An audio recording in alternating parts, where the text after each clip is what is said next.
Tonight's episode of the Tuesday Night Cigar Club is brought to you by Drew Estate. Come experience the rebirth of cigars at www.drewestate.com and download the free Drew Diplomat smartphone app today to discover nearby retailers, RSVP to special events, redeem points to win exclusive Drew Estate merchandise, and much, much more.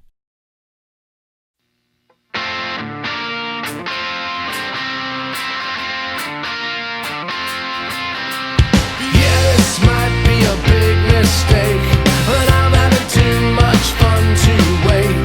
Flag her down when she comes back by. That one's yours and this one's mine. Bring another round. Bring another round. Bring another round. Bring another round. Bring another round. Bring another round. Bring another round. Bring another round. Bring another round.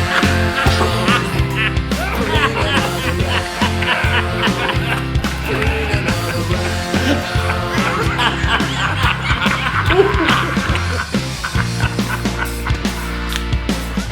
Here's the Suckles.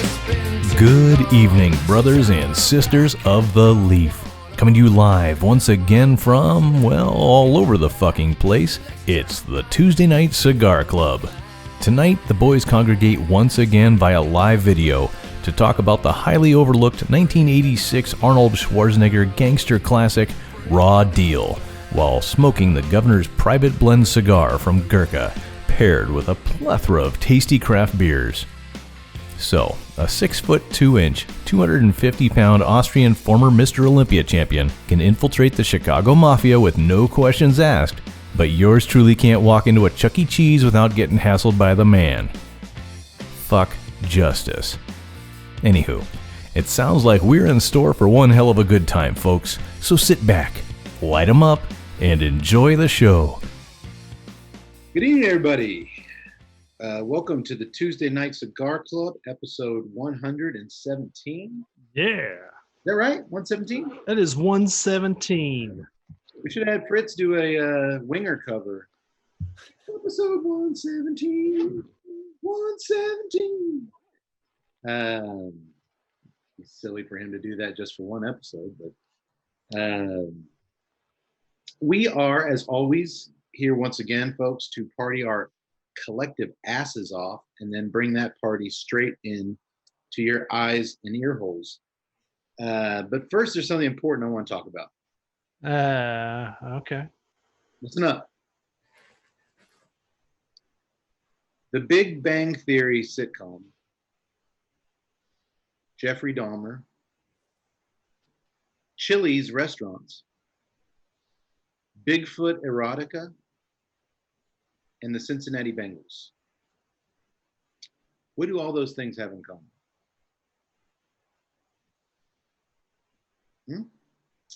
The answer is simple. They were all founded or created by white people. So the very idea of white supremacy, or the notion that we white folks are any better than anybody else, is clearly flawed from the examples I just gave you. A lot of talk and real action right now in America concerning race relations. And as things tend to do in one way or another, the issue has trickled down into our little world, the culture of premium cigar smokers. We're going to get right into the news tonight, boys. Tut, you got your media hat? Oh, hang on. Guys, we can't talk about serious things without... Okay. Media. We're official now. In fact, this news involves the brand owner of the cigar we're smoking this evening. How's that for time? I didn't plan this. We were going to smoke this cigar anyway, and boom. From my favorite cigar media news site on the interwebs, halfwheel.com, I bring you this article dated June 10th, bearing the the headline, Kaizad Hansotia. Sorry if I don't. It's a guy's name. Kaizad Hansatia, resigns as chairman of Gurkha. I'm just going to say Kaizad from now on because I'm pretty sure that's correct. Kazid? Kaizad has resigned. Kaizad H. There, how's that? Okay. Kaizad H. has resigned as the chairman of Gurkha Cigar Group Incorporated. His resignation comes after a tumultuous week in regards to statements made on his personal social media accounts that mocked the Black Lives Matter movement, for that matter, the murder of George Floyd, and other topics related to race and society. I had actually seen some of these posts before they disappeared. Basically, the typical stuff you see, guys. Why do Black Lives matter only when white people kill them? Should they matter when all the black people kill them too?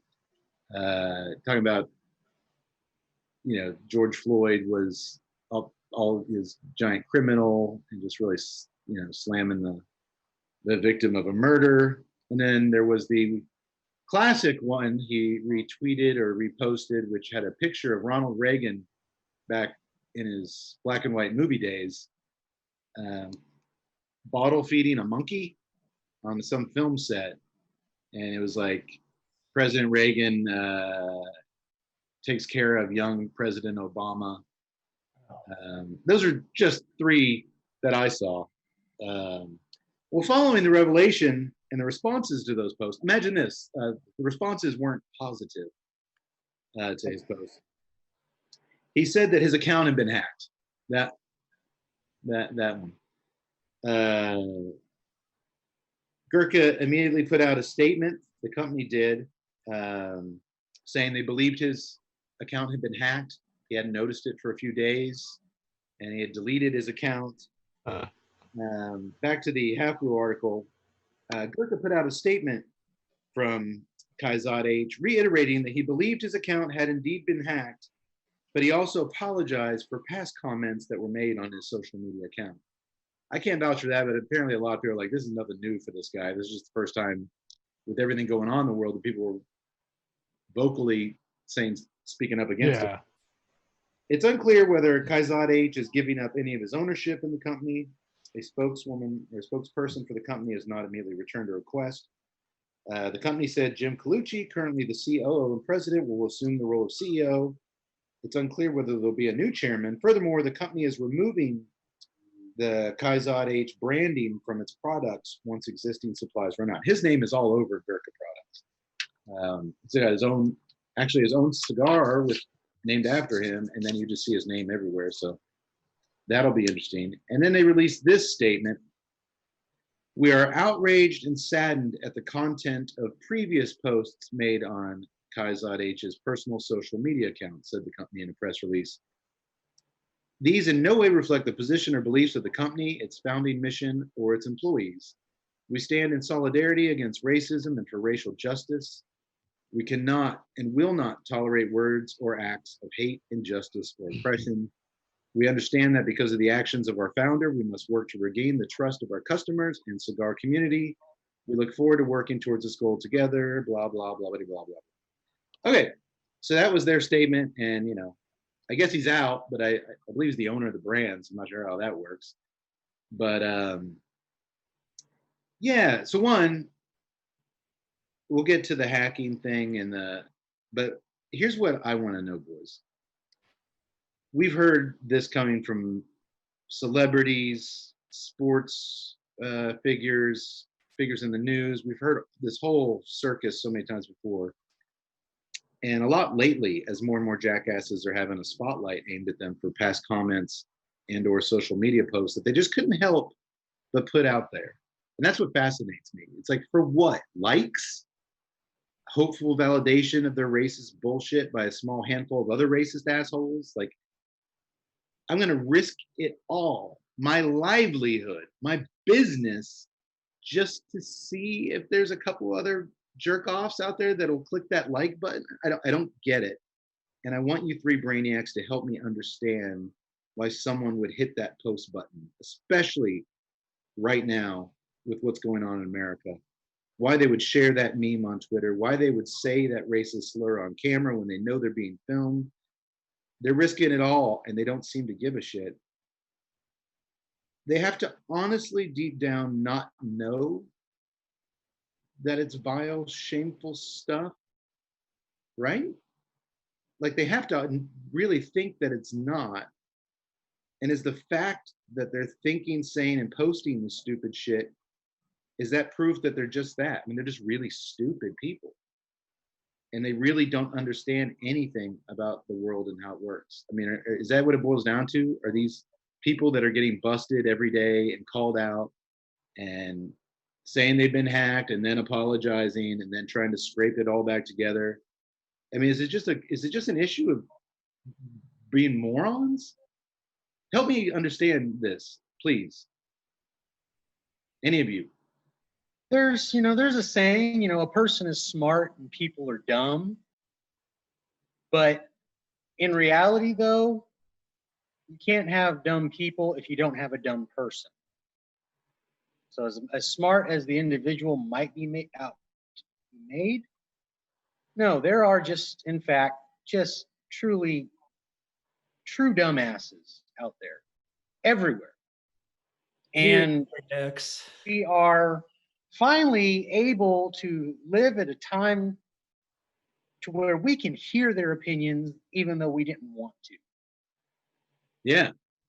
It's just amazing to me how many of them are still voicing them loudly more importantly, thanks to the wonders of social media, they can voice that opinion and not immediately be punched in the face. Well, that's true. There is the barrier of your computer screen or your phone to where you're not going to actually, they're not out on the streets talking this garbage. Correct. But I mean, do they really not have the thought in their mind of repercussions when they post a picture like the Obama monkey picture? Or like, do they think it's going to be like people are going to laugh or people are going to be like right on? And like, are those 4 or 5 people that validate your post? Is that worth losing? They think that they're like our president, that they can literally say anything and get away with it. I mean, he's setting an example right there. And this guy, he's owner of one of the most popular cigar brands in the world. I mean, his exact thought process is probably, what are they going to do? Fire me? Oops.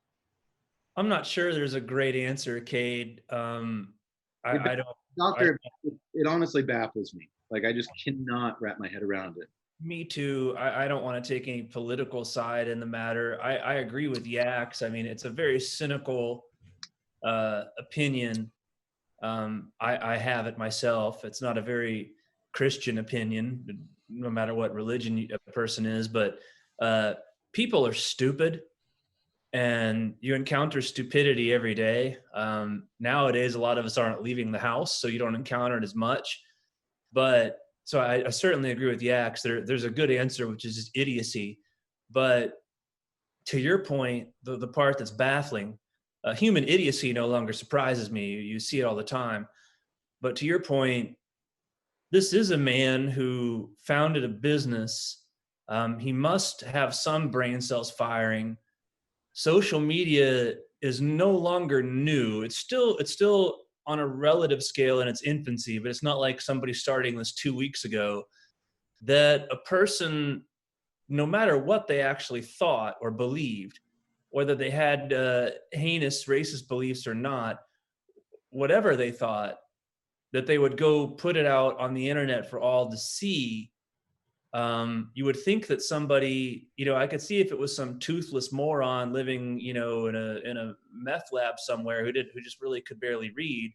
But to think that this guy is actual business owner, you would think he has some smarts firing. Successful. They're a huge brand.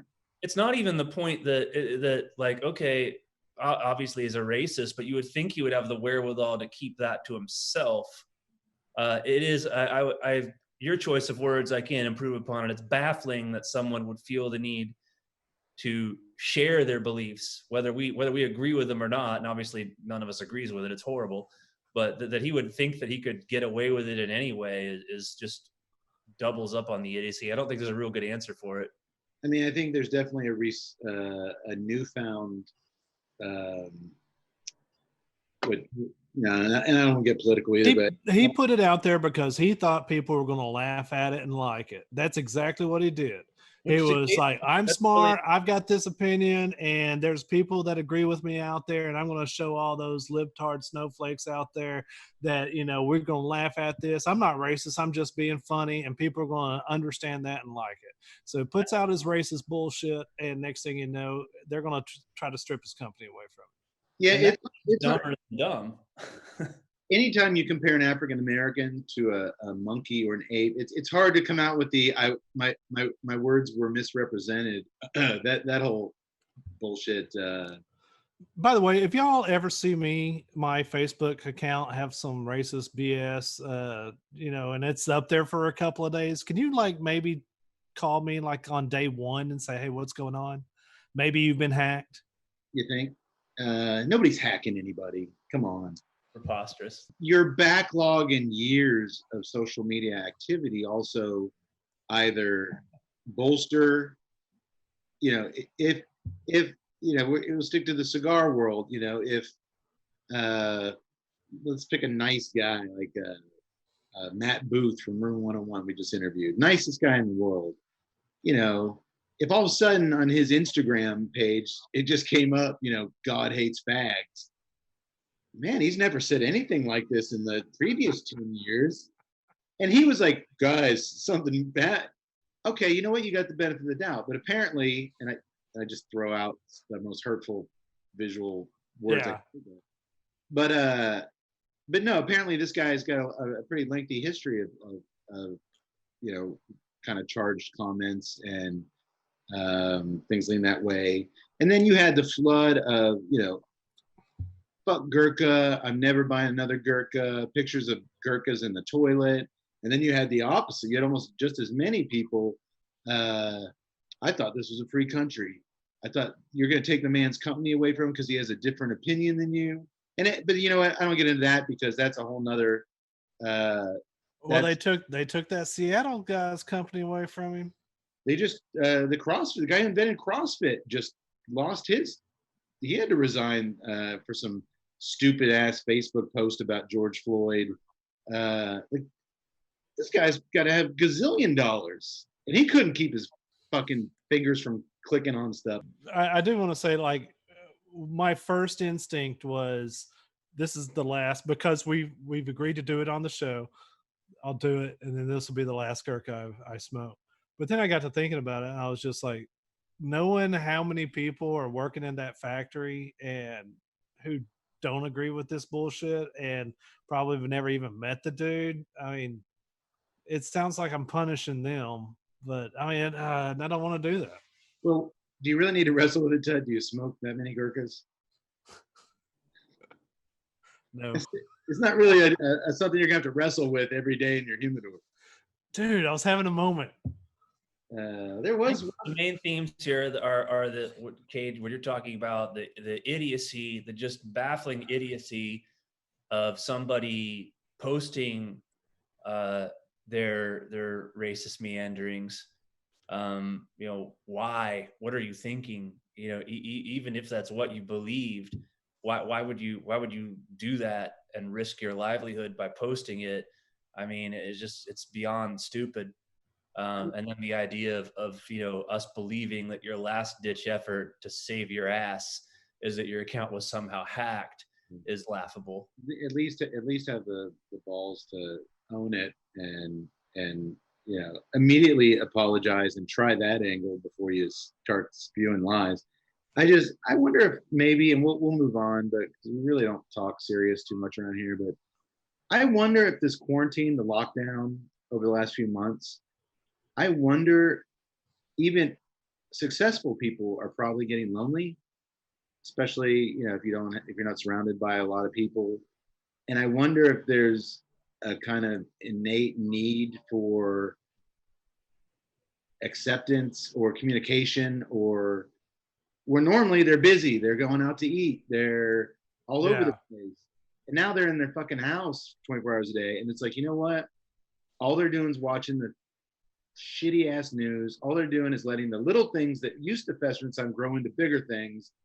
And I wonder if there's other people out there thinking the same shit. I'm gonna test the waters, and then a giant shit bomb goes off in your face, and you wake up, and everything you worked for years is just gone. So not only are they stupid, they're also starting to lose their mind a little bit. Crazy stupid. Yeah, people are interesting. One of my few heroes in the world, Mike Patton, had a great quote. He's like, that's what I hate about people. They're people. they're just completely fucking nuts, and you just don't know what you're getting. I like people. Don't be racist. Don't be racist. Tuesday Night Cigar Club is anti-racism. Amen. I think we can very good about this. I think we can all give the TNC's hands on that. Well, discrimination in any form. In any form whatsoever. And I thought up until today, boys, that this is where our conversation on this topic would end for now. Wait, it's not. But then out of the blue, something happened to a longtime Facebook friend of mine. And there was no way in hell that I wasn't going to ask him to come on the show and talk about it. So C.W. Harris, first off, thank you for joining us here in the Corner No Hope on the Tuesday Night Cigar Club podcast, especially on such short notice. It's been kind of a crazy couple of days for you. So why not make it a little bit crazier, huh? Hey, why not? A little background real quick. CW and I met online, and I didn't hit me till I sent him a Facebook message, and I saw some old messages we sent almost a decade ago. Like when I first got on Facebook, we were both members of a group called Cats, which was one of the first gathering places for cigar smokers to meet and talk. And we quickly found out we were both diehard Chicago Bears fans. CW is actually in Chicago, so that was a check in the right direction. We both loved Liga Privadas. Yeah. So that's kind of all we needed to know that we were all right. And we kind of just stayed Facebook friends for the last 10 years.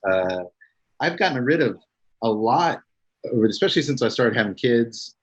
A lot of people on my friend list on Facebook, they were just cigar people that I didn't really have any connection to, didn't know. I've kind of weeded out hundreds of them over the years. But I always liked interacting with CW and talking and seeing pictures of your family. And you always just came across as a really solid dude. And I'm glad we stayed in contact. So bear down. Hey. And thanks for being here, man. I really appreciate it. Hey, thanks for having me. I appreciate those kind words. I feel the same way. And, it just goes to show that this, certainly with sports too, but also as we're sitting here on a cigar podcast, that cigars can bring people together. So they are. And I'm going to talk about that once we kind of get into the meat and potatoes of what's kind of going on with you right now, because that's one of the beautiful things about cigars to me, and it always has been kind of this unifier. When you go into hell, I'll say it now. We'll skip it later. When you go into a lounge, or you go to a big gathering of brothers and sisters of the Leaf, whether it be 50 people or 1,000 people, it just seems like there's just that unifying factor that you're all there sharing the same passion for cigars, and just kind of. I guess we've learned over the last 2 weeks, there's always dark corners of any subculture, but it is, for the most part, been a beautiful thing in my experience. The people I've met and the people I've gotten to know, it wouldn't have happened without cigars. Certainly overall, yes. And then this week happened. We just got done chatting with the boys before this interview about the whole Gurkha mess, where their owner got into some serious hot water, to put it mildly, by what he posted, some racist stuff on his own personal Facebook page. But CW, this week, you were personally attacked by a cigar brand owner on your personal page. Yeah. Okay, we'll try to wrap our head around this one. CW, let's get right to it. Tell us what happened. Well, basically, I had posted, put on Facebook, just talking about, people are saying doing Black Lives Matter, and then people come back and say all lives matter. I personally just believe when people say that, they're just talking to say that. I think most people, I don't think I know, most people know that Black Lives Matter means Black Lives Matter too. You know, so I posted it. I said, where was All Lives Matter for 400 years? You know, but that's what we're doing. And so he had just responded back.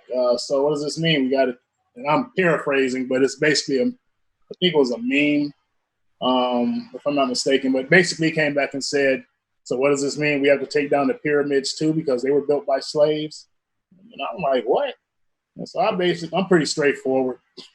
So I told him, I said, that was a stupid comment. You know, he said, well, let's investigate that.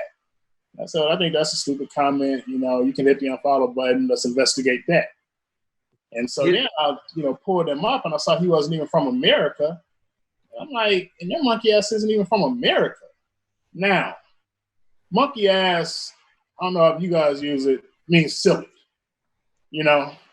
I told Tuttle, so at this point in the conversation, I actually printed it out, CW, so you don't have to paraphrase. The guy said, maybe we have to demolish the pyramids too. They were all built by slaves. They did the little emoji, which I guess he's referencing the fact that so many people were wanting to take down maybe some Confederate statues. Anything? Right. Okay. So he's being a smartass. You told him that's a stupid comment. See your way to the unfollow button. Investigate that. Like that. And then you noticed, like you said, that he wasn't even from America. And you said, your monkey ass isn't even from America. And Todd asked me about monkey ass because that was a new one to him. No, it's not. I'm familiar with it from The Rock. The Rock used to always call people monkey ass. Monkey ass jabroni.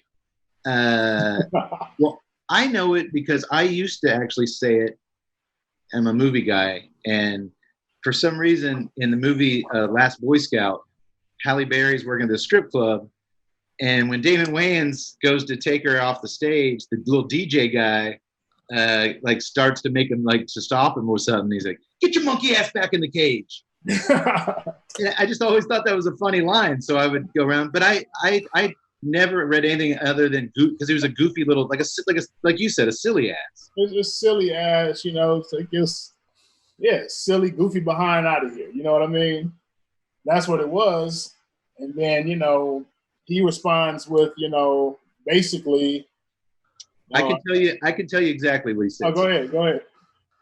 He said, "That's not the tone I'm used to. Didn't your mother in the slum teach you some manners? When was the last time you looked yourself in the mirror?" And that's the giveaway, And I was just like, what? So I think it's safe to say that not just yourself, but 199% of everyone, the hundreds of people who read this interaction go down on your page, and certainly Tut and I, when we read it as just a straight up racist. What?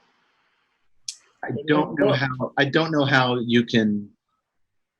We talked about the Gurkha owner and the trouble he got into, and he posted some memes, the all lives matter, this and this, but one of the memes they dug up that he shared was a youngish black and white photo on a movie set of Ronald Reagan bottle feeding a chimpanzee, I guess in some movie. And the meme was like, President Reagan takes care of future President Obama. Oh, I didn't even see that. And that wasn't recent. That was he had done that before and it had slipped through. Nobody was gunning and looking for that stuff. But apparently he had a history of stuff like this. Wow.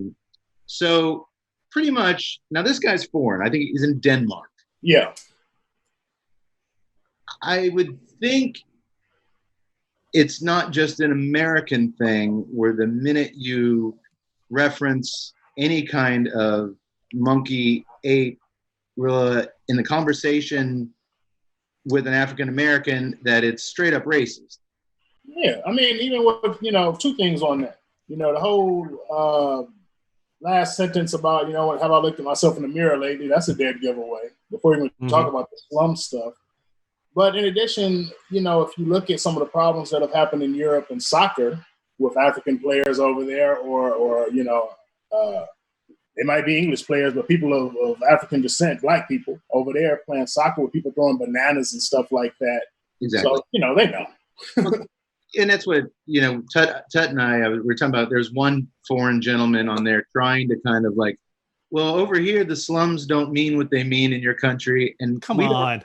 And we don't think we would never make that monkey slur. And it's like, I thought the same thing. I'm picturing that soccer field with bananas come down. I'm like, come on, man. Yeah, man. And I had a buddy of mine, Louis Kotsek is one of my college buddies. I got people who just weren't having it, and that's what he was bringing up. It's like, come on, man. We've seen these things from these soccer games. Don't try to act like you have certain racist things are so abhorrent and so obvious that they're universal, sadly. And so this guy, good luck pleading ignorance on any of those. And, just like what happened with the gentleman from Gurkha, there was a guy that came on. Because you saw how long the thread became. I don't know how many comments are here now. But it was a gentleman, I believe he's a shop owner somewhere in one of the small countries in Europe. Sometimes you'll see where people are from. You're like, what? Like, I took geography, but I have no idea the name of the country you're referring to. But good guy. I think he was of Muslim descent and Muslim religion, the Muslim religion. And, he pulled up some old comments that guy Jan, I don't know how to pronounce his last name, had made, about goat effers. I don't know how much you guys cut on here, so I'll keep it. Oh, you can go ahead and say goat fuckers.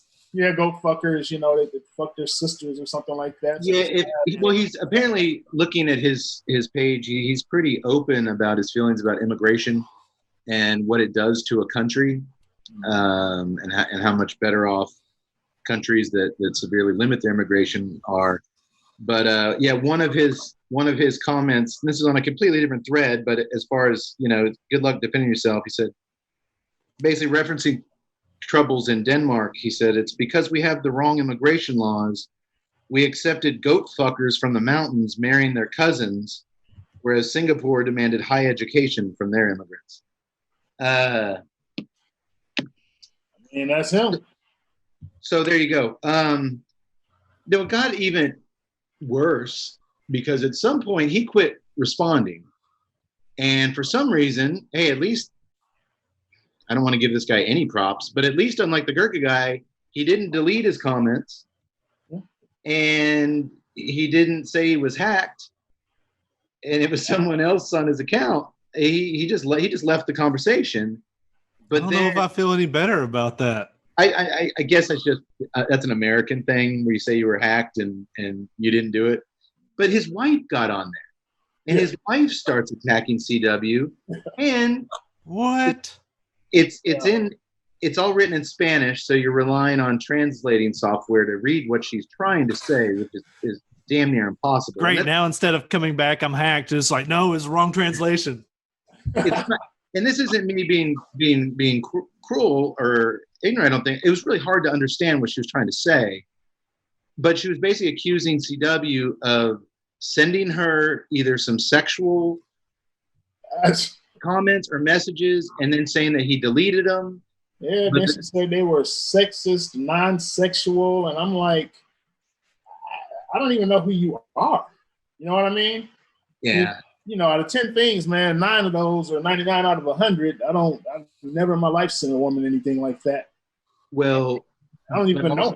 But also, I don't care if, she's from Denmark. I don't care if she's from Alabama. I don't care if she's from Nicaragua. Wherever she's from, that is straight out of the racist handbook as far as you're in trouble, you call out a black man with some sexual accusations of, in the old days, it wouldn't be that you sent me some sexual comments or some sexual. No, this is. You whistled at me, Emmett Tillman style. So it's just, this is all just racism 101. And yeah, there's some murkiness lost in translation there between this guy's wife and you, and probably the guy himself. Who knows? I really have no interest in talking to him. But let me ask you this. So that's where we're at. I mean, your post blew up, just 400 or 500 comments, a lot of people shared it. A ton of people went to his business's Facebook page, which I had never even heard of this guy's cigars. They are sold in the United States, by some big online retailers that I could tell.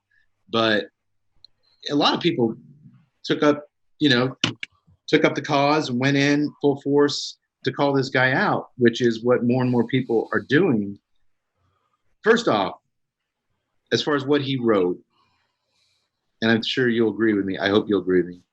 My number one rule is if you're not willing to walk into a room filled with 100 strangers and say what you're about to type through a bullhorn, then you probably shouldn't type it and send it.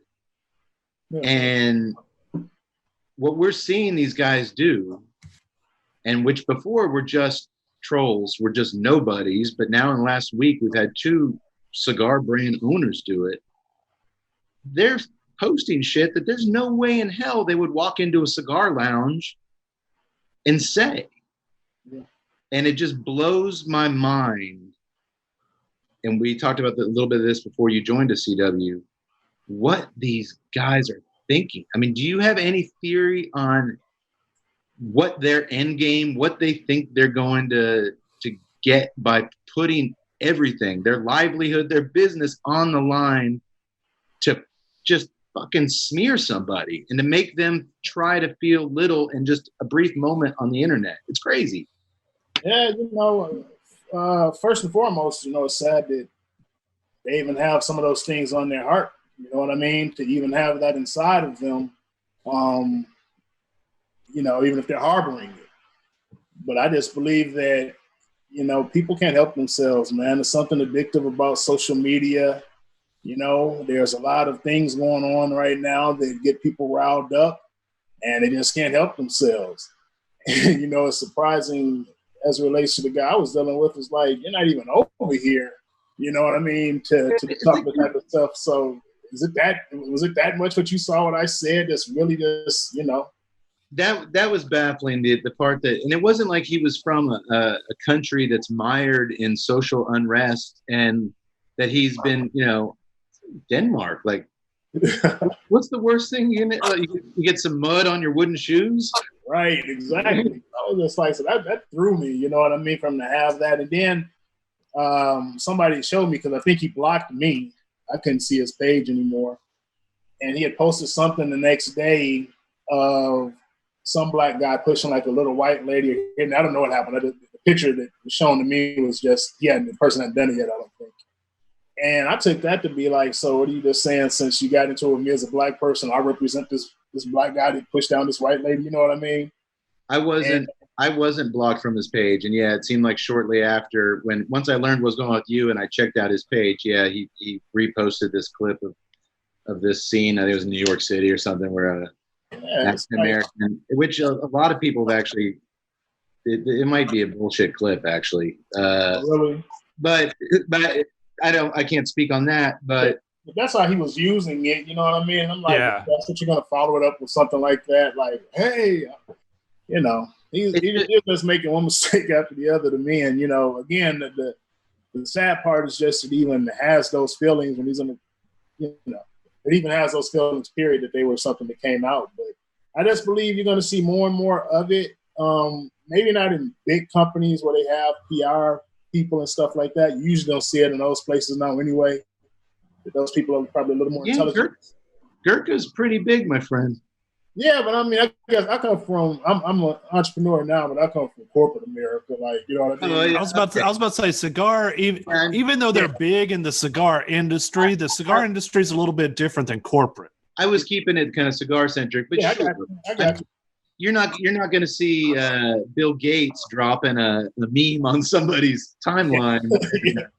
But I guess I just don't get the mentality of, you worked hard, you're a business owner, CW, you work hard, you build your brand, you put all this work into it, and then it's late at night and you're on your Facebook and you just can't help but do something so stupid that basically gives you nothing in reward, except maybe there'll be some ignorant ass out there who will like your comment. And you're going to risk it all to, one, make somebody for just a brief instant, because you don't care about what this guy thinks of you. You're a confident guy. You know who you are. But just try to hurt somebody for a few seconds and try to get someone to like, that is just, to me, it's the definition of insane. I have a saying that I use that I've put up in my 49 years of life, and it goes in a few directions, but I say most people can't see beyond their nose.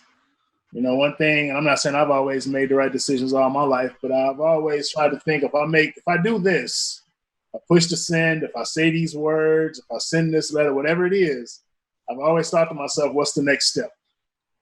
You know what I mean? Yeah, I want to send it because I want to piss this person off. I want to send it because I'm mad right now. I always say, you know, what's the next step from that? Right. But most people, they don't see beyond their nose. It's right in the moment. It's right here.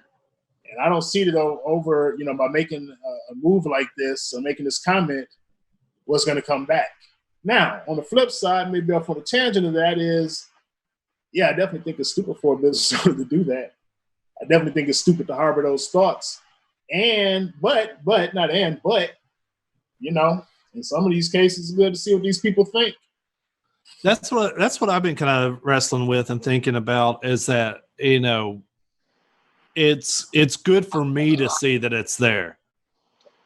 Because I just, and I guess that's one of the conversations with, you know, white privilege and everything like that, is that for us who don't see it on a day-to-day basis, like I always imagine everybody is like I am. We're just trying to do good. And if you treat people a certain way, they're going to treat you a certain way, and you try to treat your neighbor as you want to be treated. And sometimes you fail, but most of the times you don't. And then to see this shit, it's just, fuck, what are you doing? Stop it. And you don't have anything to be miserable about. You're living the dream in Denmark, having a cigar company. Just lighten the fuck up, have a beer. I mean, God. I mean, that's how I feel, you know. And I sometimes, like, on the, like, whether it's news stations here, some of the papers here in Chicago, and they love to stir the pot on on Facebook and stuff with the things I put it. You know, this Confederate thing is coming down. What do you think? And you can just imagine the shit show that the comment sections are. But it still catches me off guard sometimes. I'll see like a little white lady like out in Iowa somewhere. I like to look this. When people are talking trash, I can see where they're from.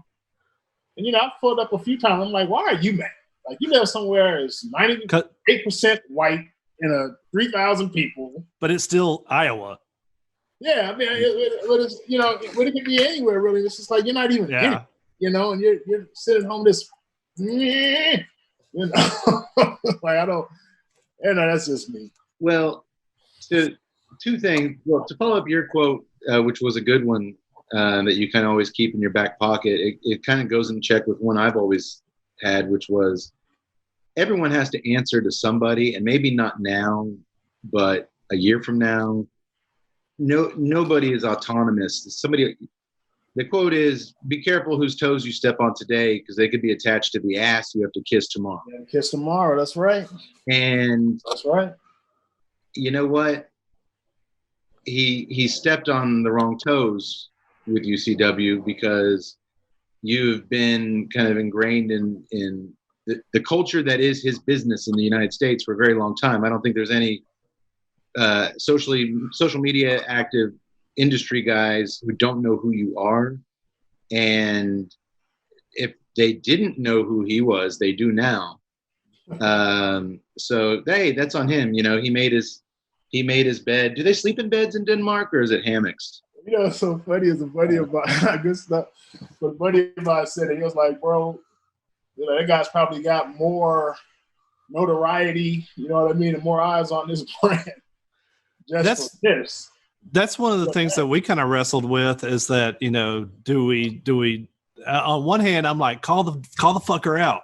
And then on the other hand, Cade's like, no, I don't want to give him any more notoriety than he's getting. You know, nobody knew who he was before this. They shouldn't know him after this. So it's kind of like one of those things like, man, do you fucking call him out or not?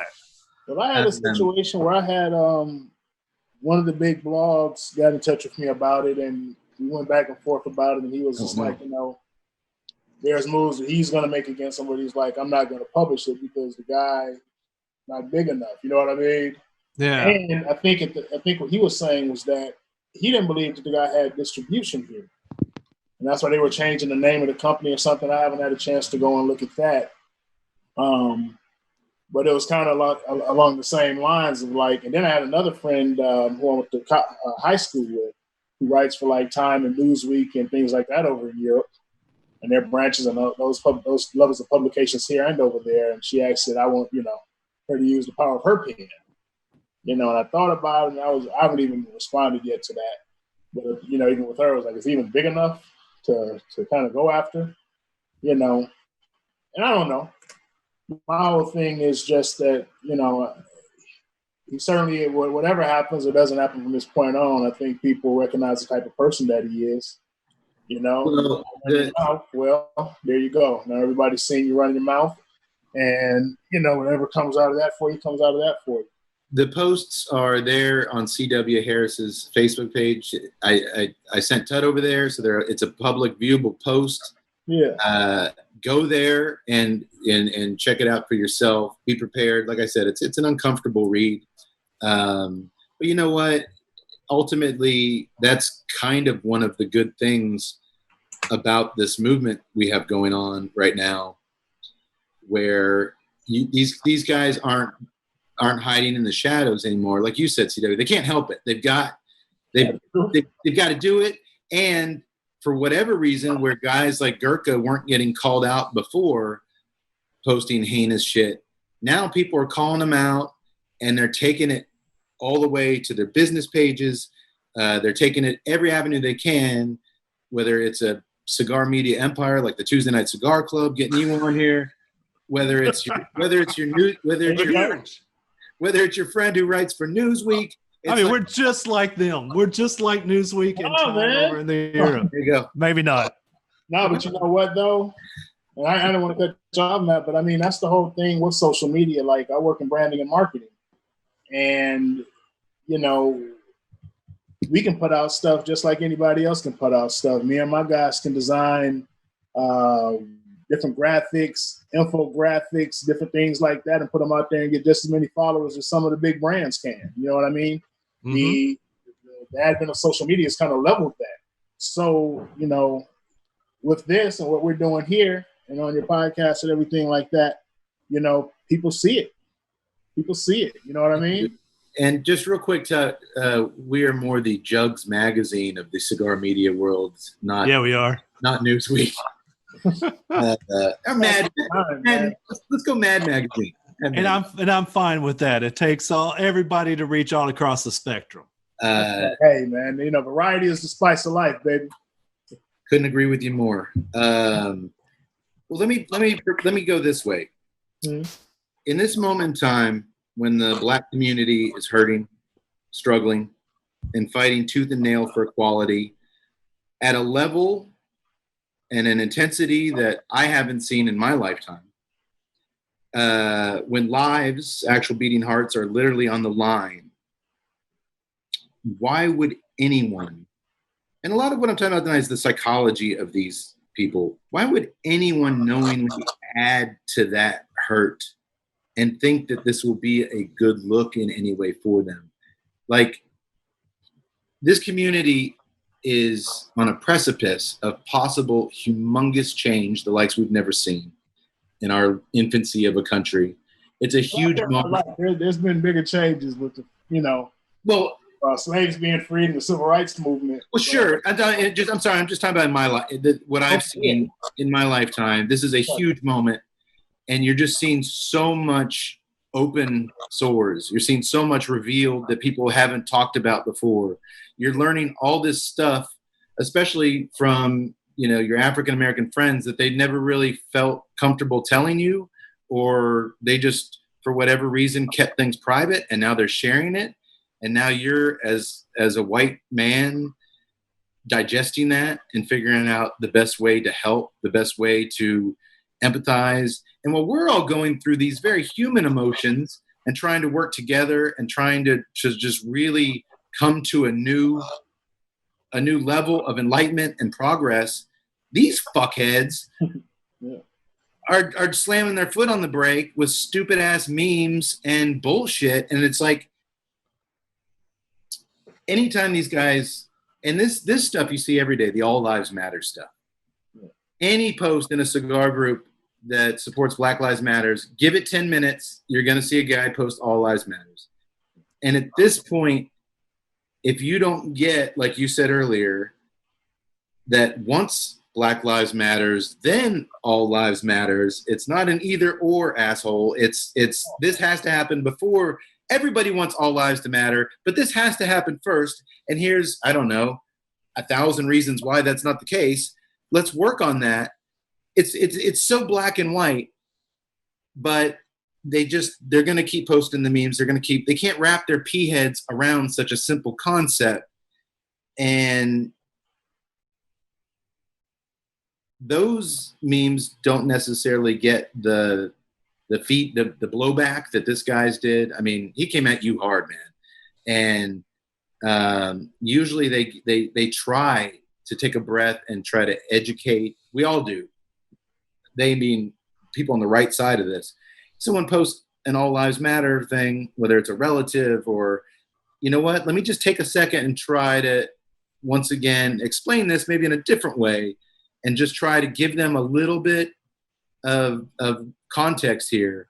And then what was it, like 2 months ago, these All Lives Matters people, they didn't give a shit when they were sacrificing grandma and grandpa to reopen all the businesses, right? I mean, you can turn that thing upside down with how fake that is. You know what I'm saying? And I just believe that there's people out there that, I don't know why they get so scared of any type of progress. You know what I'm saying?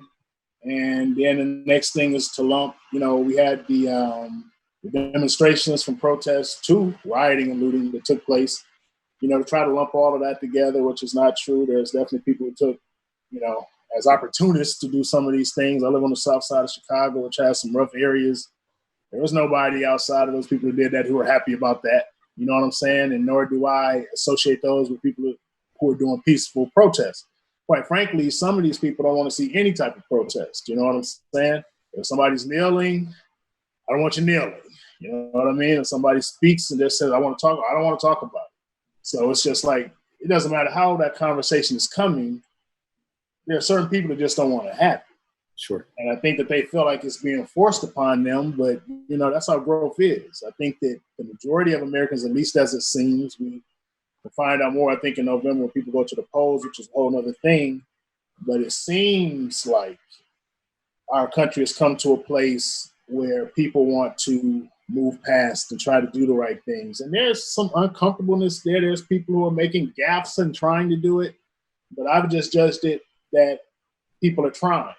Now, in a couple of months, I'm going to see if those people who are doing things today are following through with what they're saying, because people can easily put a cool graphic up and say that they're down with something, and then 3 months down the line, nothing's changed. So I think people's feet will be held to the fire. But my thought is, with this great American experiment, some people call it what it is, to have so many different types of people that we live in the country together.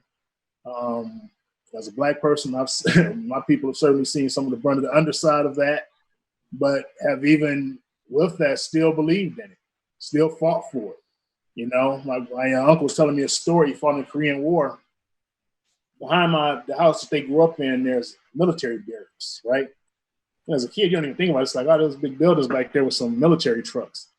But they said that during World War II, this is in Greenwood, Mississippi, by the way, that there were German POWs that were brought to those barracks. And as kids, they would play ball over the fence with them. And they said the thing that would kill them was those German soldiers could go into more places in that city than they could as American citizens. And a lot of people say, get over that, this or that. Nobody gets over that. And that's not a long time ago. That was my parents' lifetime. Yeah. But I think that we sit here on the precipice of something that it looks like there could be some change made. And I'm positive with that. And I just think that there are going to be some people who are going to be kicking and screaming against it. There's people who harbor things in their hearts that they're not going to be able to stop themselves because of the addiction to social media. It's going to come out one way or the other, because either they're going to say it now or they've already said it. But you know what, CW, now that we've talked about and I think about it, maybe it's a good thing. Weed them out. Like I said, I'm thankful for it. I'm thankful for it, and mainly because what you said. What's going to happen in 2 months? Once the furor of this goes down, once the passion kind of subsides, what's going to happen in 2 months? But people like this that keep fucking posting this stuff, hopefully that keeps those embers stoked, and it's like, no, this is still here. This is still the thing that we have to do. Yeah, they're actually in a way hurting their own cause. Which, hey, imagine that a guy from Denmark can't wrap his head around people marching for something. How the hell are you gonna march in wooden shoes? They do wear wooden shoes, right? Am I getting that confused? You might be getting. I think isn't that Sweden? No, it's the Netherlands, maybe. I've just alienated all of our Dane listeners. Your email box is going to be full when you get off here, but Hey, I like windmills. That counts for something, right? I never had a beef with those people, and actually, I just say I still don't. That's I'll put that on him. That's fine with everybody, man. That's very big of UCW. I'm not as kind. I'm done with. Don't ever get it twisted with me. I have a square I maintain. Right? And as long as somebody stays out that square, operate inside my square, I'm like a bull in that way. I guess that's why I'm a Taurus, my horoscope.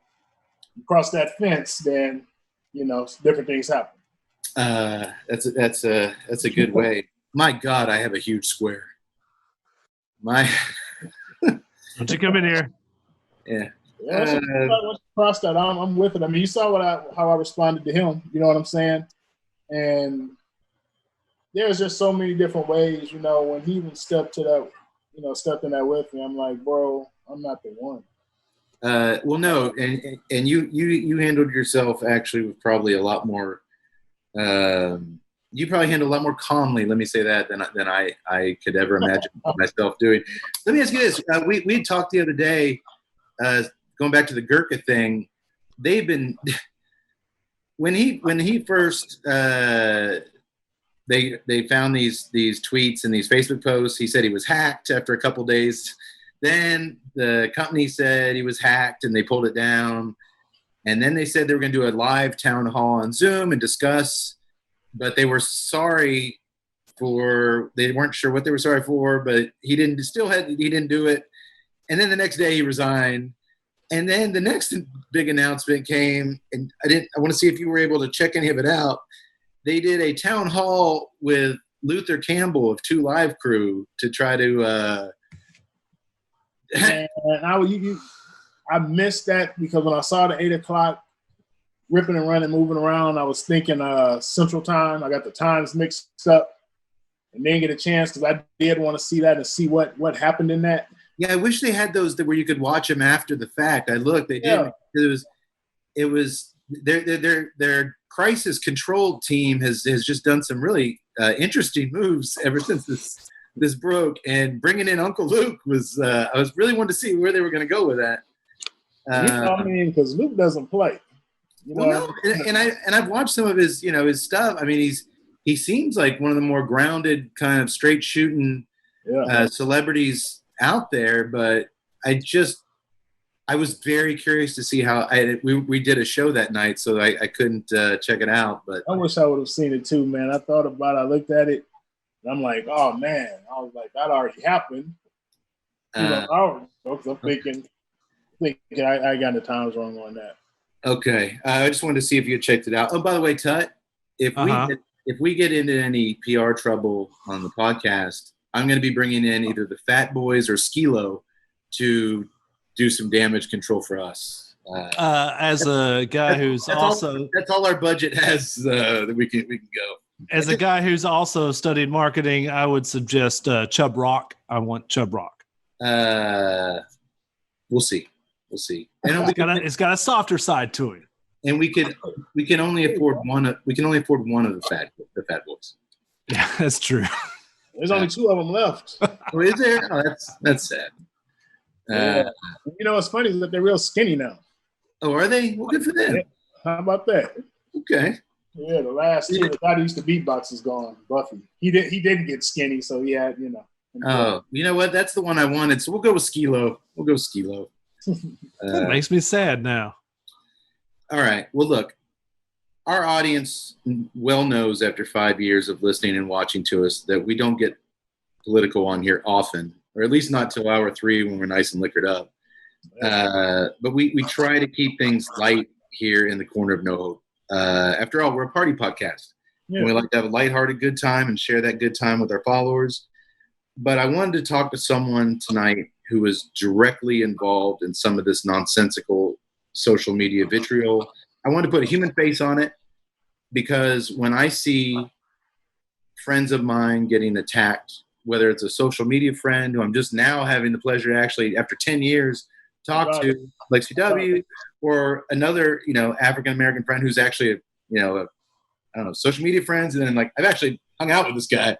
When I see these people that I know get attacked, to me, that makes a big difference because now you can read the news all you want and you can read about hate and misguided negative energy all you want on social media. But until you see it aimed at someone that you know or care about, it really changes, at least for me,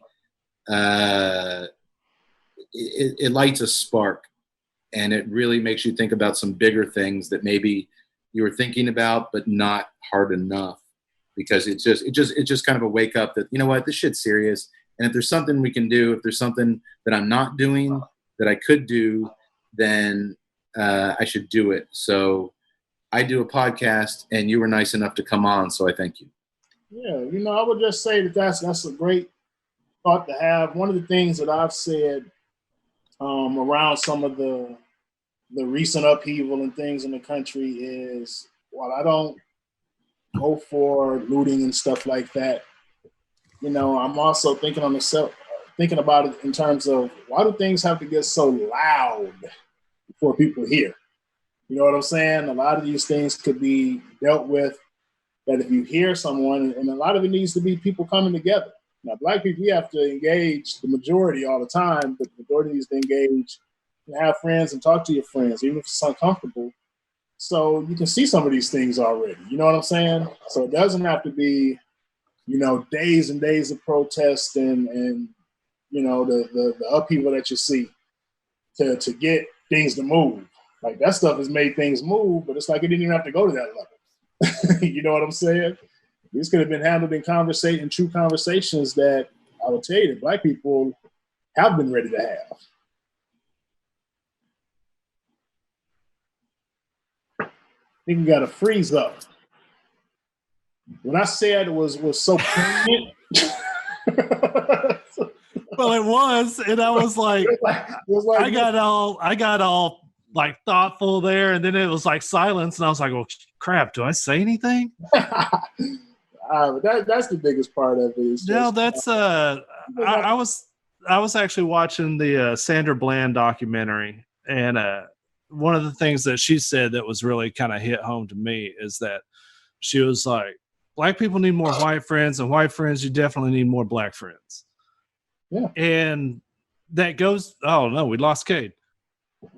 And that goes to it because those conversations can be had if we had more friends. Yeah. It's a real interesting time. I mean, people can. I've one of the things that I've been very hopeful about is that listening to the voices of, and I need to watch Cade to see if he's going to come back, which he will, but I'll see if I get that message there. Yeah, he just said, okay, got to get back in. A lot of the old civil rights guys are like, we now see activation. We see a lot of activation that hasn't necessarily happened in the white community before. And that's giving them hope. And that, to me, gives me hope. I'm like, all right, well, hell, maybe it's not going to fix itself, but maybe if we get, 50 yards more down, that's awesome. Let's go for that. And then after we get to that 50 yards, see what happens from there. There it is. I mean, the whole thing is that, and I think that there can be quicker change. I think that social media allows some of these relationships to be made. You know what I'm saying? That even if you're in a cigar group with different people of different ethnicities that happens. The cool thing that happened for me is I grew up in a diverse setting. Yeah. A neighborhood that was diverse, that had everybody there, high school, same thing, and everybody was true to themselves and who they were, you know what I mean? But we all got along and grew up as kids together, so we have an understanding of each other. You know what I'm saying? That's why you probably, a lot of the white kids I grew up in high school, to see that guy say, I came from a mother in the slums. They come out of my neighborhood, they knew my mother was college educated. I lived in a two-parent, two-story home. You know what I mean? Yeah. Like, so I pissed them off. Like, what? You come from that. But it's always given me and it's kind of sad to say this, but in some ways it's given me a step up that I feel comfortable in so many situations being myself and saying what I got to say, because I've been around different kind of people my whole life. Yeah. You know what I'm saying? And I understand where people are coming from. I remember there was a comedian a long time ago said something that I knew was true, and he was saying, for black people, white people aren't as corny as, we make them out to be on TV. And for white people, black people aren't as jive. Yeah. They're made out to be if you beat that. And I've had a situation where I've met with a new white person and they start, trying to talk street stuff. And I'm like, well, I can understand the King's English. You got a college education. You might be, but it comes down to, like we were saying, is the conversations that need to be had. What you'll end up finding out is that while there are differences, that's just America, and there is a past that, the things that happened in the past do equal up to now. There is no forgetting that. You know what I'm saying? Yeah. But I think that if you really look at it, the one thing I'll say about African Americans is that we've never asked for revenge on any of that stuff. All we've ever asked for is for the country to live up to what it put on paper. That was a quote from Martin Luther King said. I'm paraphrasing it. But just live up to what the flag stands for. Live up to what the paper stands for. You know what I'm saying? And say that all men are created equal and all the things that we go off of. That's all that's ever been asked. Yeah, I think my bromance, Matthew McConaughey, quoted Langston Hughes on the Acho video. And it was like, the great America that has not been but needs to be. There you go. And I was like, yeah.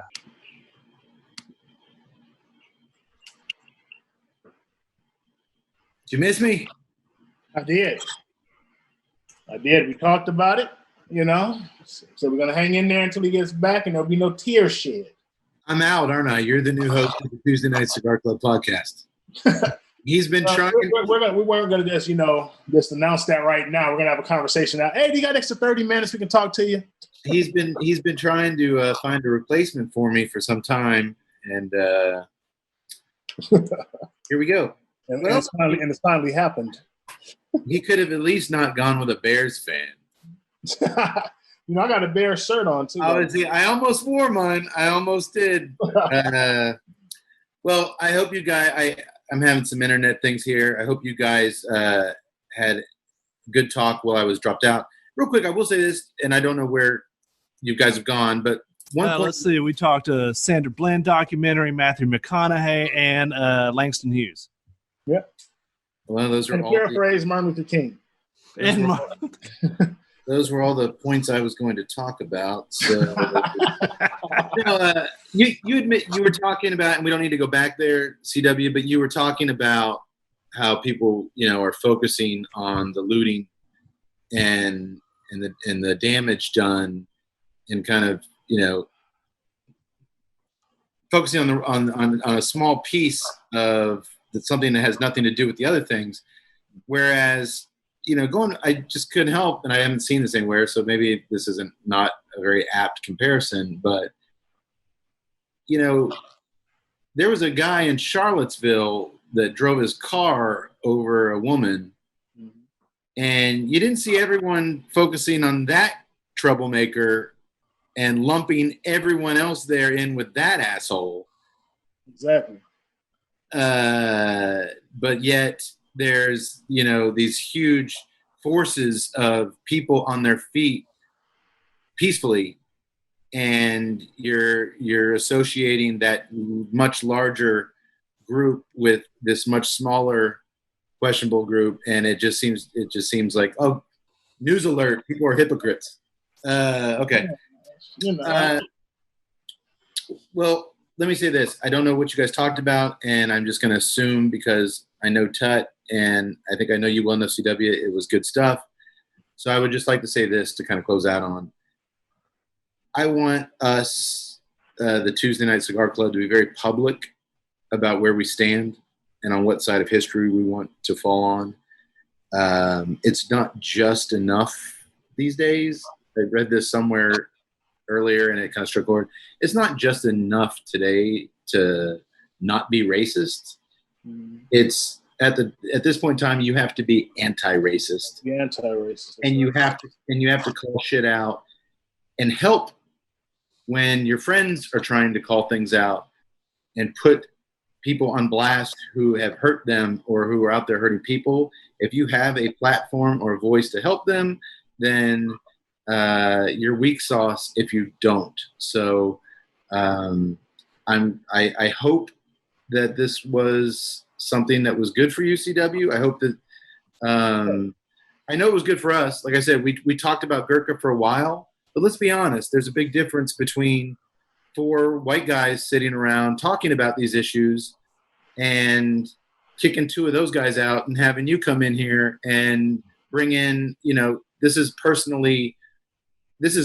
affecting your life. This is going on right now, especially as far as social media and how things can go sideways fast. And I thought you brought a really interesting, unique perspective to it that a lot of people probably don't get to have someone explain it to them and what it feels like. And I hope that, I appreciate that you did that for us.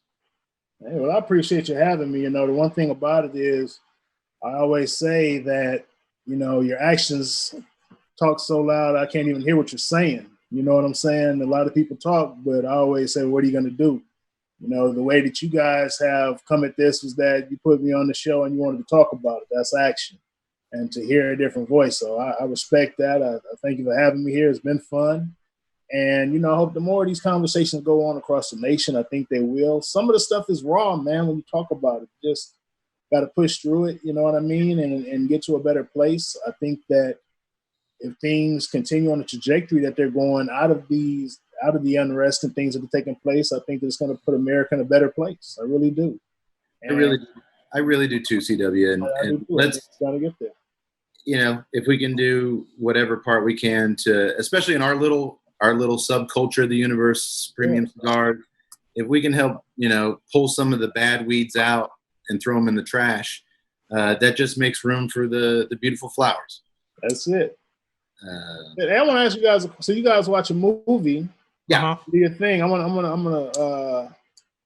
gonna recommend a movie on the wild sometime. I was gonna ask you what kind of. I was like, I know our viewers are going like, hey, isn't this a movie podcast? I'm like, all right, well, we need to tie this in. What kind of movies do you like? Real quick, technically, like I said before, CW gives his recommendation. We are doing Arnold's Raw Deal tonight, where he plays a Austrian FBI agent who infiltrates the Chicago Mafia. You live in Chicago. Have you not seen Raw Deal, CW? I have seen Raw Deal. Of course. Of course. Yes. And honestly, CW, you would have just as good a chance infiltrating the Chicago Mafia as Arnold Schwarzenegger. No, that's not true. How they let the 6'2", 250-pound Mr. Olympia into the Chicago Italian Mafia? Well, yeah, in that case. I'm just like you. I came from your neighborhood. No, I was thinking about the ones that are really here. I think that it was funny. I moved to Chicago 23 years ago, and there was a mob hit when I got here, and it's like, they still doing this shit here? Apparently. Well, I don't think they're certainly not as strong as they used to be. But I'm going to go get us some calzones. Calzone. That's a good one, man. But what movie you got for us? I was just thinking about my old man, bro. Now I could say something to say, I don't know what your viewership would do, but I would say I'm a big fan of Malcolm X. And Denzel and Spike Lee's, but the one that I was thinking about, I was just watching that the other day, and I think that he's always maligned so much. It's good to see what he really was. I'm not lying. I was watching that before I turned on tonight. Is that right? He's Yeah. not. He's I'm not. I'm a big fan of Malcolm X and Denzel and Spike Lee's version. He's not. It's great. If you watch our last episode, CW, this is before all this happened. I don't know how. Oh, I think it came up because we were talking about Spike Lee. Yeah. And Tut had way more experience in the filmography as Spike Lee than I did. He went off on a 10-minute Malcolm X soapbox. I was one of the middle class white kids growing up deep in the heart of East Texas with the autobiography of Malcolm X in my backpack. But he was going off on Tut was going off on, she's got to have it and this and that, and I was so ashamed because I'm not going to say it. You can go watch that. The only Spike Lee movie I have any real connection to in memory is it Girl 6 or Girl 8? That's like the worst one to me. I love that movie. I can imagine what you think of Spike Lee's movies. But it was entertaining, but it wasn't like directorial wise anything special. So I never watched any of the other stuff. And Tuttle's like, you gotta watch this stuff. That's not my favorite. I don't know. Totally, that's probably the one that I don't like. But Spike is just the thing I love about him. And then I'm gonna give you the other recommendation I had. I just, he has his own style. He'll go down, I think, like the Scorsese's and different people where when you see a Spike Lee flick come on, and if you don't know it's a 40 Acres on a Mule, it's him. The music, mostly by Terrence Blanchard, the colors and stuff like that. It's like, or certainly when they do Spike Cam, when the guys are walking and they're not moving and it's doing the walk. Yeah. It's coming at some point. I just appreciate his artistry, and I appreciate it more and more as I get older. The movie I was going to say you guys to check out, have you ever heard of the movie Southern Comfort? No, I have not. Booth and David Carradine. Oh my God. Hang on, because I know we need to get Cade back in for this because I think he has seen it. All right, CW, give it to us. Keep in mind, while we're talking about these films, we're drinking a lot. So we try not to do anything too heady, but we have on occasion surprised ourselves by how intellectual and fancy we can sound talking about a really good movie. So come at me. What you got? So understanding that you guys are fans of Powers Booth, I was telling Tut that a movie I recommend for you guys is Southern Comfort. Are you familiar with Southern Comfort? I get National Guard, Under Attack. I have had 2 years in a row. We were going to do that film, pairing, of course, with a Southern Draw cigar. There you go. And both times I went another direction. It is streaming free on Amazon Prime right now. Come on.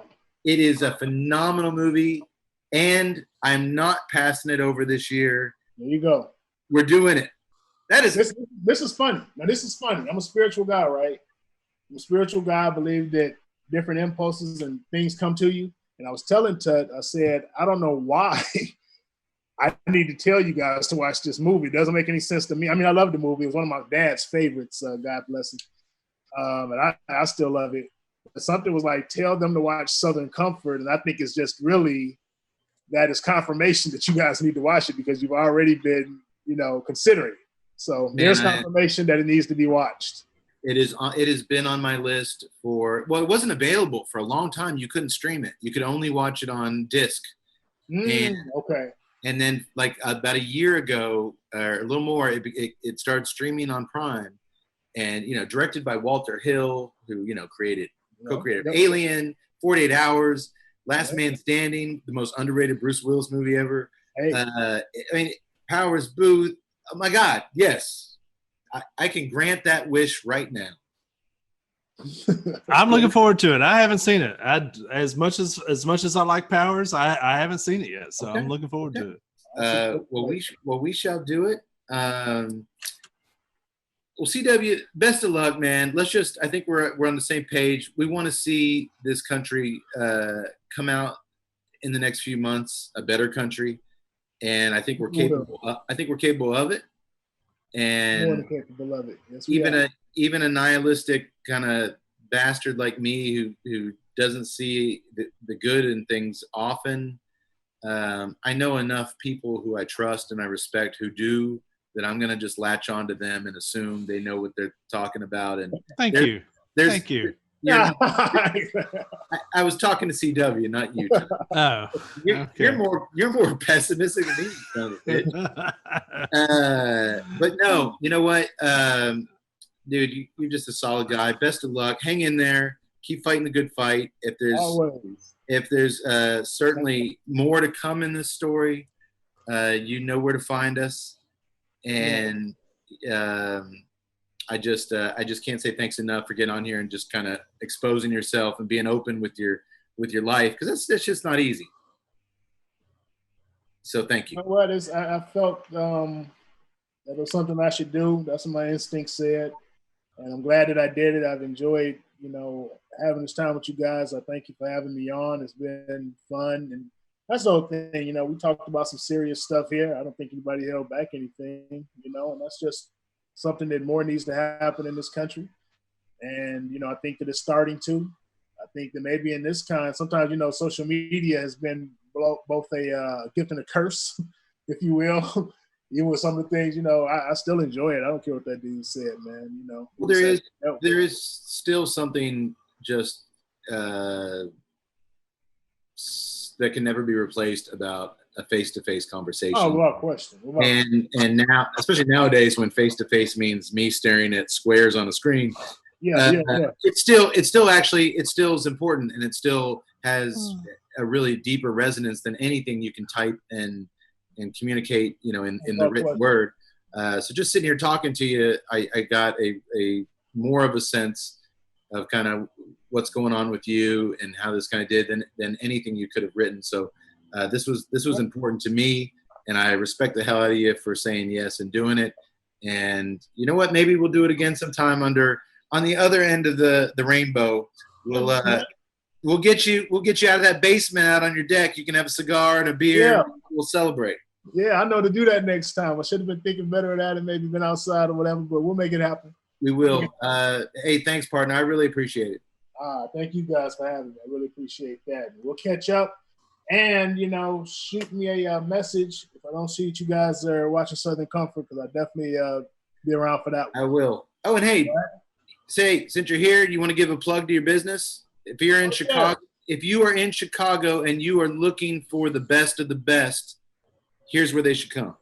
Yes, for branding and multimedia marketing, we connect your brand to your target audience. We tell your story in its most authentic, powerful, effective form so that the people who need to hear your story and understand your brand are connected with it. We do that through building websites, through social media, through blogging, just really getting your brand out there and getting it in a way to the right people. That's what we do. So that's CW here in Chicago, CWHereInChicago.com. Maybe some. And by the way, not just Chicago, our last client we just picked up this week is a law firm in New York City. Well, there you go. Damn. All over the place. Maybe some European cigar makers should hire you to teach them how to navigate social media. Yeah. He definitely needs somebody to counsel him on what to do and what not to do. Wouldn't that be the ironic twist, CW, if he ended up hiring your firm and you actually changed him? He actually, you actually took him under your arm, like Finding Forrester or one of those feel-good movies, and you turned him into a decent human being. Wouldn't that be special? Yeah, and there's room for people to change, man. There's room for people to see the light. Yeah. Some people seem like they fight it, but there's been people who've had to change their heart. I certainly could do that, hugs or choking them out. I don't know about Denmark, but America is certainly the country of second chances. So anything is possible. Powerful stuff. So who's ready to smoke a Gurkha cigar? Well, that's what we got. Do I need a lawyer? Do we need a lawyer to smoke? Turn to sound. For the record, I purchased these for the show quite some time ago. Completely oblivious to anything that's going on with the owners tweeting, whatever. The dweeb. It is. I knew once when the day would come where we would be doing another Arnold Schwarzenegger movie, and this is the Governor's Private Blend by Gurkha. It is a 7x55 Churchill, Ecuadorian Habano wrapper with Dominican binder, The filler, I couldn't really get any clear information. I know there's some Colombian tobacco, which is a rare one here on the show, and some Corojo tobacco of undisclosed origin. So I'm not too sure on the filler other than some Colombian and Corojo, but it is a Ecuadorian Habano wrapper, Dominican binder. I will save the price point till last. And that's all the info I've got on this cigar. Like I said, I got them a while back before all this nonsense. And hey, Arnold was a governor. It's the governor's private blend. Whether this pairing plays out nicely or not remains to be seen until we light these motherfuckers on fire. So let's do it. As we do it, boys, Yaks, what else do we do here on the show? We do stuff. Other things. You know. Lots of it. Oh, here we have a delicious, hopefully delicious, now questionably delicious, of course. No, we will not let today's news influence our opinion at all. I just lit up. This whole thing's crap. It should be like $1. Did you hack away at the cap? I sure did. It begins. All cigars matter except this one. No, we'll be completely unbiased. Yaks, we also drink beers, right? We hopefully have a delicious premium cigar paired expertly with a hopefully delicious craft beer, and which of course tonight we don't have to say it hopefully will be a cinematic jewel. It is a cinematic jewel. So that one's already taken care of. There's just no way for me to say this movie's going to be crap. It's going to be fantastic. It's a badass movie. And well, let's start the beer. Let's see what everybody's drinking tonight. As usual, we usually pair a specific beer. The four of us gather here where I am in the corner of hope. We all drink the same beer and compare notes, pairing notes with cigar. We can't really do that right now via the coronavirus. So we're all buying our own beer and doing the best we can, pairing wise, or just whatever fucking beer we can find in the store these days. What am I drinking, Yaks? You have the Alyssa IPA from St. Arnold Brewing. St. Arnold? They are St. Arnold. No, not named for our beloved Arnold. He hasn't yet reached sainthood yet. He will. But this is for St. Arnold, patron saint of brewers. They are founded in Houston, Texas in 1994. They are the oldest Texas craft brewer. The Alyssa is 6.6 ABV and 60 IBUs. If you ever get a chance to visit the St. Arnold Brewery, I highly recommend it. It's fantastic. It's when I was living in Houston, it was literally a couple taps in the back of a loading dock in a warehouse where they could rent out for private parties and whatnot. And now it is a monolith. It is a huge place. I mean, yeah, 1,000 people out there. I mean, it's just enormous brewery and beer garden, and they've just exploded. I'm hit or miss with St. Arnold's. To me, Yaks, this is one of those IPAs where they've done a lot to it to make it not taste like an IPA, or at least maybe accidentally they did that, because I'm not getting a lot of IPA characteristics from it. It is growing on me after the second one, but it's got more of a. It's very low bitter. What's the bitterness on this thing? 60 IBUs. There's no way. I put it 45 tops. But it does have a nice aroma. It is somewhat refreshing considering it's 100,000 degrees in Central Texas right now. So I'll keep drinking it and I'll report back. Sounds good. What's the doctor? All right, who's next? What's the doctor drinking? The doctor is drinking the Deep Ellum IPA. No fancy name for their IPA, just Deep Ellum. Deep Ellum Brewing, located in Dallas, Texas. Of course, Deep Ellum, which is in Dallas, which is I guess I would say it's a revitalized neighborhood. Happened here within the last 5 to 10 years.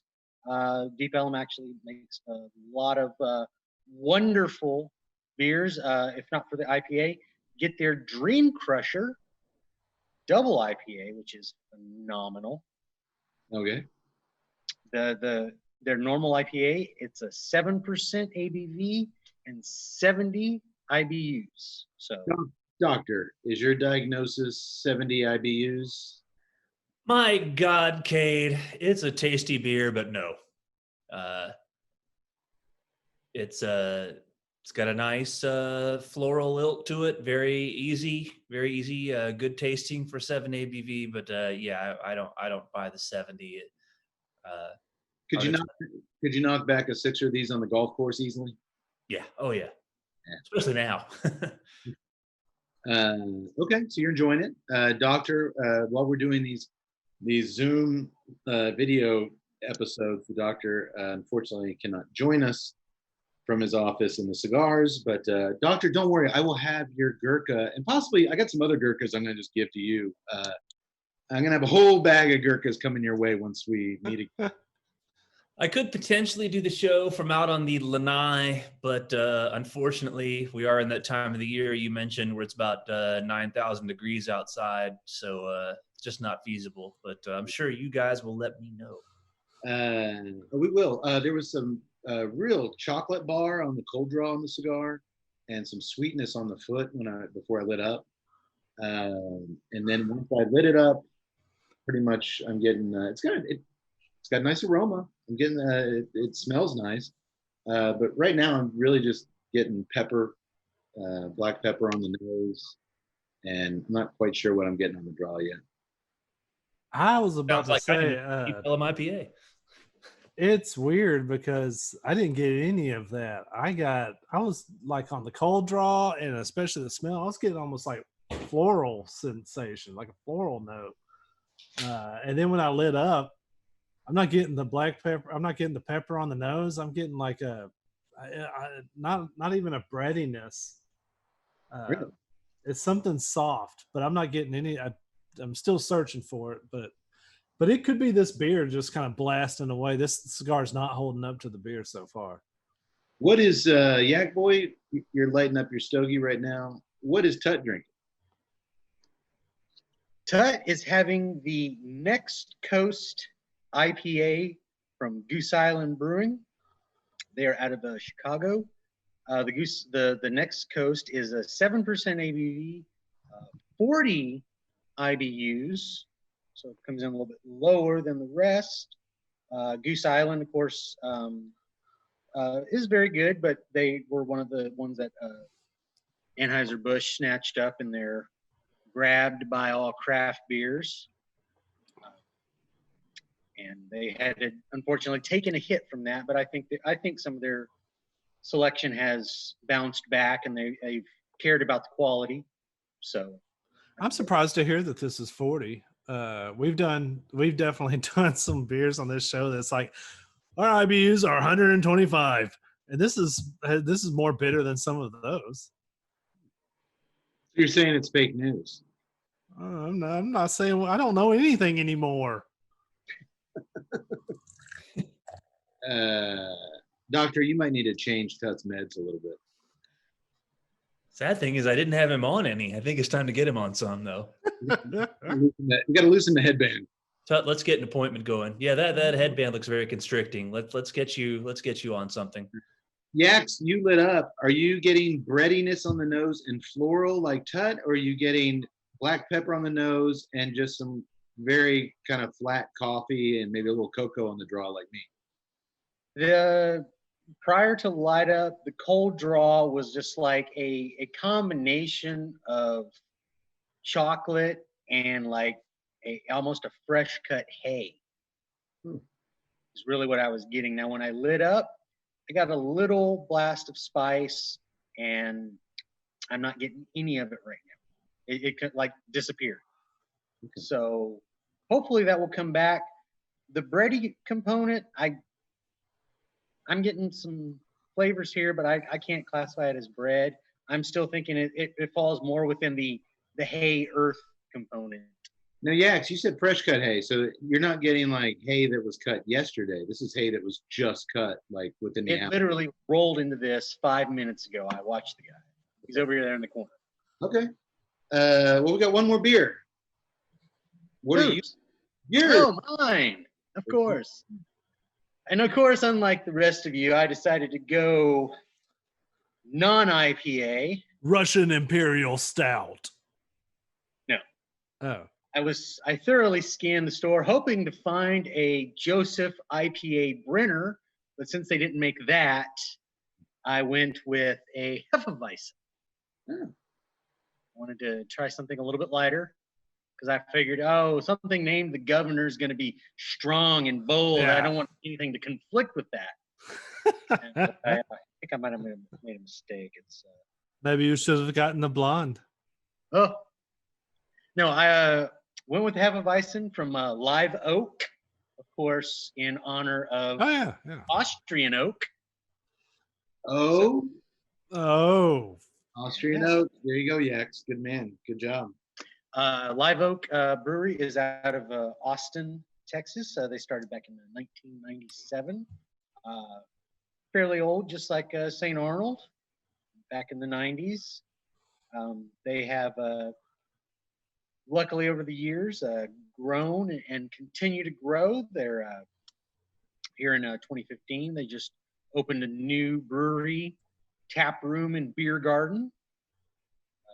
20 acres over by the airport. 20-acre beer garden. Good God. Well, I mean, not on 20 acres, but they got a little chunk of land, so whenever they need to hopefully expand in the future, they'll have it. The Hefeweizen, it's very good. I'm liking it very much. It's a 5.2% ABV and only 12 IBUs. Hence why I picked it, because I was thinking there, it's not going to have anything to conflict. Yeah, the cigar. But The cigar looks intimidating, but it's not.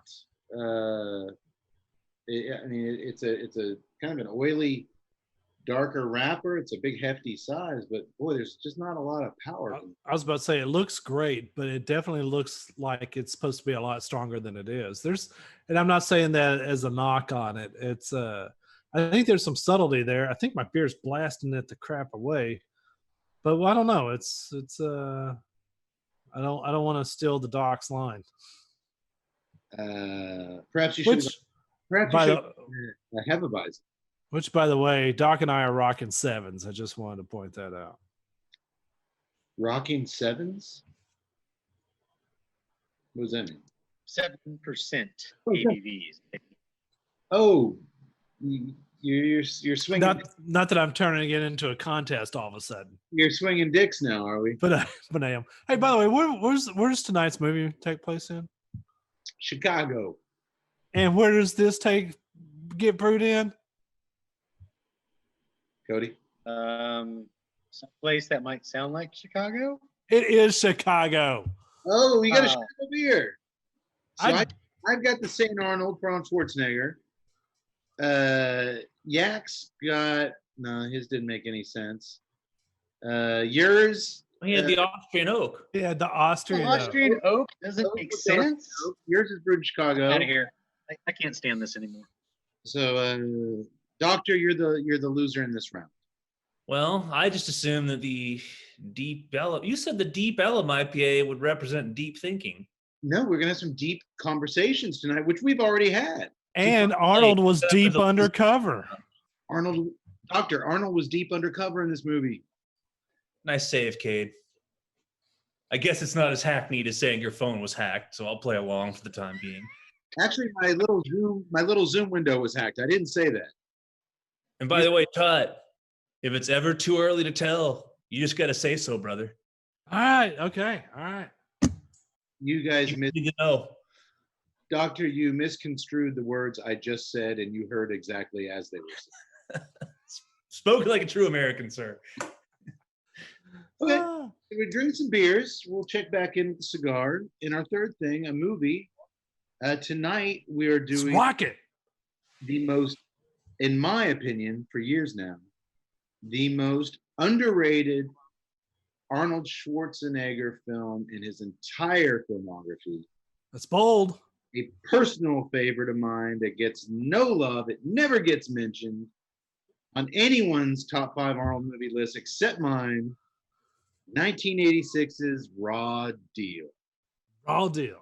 They gave Definitely underrated for the 80s. they gave him a raw deal. Nobody gives him a raw deal. Nobody. Written by Luciano Vincenzoni, Sergio Donatati, Gary DeVore, and Norman Wexler. Hey. 2 of those dudes have Italian names. That's pretty good if we're going to watch a mafia movie. That's a good sign. And directed by John Irvin, who would go on a few years later to direct the Vietnam flick Hamburger Hill. Ooh, very Very good. nice. I never saw it. And the Patrick Swayze classic Next of Kin. Oh, very nice. We need to do that on the show. Come on. I never saw that one either. Listen, you're selling yourself short by not listening to Liam Neeson with the Southern accent. Are you It's shitting me? Cinema gold. Hey, he's another guy that got into trouble for saying. I think my thing was just hacked. It's just getting out of control now. Yeah, Yax. I don't think we're allowed to talk about him anymore. He got into some trouble. Did he? Yeah. Let's redirect things slightly. I like how if Cade hadn't seen the movie, it's immediately dismissed. Like Tutsa, oh, Hamburger Hill is. I never saw it. Moving on. I said the Patrick Swayze classic Next of Kin. I gave it the classic based on how much you guys have. I can't believe you haven't seen that. I thought that would be like, I like Swayze. I should see it. yeah, it's a good movie. I like it. It's fun. There was actually a movie that I wanted. There was a cigar that we were going to pair it with, and we never got around to it. We'll get it on the show. It's fun. It's fun. Well, can we get it on the show now? Oh boy. Are Patrick Swayze and Liam Neeson, are they lovers in that thing? No. They're brothers. Brothers. Which once Come again, on. there's contradictions throughout the film that Come on, Cody. I think We gonna do a movie here. oh God, that's how they that talk. sounds just like him. It's eerie. I guess I do need to watch this thing. Tonight's film was produced by legendary producer Dino De Laurentiis Oh And- yes. and his wife Martha De Laurentiis, grandparents, obviously, of the smoking hot celebrity chef Giada De Laurentiis. Am I allowed to say that? Am I in trouble now? I A never little seen bit. Just a little bit. You'll be fine Do I need to get a lawyer? now. Dude, Giada. Oh man. That is one beautiful woman. Yes, and you know what, Doctor? The day we can't say that, let's just hang up our hats and go home. That was the 80s. Well, we're all stuck at home now. I guess that's not really a threat. I'm going home. Oh yeah.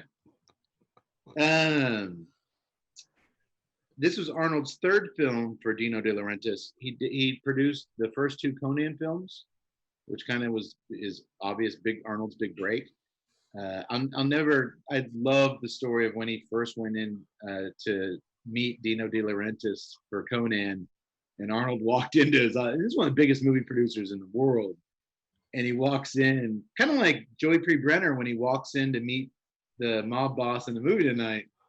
You know, try to stay humble. Try to, this guy has a lot of power. Try to stay reserved. And the first thing Arnold says when he sees this little Italian guy, why does such a little man need such a large desk? And because of that, what's his name said, that's not Conan. I'm not putting him in my movie. He almost messed himself up. Almost messed himself up. But much like the mob boss in this movie, he didn't care. He gave him the job anyway. All right. Well, are you boys ready to dig into the beautiful, majestic glory that is 1986's Raw Deal? I can't wait. I do have to admit that I saw this. The last time I saw this was a couple of months ago. And it was actually the first time I saw this. And now it's funny because we've talked to Arnold all this time. And I've I've talked with Kate, and I know I've talked with Cody, and I've been like, oh yeah, raw deal this, raw deal that. And apparently, like, I had seen like maybe a scene or two and thought I would watch the whole thing. So I was just like, you know what? I haven't seen Raw Deal in a while. I'm gonna watch it. I'd never seen it. I had never seen the whole thing. And I was just like, this movie's fucking great. That's how I was with Ice Pirates. When I sat down and we were going to do the show on that, I'm like, this will be fun to revisit. And then about 30 minutes, I'm like, oh, I've never seen this. I could have sworn. Well, Touch, shame on you for one. I thought I'd seen all of them. It's an easy one to slip through the cracks. It wasn't one that was played on TV a lot, probably because it's one of the bloodiest and kind of bad language. I mean, this would be a hard one to cut for TV. The deaths are pretty damn gruesome. Cade, was this a theatrical release or was this like an HBO movie? This was theatrical. My friend, my Uncle Bill took me to see this in 1986 on the opening. Okay. I was visiting him in Atlanta, Georgia, and he knew what an Arnold fan I was. And my Uncle Bill was the one who got me into bodybuilding and weightlifting. So I got off the plane and he's like, guess what we're doing tonight, buddy? And he took me to see this movie. And it's one of those 3 or 4 theatrical experiences as a kid that's locked in my memory. Yeah. It did not do well, but it was in the theaters. Okay. All right. Well, let me take a quick sip to wet my whistle.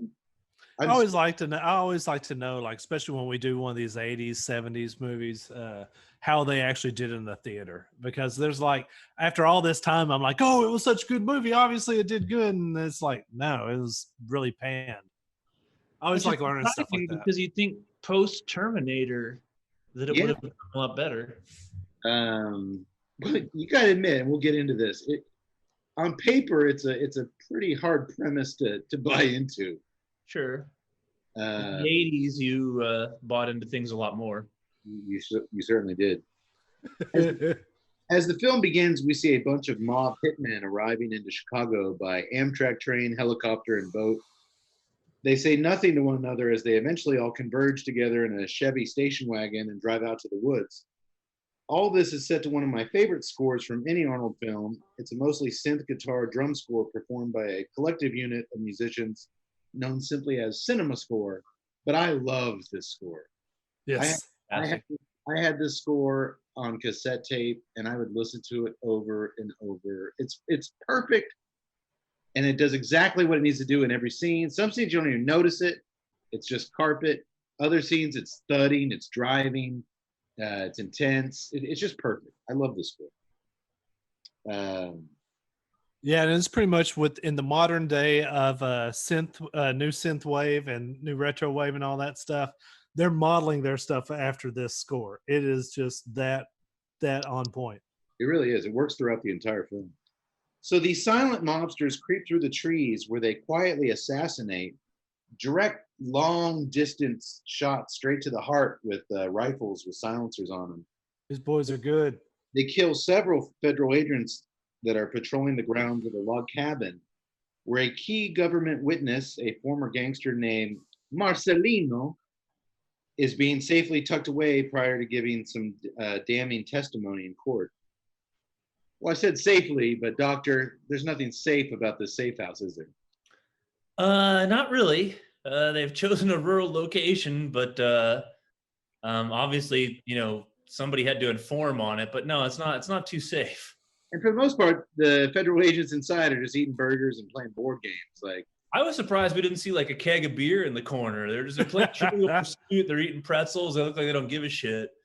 And Not then they two picked guys the most, in the place, or not to belabor it, they're like way like far away. most completely indefensible location. We're surrounded by these dense woods and trees and I was waiting for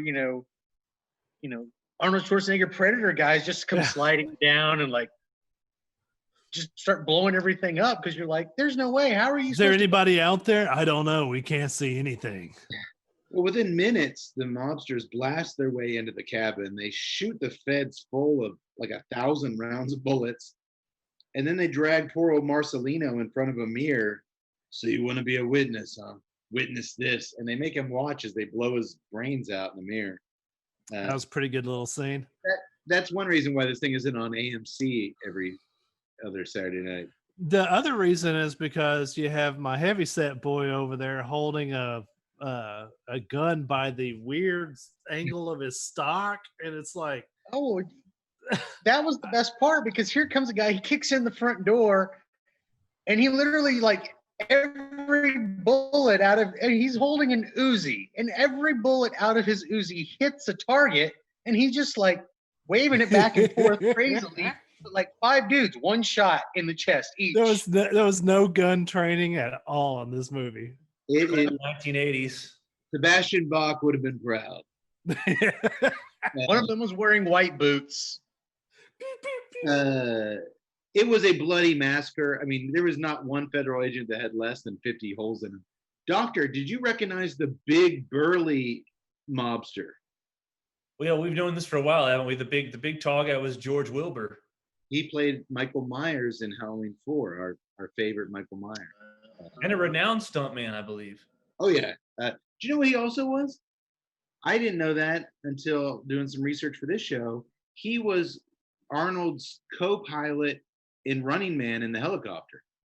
That I did not know. Now I'm going to have to go back and watch that again. Yeah, that's Wilbur flying the helicopter with. Okay, I kind of see that. Is he the one that Arnold punches in the face? I think he gets in the back of his hand. Ah, okay, good. I've always wanted to do that to somebody. Not punch him in the back of the hand, just. Later that evening, as law enforcement has arrived on the crime scene at the cabin, we find FBI agent Harry Shannon kneeling down on the floor next to one of the dead agents. It's his son, or it was his son, Blair. Harry mutters that in 27 years in the Bureau, he's never got so much as a scratch, and here's his son lying in a pool of blood looking like a block of Swiss cheese. Well, he doesn't say that. A very unsympathetic agent barks at Harry to get up as the corner workers need to zip up Blair's body bag. Hey, Harry, you speed it up. They want to get out of here. It's getting kind of late. What a dick. Like, dude, it's his son. Give him a minute, asshole. Also, Yeah, but it's Kolchak, the Night Stalker.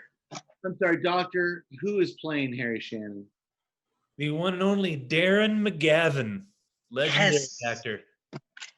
He is the Night Stalker, as Yak said. He's the dad from the Christmas Story. He's Billy Madison's dad. Yes.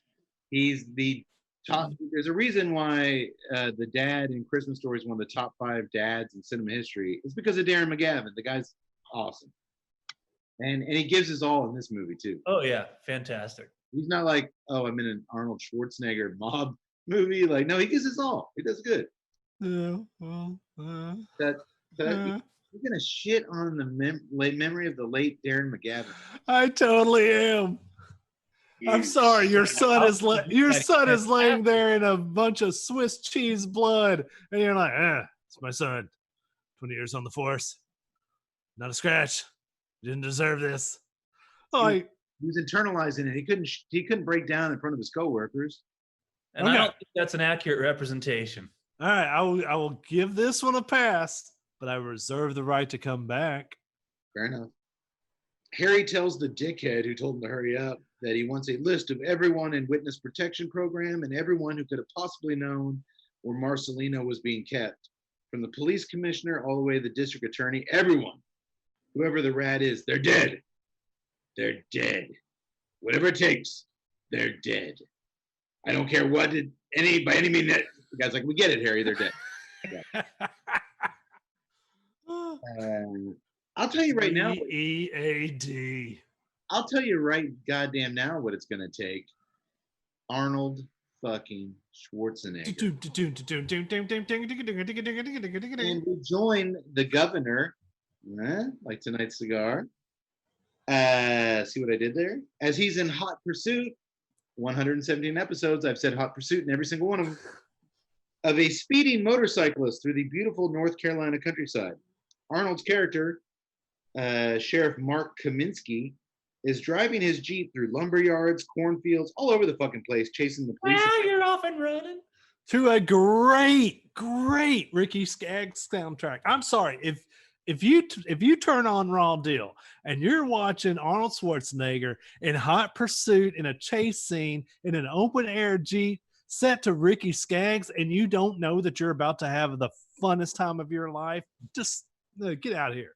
I can't talk to you. Rider riding down the road, right beside you, everywhere Todd goes. Sorry. You got to tap your toes. Good job, Doc. Yeah, but here's the thing. He's chasing this police imposter. It's, as you guys have said, set to the toe-tapping country tune One Way Rider by Ricky Skaggs.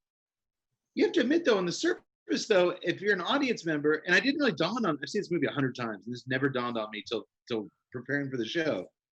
You're seeing Arnold in a Jeep dressed in jeans and like a jean jacket, no siren, no lights, chasing a police cop on a cruiser, a police motorcycle all around. I guess we always assume Arnold's the good guy. I don't know what he did, but he deserved it. But it looks like a civilian's chasing around a cop on a motorcycle. That cop must have deserved it. If he's being chased by Arnold, I mean, come on. Mm-hmm. But it's just, on the surface, it makes no sense at all, kind of like this whole movie, but it works. I had a great time through the entire sequence. Staring at you. Doctor, you've got a very Ricky Skaggs-esque aura about you tonight.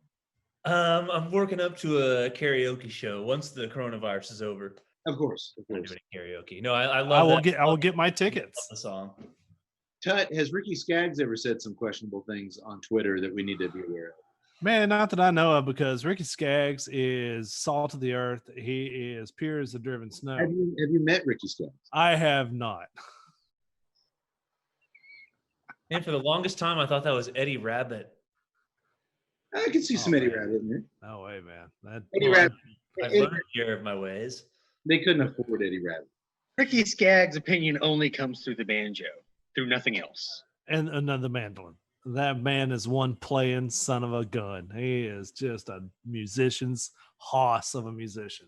Hey, last night I've been made aware that my banjo made some comments. My banjo was hacked. I'm so sorry. Banjo was hacked by the piano. So eventually, they're driving all over the place, chasing each other. So eventually, Kaminsky decides to head the perp off at the pass, as they say. So he gets ahead of him, and he pours a trail of gasoline across the dirt road. Then right before the motorcyclist drives through it, Kaminsky takes a huge puff on his giant-ass stogie, throws it down the gasoline. It erupts into a giant fireball, with the explosion knocking the dude clear off his motorcycle and tumbling to the ground unconscious.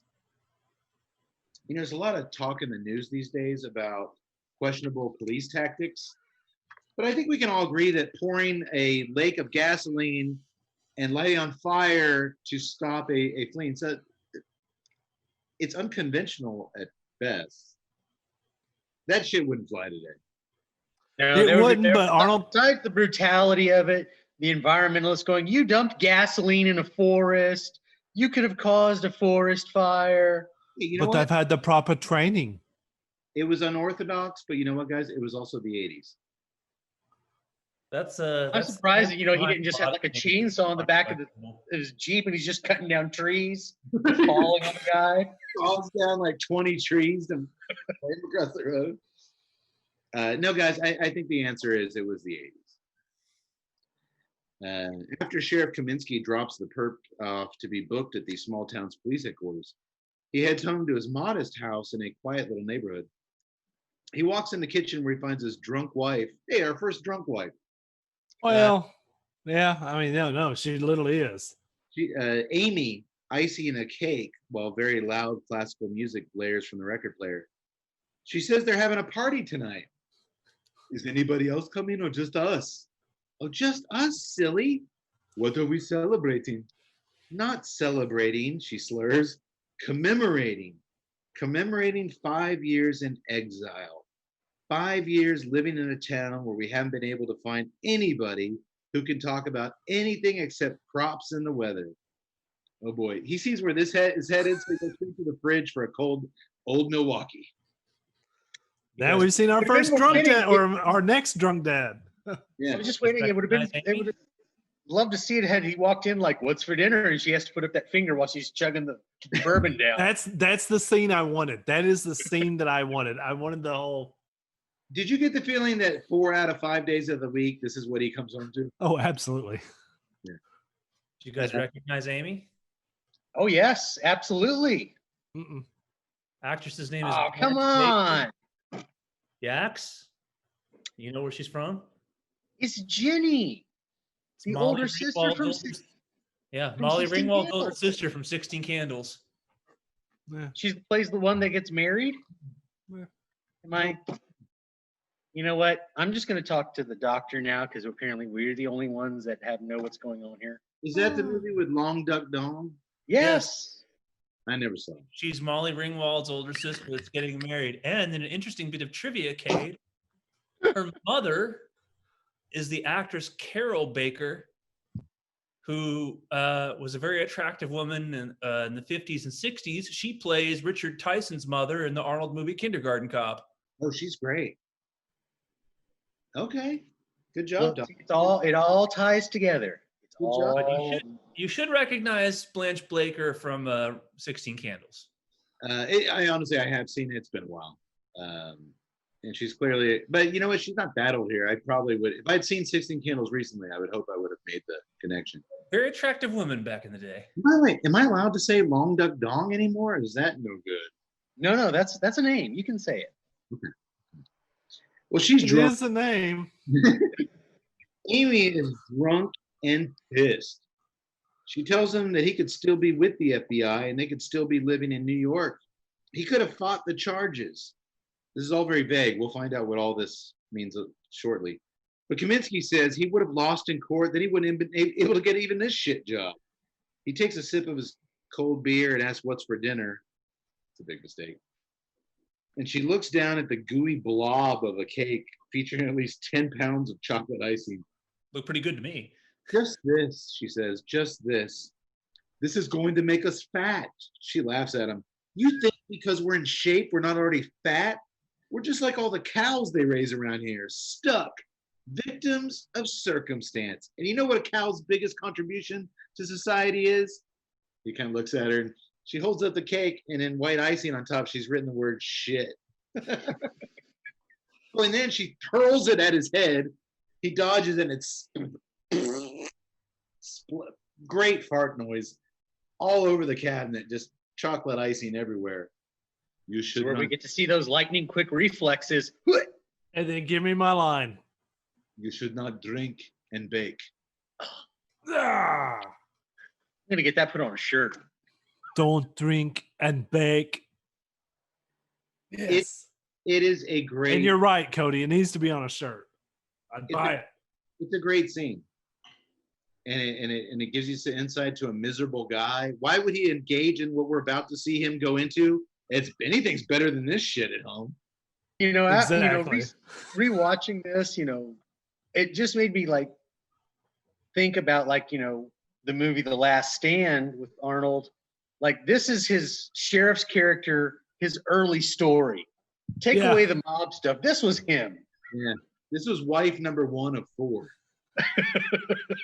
but they all kind of played out the same song and dance. Well, later I agree with Cody. The only thing that would have made this great scene better would just been the drink, and then that would have been it. Otherwise, this is a great scene. later that night, did you guys notice? This is probably me. I've seen this movie so many times. I was looking for new things, and this was one of them. When he pulls up to the house after a hard day at work, and she's in there drinking and baking, the house didn't have a garage, and there was no other car in the driveway. So I got the feeling she's trapped there all day. Like she had no car. That's why she's drinking and baking. Like she had nothing else to do but drink and bake. Like, dude, buy her like a little mid-priced sedan and let her go out in the Plus, she's from New York City. She's only been there 5 years. So I'm sorry, Sally Joe and Mary Beth, they're not coming over to have girls' night yet. I thought it was a really effective scene. Later that night, Kaminsky picks his drunk wife up off the couch, and she gives him a little kiss, like half asleep. So, there is something there. I thought it was actually kind of tender. It was. And I never actually, I've seen it 100 times. Doctor and I used to watch this movie during our summers when we were kids religiously. I never really noticed that before, but you kind of need that little moment to make it seem why he wouldn't, throughout the movie, bang other chicks and even come back to this psycho. There is something there. He puts her gently to bed. Just as he's settling into his favorite chair, kicking his feet up with a glass of schnapps, the phone rings. It's his old boss and co-worker, Harry Shannon. It's Shannon, Mark. Harry Shannon. Doctor, please jump in at any time. You do the best Darren McGavin voice I've ever heard. Well, you're the only one I've ever heard, but you do it really good. It's Shannon, Mark. Harry Shannon. It's defeated from the minute he speaks to him. It's Shannon, Mark. Harry Shannon. This guy's such a sad sack of shit. Can you imagine if I called you, Doctor? Like, hello, it's Cade, Doctor. Matt Cade. Hey, Doc. Matthew Cade. This is going to be a great conversation. I can't wait to hear what this guy's got to say. It's like being on the phone with Eeyore. Or like Debbie Downer. Like, it's Tuttle, Cade. Jason Tuttle.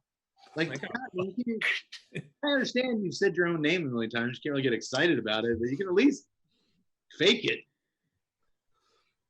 It would have been like, hey, Mark, it's Harry. It's Harry Shannon. No, it's Shannon, Mark. Harry Shannon. Harry can tell by Kaminsky's voice that he's seen better days. And he tells him, if you'd like to see them again, we should meet tomorrow. Talk about fantastic timing, right? Him and his wife are talking about the old days. All of a sudden, his buddy Harry calls and says, you want to see those days again? Everything's working out pretty good. Here comes the hook. You want to see him again? Meet me. I can't tell you how many times I was having a shitty night or a shitty week, and I just hoped and prayed and hoped that one of you guys would sense my despair. It didn't come. Pick up a phone and call me. It must be nice to experience that. I imagine. I don't know. Actually, every time I call, I'm getting like just drunk bottle sounds. It's Cade, Todd. That Cade. Then I end up depressed. Hey, unlike you guys, you know what's never let me down? What's that? Glad you asked, Todd. That's right. I'm talking about the sweet, smoky aroma of a Pappy Van Winkle Family Reserve barrel fermented cigar. King of the segment. Barrel fermented cigar. It's a cigar, Mark. Barrel fermented. It's a cigar. It's a cigar. The Pappy Van... No, I'm not going to. The Pappy Van Winkle Family Reserve Barrel Fermented Cigar is a long filler premium cigar rolled in limited quantities at La Gran Fabrica Drew Estate in Estelí, Nicaragua. Deep barrel fermentation is the key process that makes this expression vastly different from anything else on the market. Hand-selected leaves from Kentucky are packed into small torquettes, or bundles of tobaccos, to you noobs, which are then loaded strategically into oak bourbon barrels. Those are the best kind of barrels. Water is then added while immense pressure is applied to the torquettes via railroad jacks. The tobacco is removed 2 to 3 times per year, shaken out, then repacked. We've seen this process in Kentucky at the Barn Smoker. It's amazing to watch. It's a true art form. The total process of fermentation takes 12 to 18 months, leaving a truly unique flavor profile and aroma. There's nothing like it. The Pappy Van Winkle's Family Reserve Barrel Fermented is now available at brick and mortar Drew Diplomat retailers everywhere. Seek it out. Let us know what you think. Speaking of cigars, we haven't heard a lot about tonight's cigar. I, for one, am a professional. I'm not letting the current climate of Gurkha cigars influence this. I'll just be honest. It's kind of an open draw. I'm getting a lot of air in the draw. It's a little bit open. Yeah. So I'm still being very muted pepper. The aroma is fantastic. The smell coming off this thing has been really, really nice.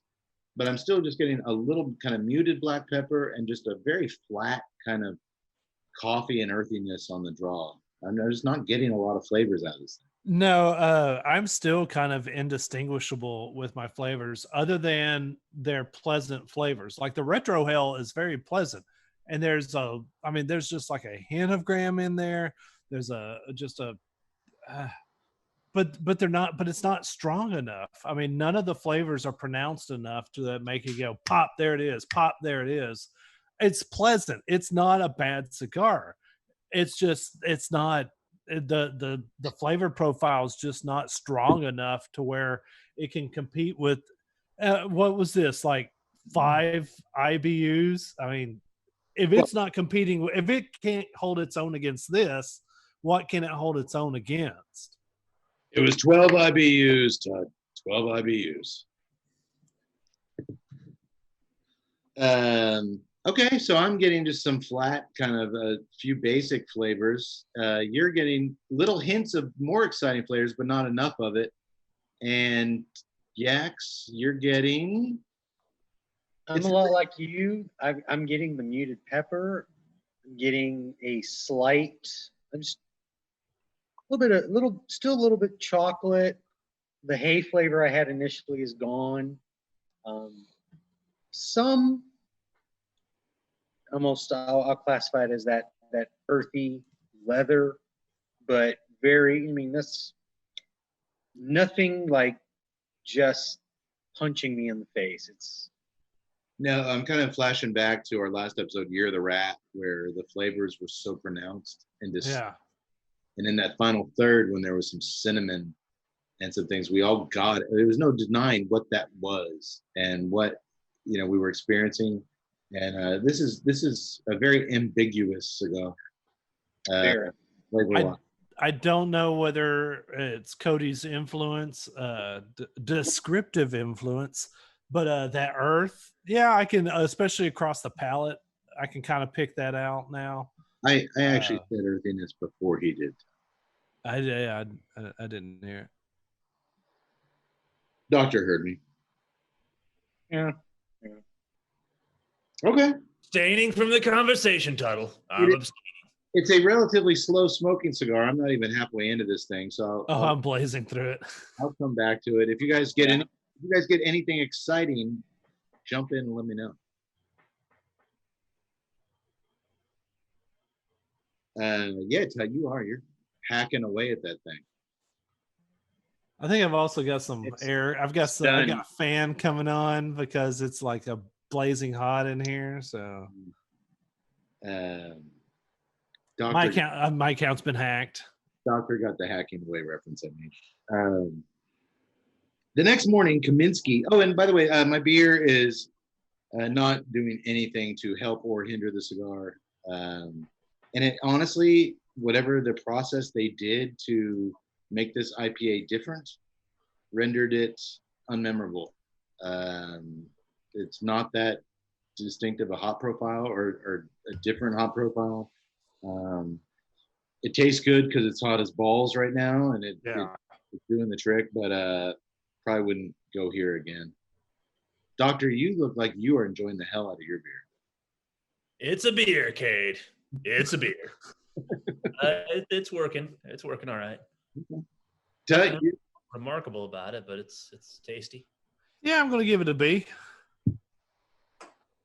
I mean, it's not blowing my doors down, but it's okay. Hey, B's passing. Yeah. And Yax, your Hefeweizen is doing the trick. It's fantastic. I highly recommend it to everybody. I actually think we did that on the show, the Live Oak. You might be right. Maybe. We'll check. I don't know if it was the Hefeweizen. Station break. All right. Well, one thing that is working for everyone is the movie, so let's get back to it. The next morning, Kaminsky meets Harry in the marriage counselor's office at a federal building, the nearest big city. It's kind of a bizarre but apt choice of meeting places, right? Because both of them have noticed this place. They've all been there on just private matters. Why the hell's there a marriage counselor's office in a federal building? Anyway, Harry tells Kaminsky that he's not there on FBI business. No, this is all me. And he immediately starts playing the old friend videotape footage of a recent mob trial. There's the alleged mob boss Luigi Petrovita, his underboss Paulo Rocca, and they're both being drilled by special federal prosecutor Marvin Baxter, who's the same asshole that told Kaminsky to resign or be prosecuted when he was faced with brutality allegations 5 years ago. Here's where we find out what Amy and him were fighting about, what ruined his career in the Bureau. You see, Kaminsky beat the shit out of a child rapist and murderer and brought him in to custody with half the bones in his body broken. And I guarantee you, in his entire career, this was the hardest line for Arnold to ever deliver. You remember the case? He molested, murdered, and mutilated her. So many M words. I know the public wasn't too keen on heavy-handed cops at that time. Nowadays, that's fine, but yeah. 5 years ago, you could just bring a sack of bones into the jail. You brought in a suspect with every bone in his body broken. Any prosecutor in the country would not sound like my half Doc, half McGavin. Doctor, half the bones in your body broken. Could you repair a man from that? My God, half the bones in your body broken? I don't even see how it's possible, Mr. Cave. The pain he must have been would have been immense. Off the charts. Off any chart I got in my office. It certainly sounds painful. I really just wanted Arnold to be like, look, I punched the guy a few times. What do you expect? Like he literally. But no, we didn't get that. He gave him one of the. Well, besides, Harry says, Baxter is now giving Petrovita and the mob way more shit than he ever gave Kaminsky. But Arnold's livid seeing this prosecutor guy that ruined his life. So now I know the who's who of the Chicago Mafia. You're the one still in the Bureau. What do you want from me? He actually thinks, he's like, I'm just a small town sheriff. What could I possibly do? Like, dude, obviously he didn't bring you here because you can have some weight in the law enforcement world, this podunk town. No. Do you remember my son? Sure, Blair. We went to some ball games together. How's he doing? Yeah. Dead. I don't think we're supposed to be laughing at this part. He's dead. Dead. Yeah, Blair's dead. But Harry has come up with a foolproof plan for revenge. This sounds easy peasy on paper. He wants to self-finance a mission where Kaminsky, the 6'2", 250-pound Austrian 7-time Mr. Olympia winner, will infiltrate the Chicago Mafia and tear it up from the inside.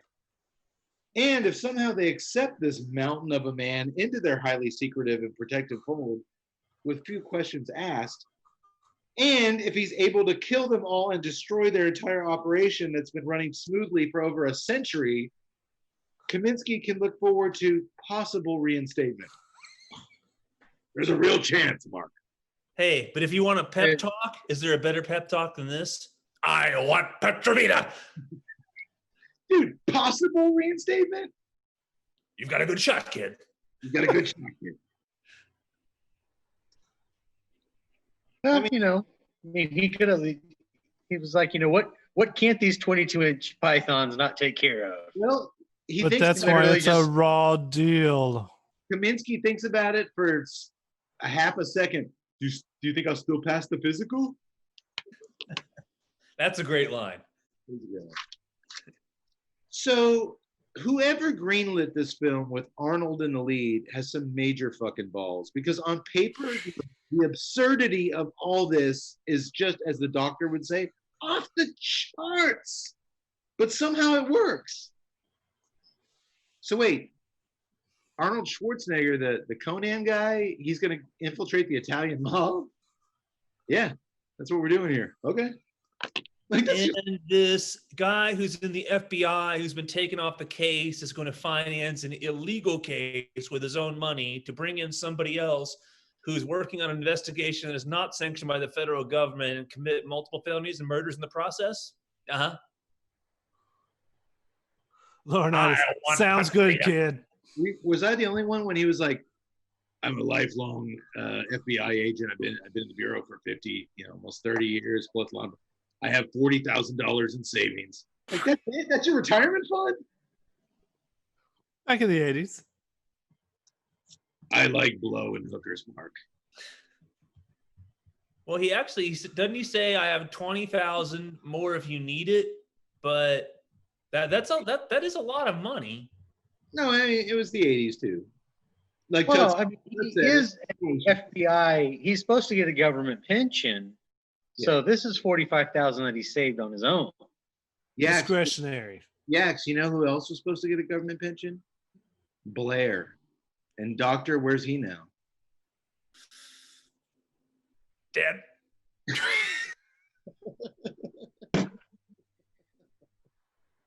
I feel very conflicted. Or it could technically be blood money if the 45,000 is Blair's life insurance. Well, you know who else is bloody? Yax. Doctor. Blair. Oh, sorry. I'm sorry I bombed on that one. Too soon. It's too soon. Okay.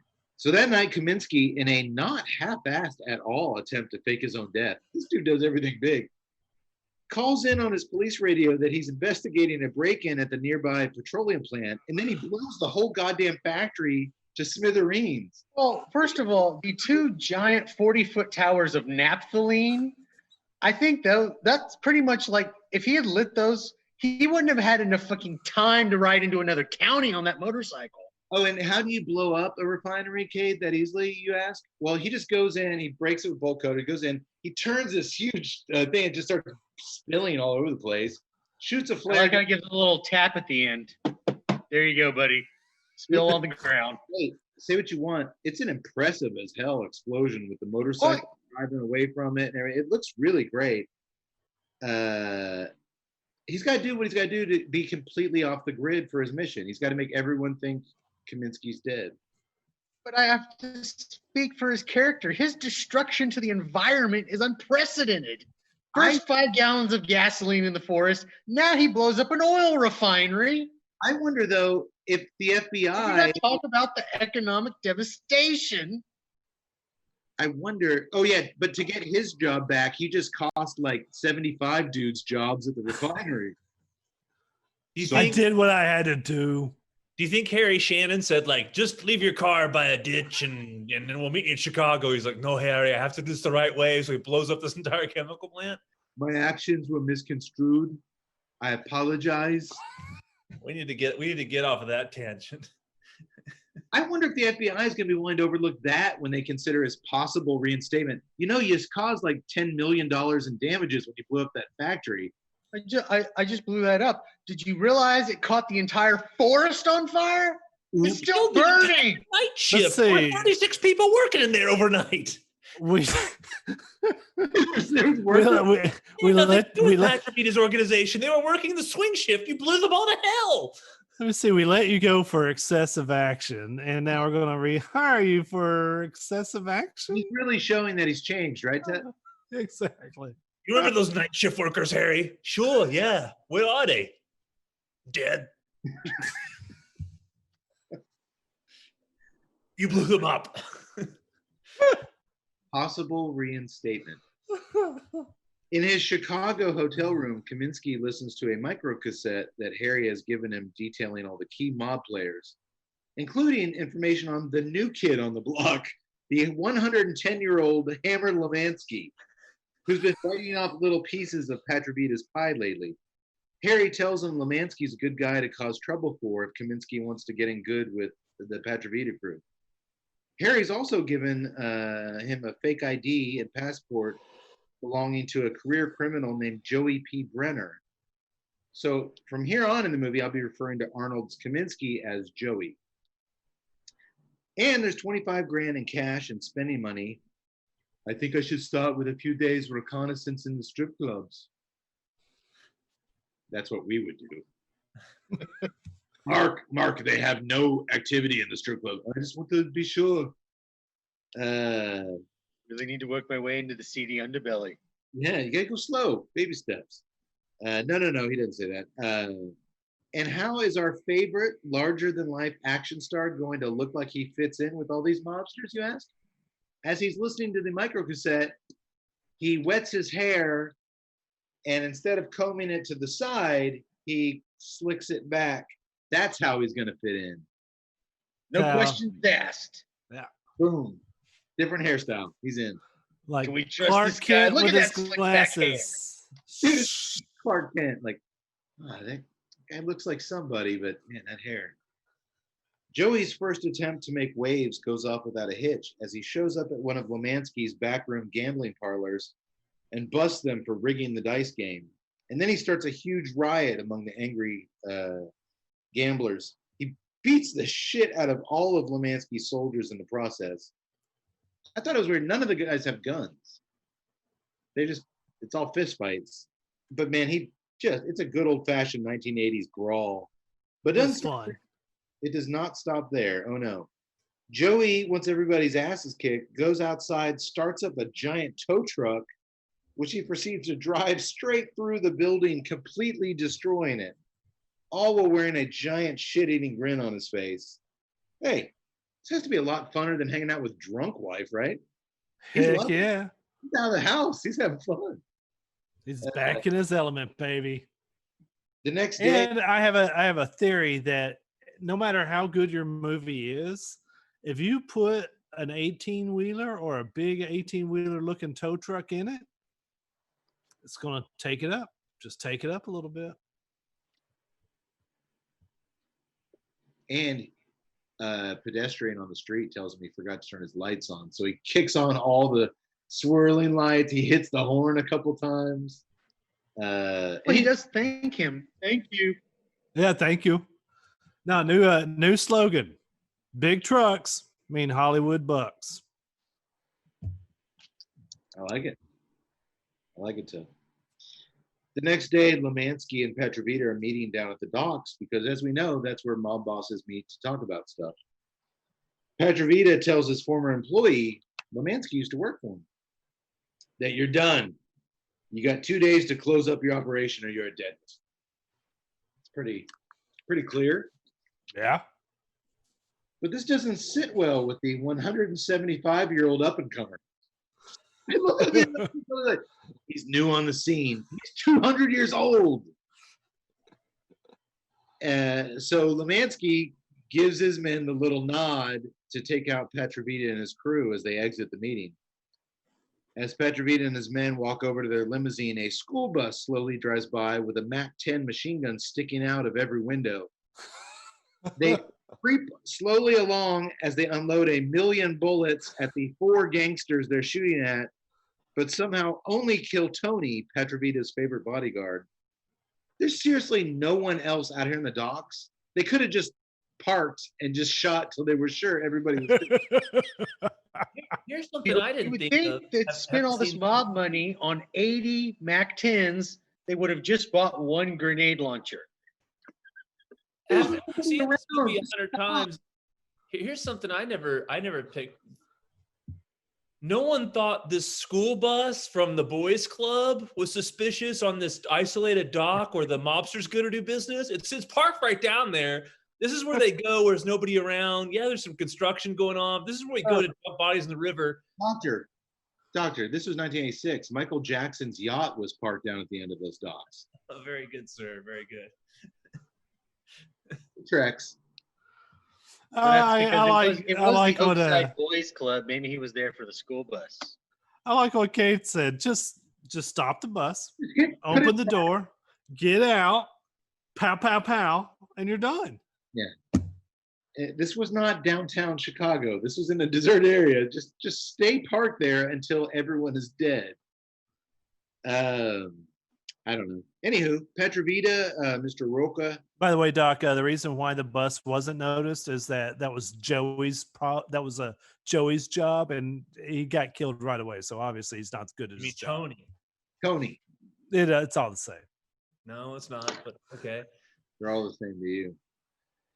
Tony, Joey, Zoe.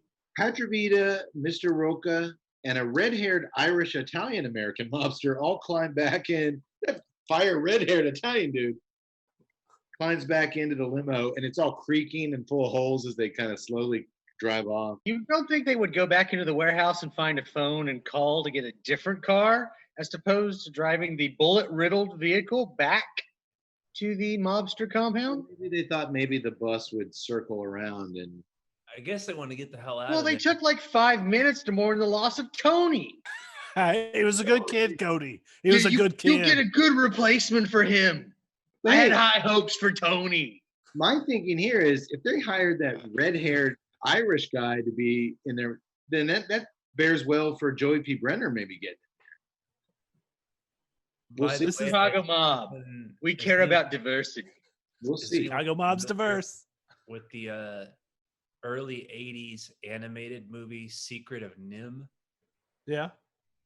Okay, so Paul Shinar is the name of the actor that plays Roca, and he voiced one of the characters in that. Oh. Nice. He's great in this. I love Roca in this. Yeah, fantastic. I don't know why even more stuff. Well, he died. Yeah, he didn't live very long. Yeah, no, he passed away mid 50, early 50s. Of AIDS.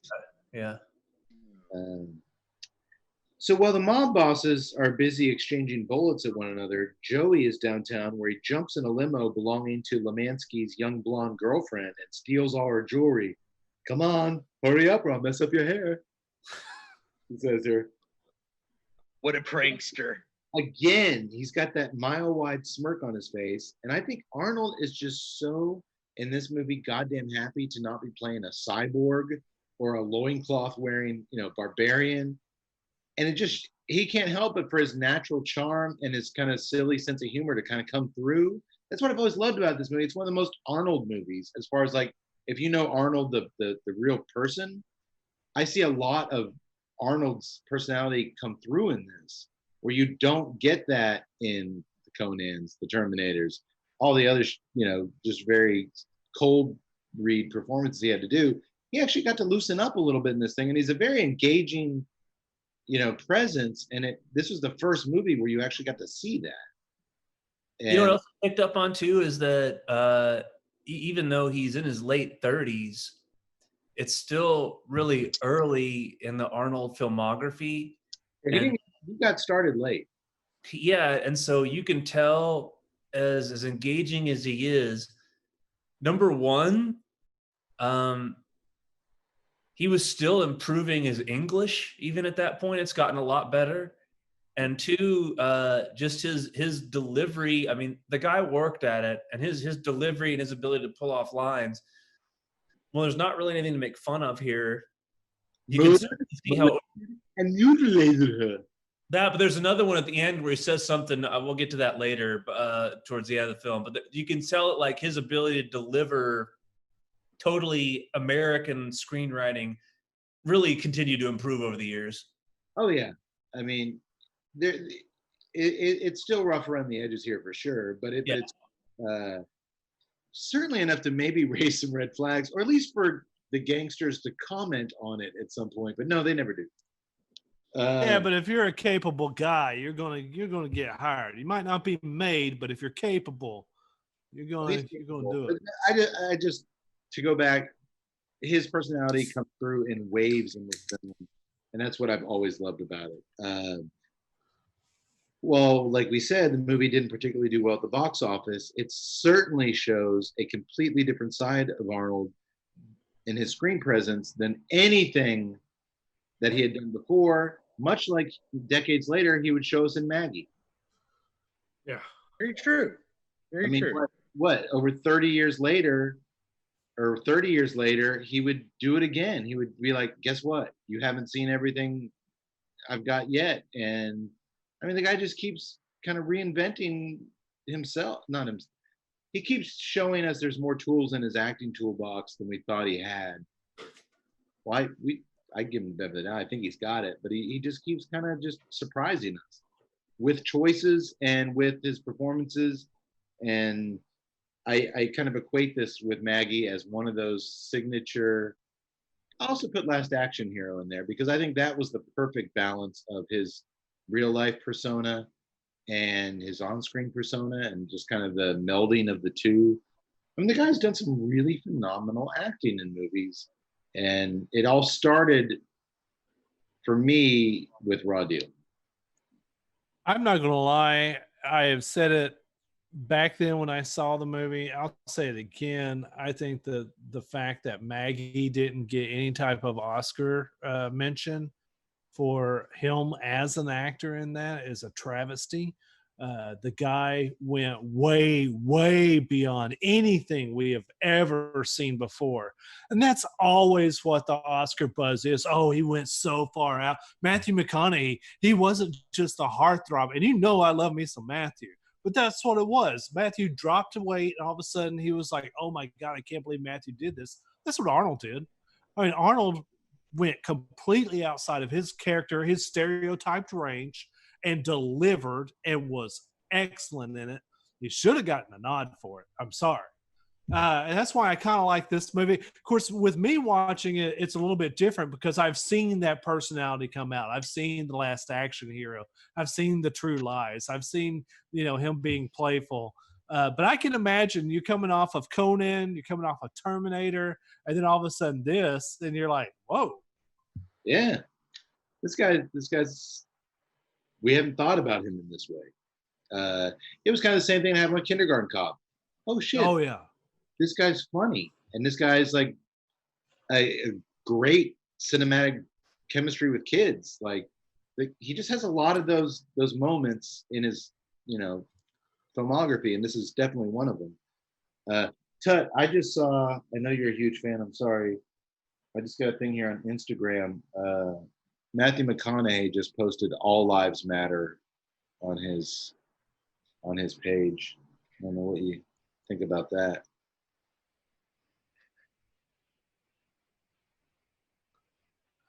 Are you shitting me, Clark? Yes, I'm shitting you. Okay. Again, he's one of those dudes where if that happened, you'd give him the benefit, like maybe it was hacked. He seems like a pretty reasonable sound guy.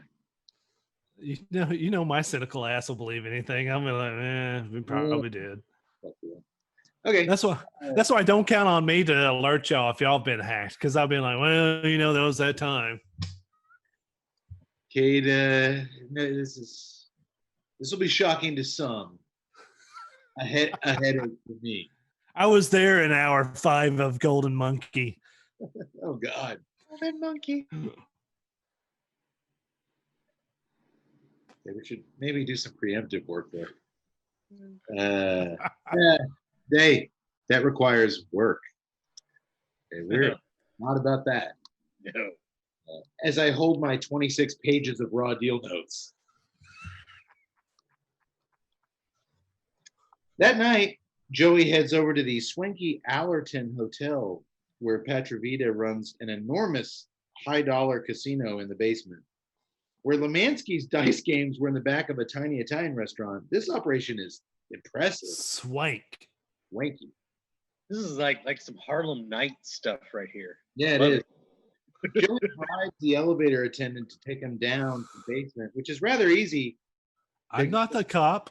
Take me down to the basement. Sorry, pal, there is no basement. I'm not the cop. I'm a player. Okay. Here, have a $1 bill. Thank you. Who's this guy turning away? Nobody. Also, you have to ask the question, in this day and age where you basically just push your own button, why is there a guy standing in the fucking elevator? It was the Allerton. It's pretty high dollar. Well, he's not dressed like a elevator operator. It's not like a little crank model, little sliding cage. Why is there only an elevator attendant between 8 p.m. and 4 a.m.? Why is there a button with a C on it for basement? Yeah, C for casino. Illegal gambling operation. Oh, this is what you want. I'd like to go to the illegal gambling operation, please. We don't have one of those here. Oh, come on. I'm not a cop. Okay. And he does bribe. He does bribe him. Yes, he does. And the elevator reopens, the guy's all smiling. He's all, all right. Oh yeah, no, Harry's a big tipper, or Joey's a big tipper with Harry's money. I would be too. Yeah, I was about to Tell the say. guy that I blew $1,000 at the strip joint. Well, I'll be good. There's a good chance I might get fucking killed doing this shit. I'm gonna go ahead and spend all this fucking cash while I'm at it. The worst thing Harry ever said was, "There's more if you need it." Okay. Okay, I need it. You're right. If it had been us, you would have seen Harry and some swank strip club, Joey and some swank strip club throwing money around. Like, I'm good at work tomorrow.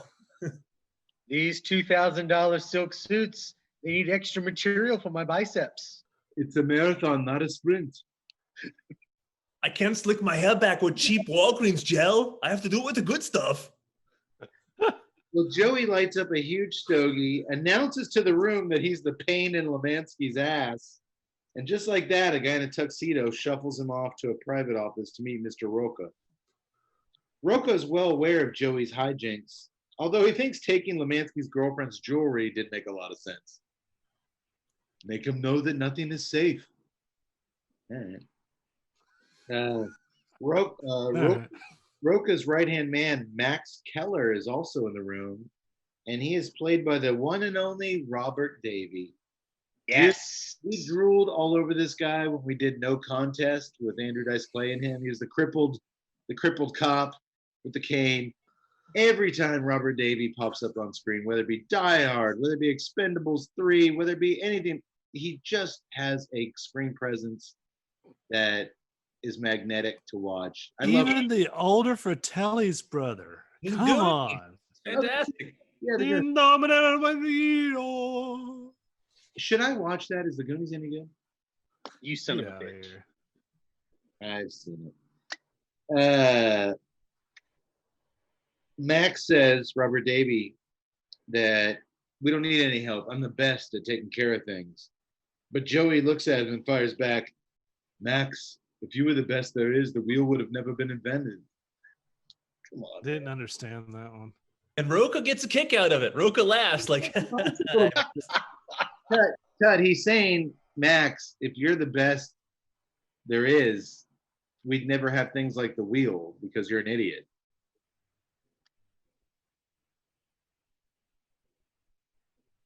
All right. oh boy. Let that simmer a little bit. Let's go back to We need to punching get a thinking cap back on. The back and forth. Loosen up that headband, will you? The back and forth, though, throughout this film between Joey and Max is worth the price of admission alone. It's on point. I like it. Arnold and Davey going at each other is just awesome. I love the fact when it was like, well, everybody makes mistakes. And then Davy's it was not more than once. I never make the same mistake twice. I just love that stuff. They're great. Rocco, he's heard enough. He gives Joey $1,000 in chips. And Joey goes out to the casino and sits down at a table next to a very attractive blonde woman named Monique. She's lamenting about how losing at the card games builds character. And Joey says, Girl Scouts build character. La cheaper, too. But she tells him, hey, if you pester me, I'll have you thrown out of here. I know people. I envy them, he says, as he slides all his chips over in front of her.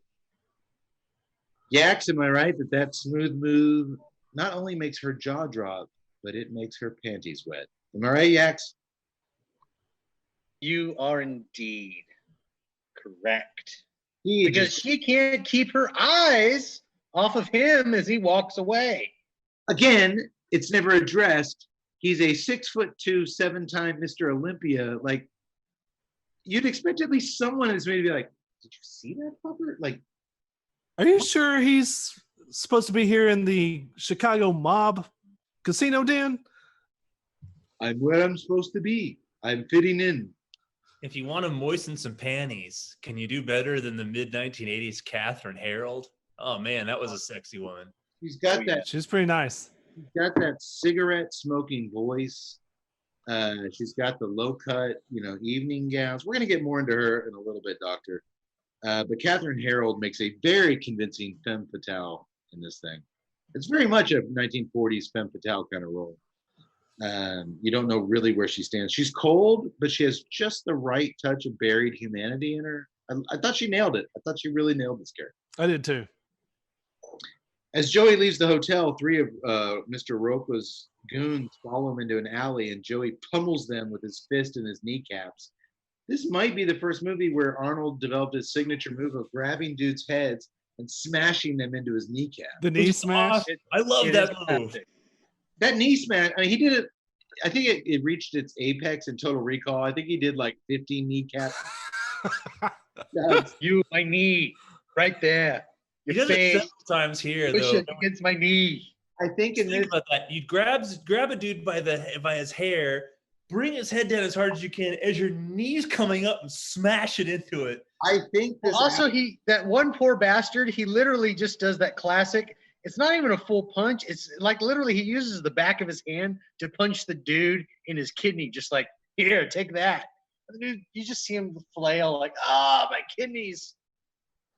dude, I think it's our first Arnold kneecap bashing, and that's kind of, I mean, it's worth celebrating.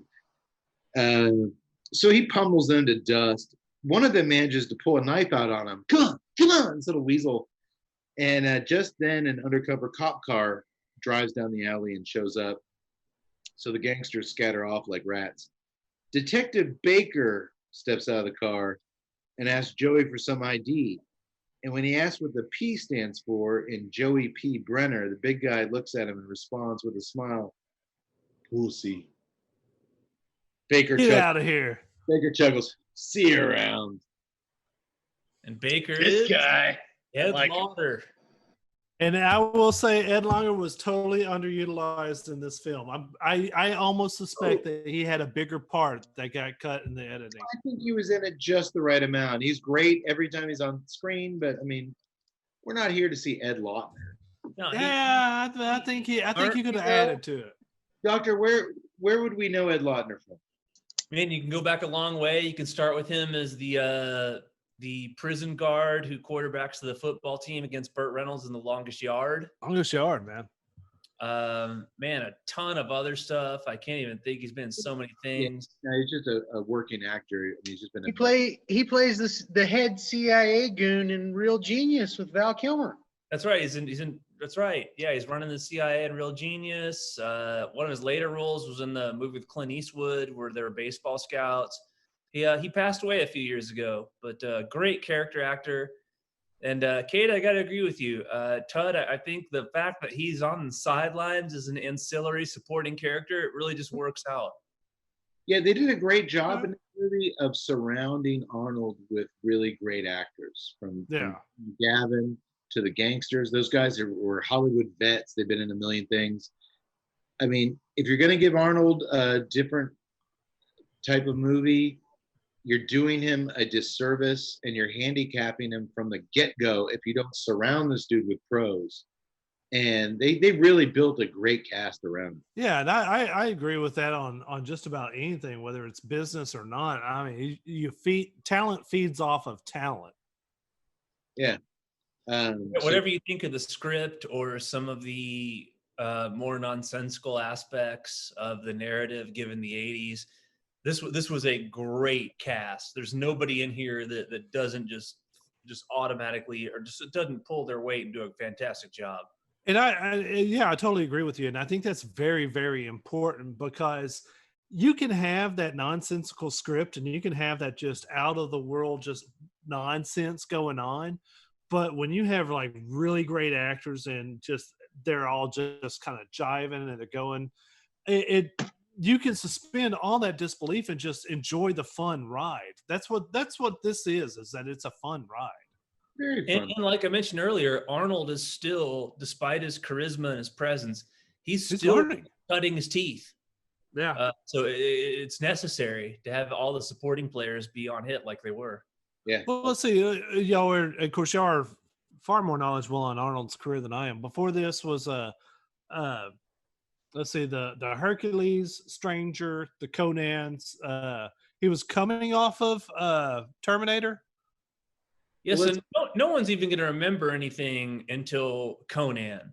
So you've got the two Conan films and Commando and Terminator.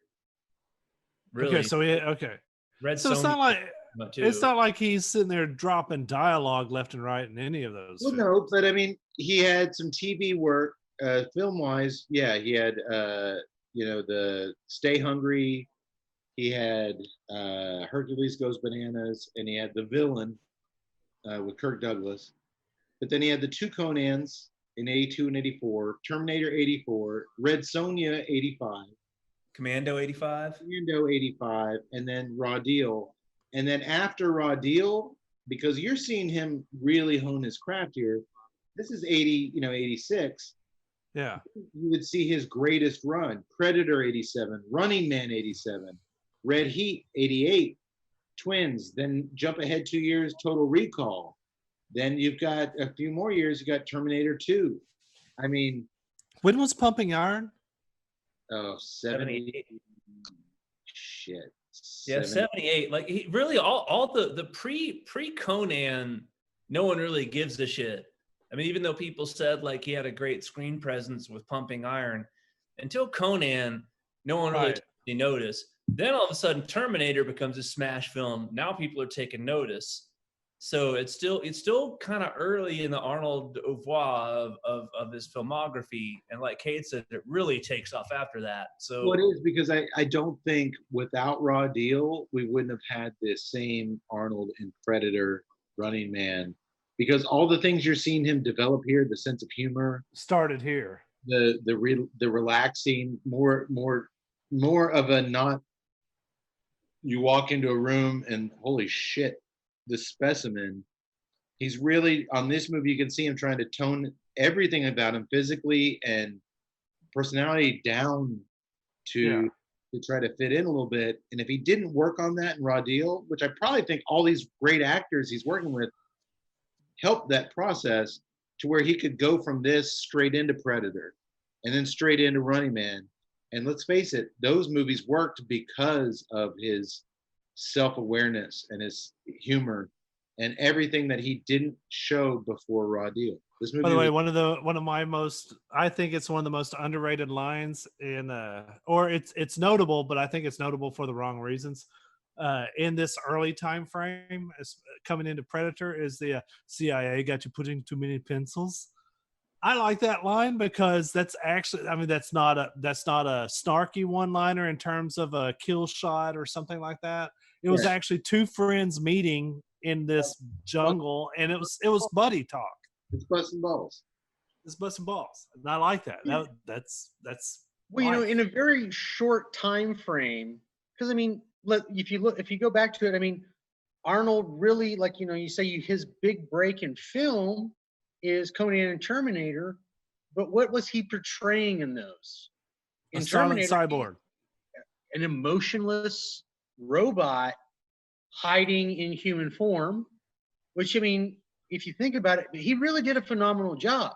Go back and look, and you say, like, all this stuff's going on. There's these action scenes. There's all these explosions, gunfire. He did it. You know what it takes for your face to be emotionless while you're trying to fire even a fake gun? Yeah, it takes a lot of skill. I mean, that's Hollywood lore. Is when they were considering Arnold for the Reese character in Terminator, and he kept telling Jim Cameron, okay, well, whoever plays the Terminator, they got to lead with their eyes. They've got to, and at the time they were looking at, Lance Henriksen, O.J. Simpson, crazy choices for the Terminator.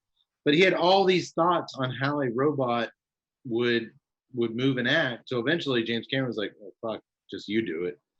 Well, yeah, but, Arnold comes in that from the. That's still an actor processing what's going to be seen on screen and the best way to move and the best way to emote. And, I'm not going to sit here and say Arnold Schwarzenegger is the greatest actor in the history of cinema.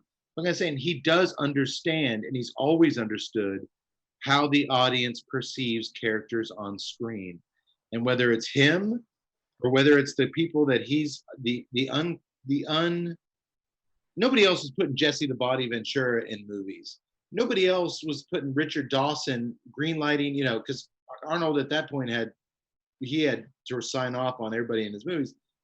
He would make the most crazy character choices, casting wise, And he just has a knack of knowing what's going to work on screen from a character standpoint. And you could see it in those early roles develop. And it's just kind of an awesome, I do. I think he's highly underrated as a performer. He's not just a dumb action star who relies on explosions and special effects. A lot of guys have made a lot of movies with explosion special effects, and we're not talking about them. And again, I won't say it again. All that kind of that genesis started with tonight's movie. Before we move on and finish out tonight's movie, I think we're all enjoying our beers for the most part. But Tut, you're almost cashed out on your cigar. Yax, you look like you're about me in last third. Should we talk about price point? Price point is always interesting with Gurkha. That's kind of what they're known for, is what their MSRP is, as opposed to what you can actually purchase them for. So this should be interesting. I'm going to start with Cody.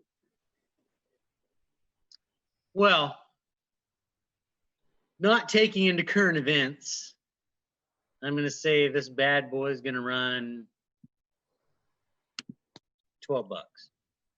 $12. What made you pick that?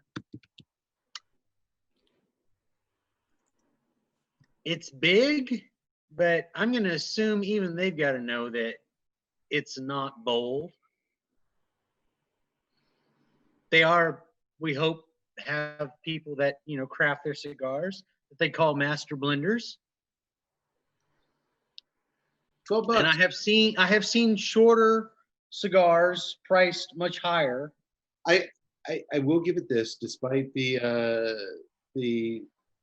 hard time discerning flavors and whatever, it is smoking for a very long time. Correct.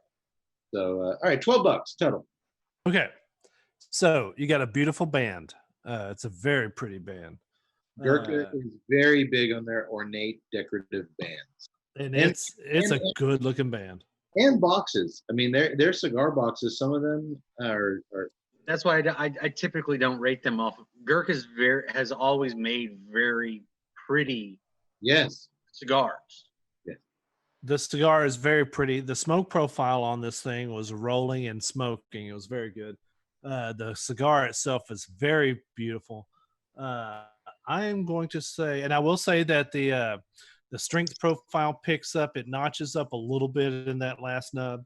My nose is starting to pick up a lot more of the spice. Excuse me. So much so it's making me sneeze. Price. I'm going to say the MSRP on this is $36, and then I will say the cigar is $8.50. Okay. Well, you're both wrong. What else is new? I'm very confused by the whole MSRP and selling price concept. Every cigar, when it's released, is given a MSRP. What retailers are told the price of the cigar should be. Tonight's cigar MSRP is $11. So you're saying I'm right? No, because is the case with most Gurkhas. I picked up a 5-pack of these for $16, which makes it $3.20 a stick. It's a good price point for the stick. Yeah, a little over $3. Jeez. You remember the governor's cigar? It's dead. I'm trying to forget. Hey Harry, what's the deal with the MSRP on this? Dead.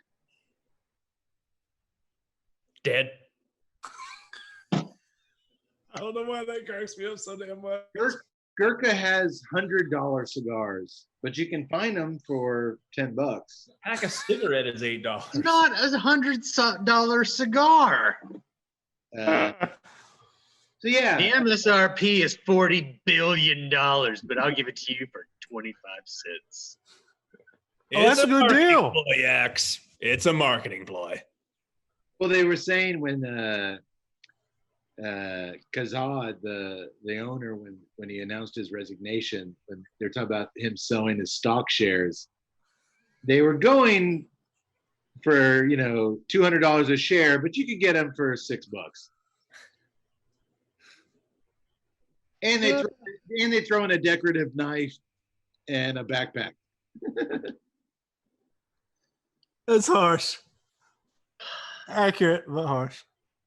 Yeah, they're very big on knives and whatnot. Yeah, so then I got these for $3 a stick. And for $3 a stick, That's actually a good price for this cigar. It is a good price for this cigar. dude, it's a great price. Yeah. So you're telling me this cigar is the same as like what, a factory smoke? A little more.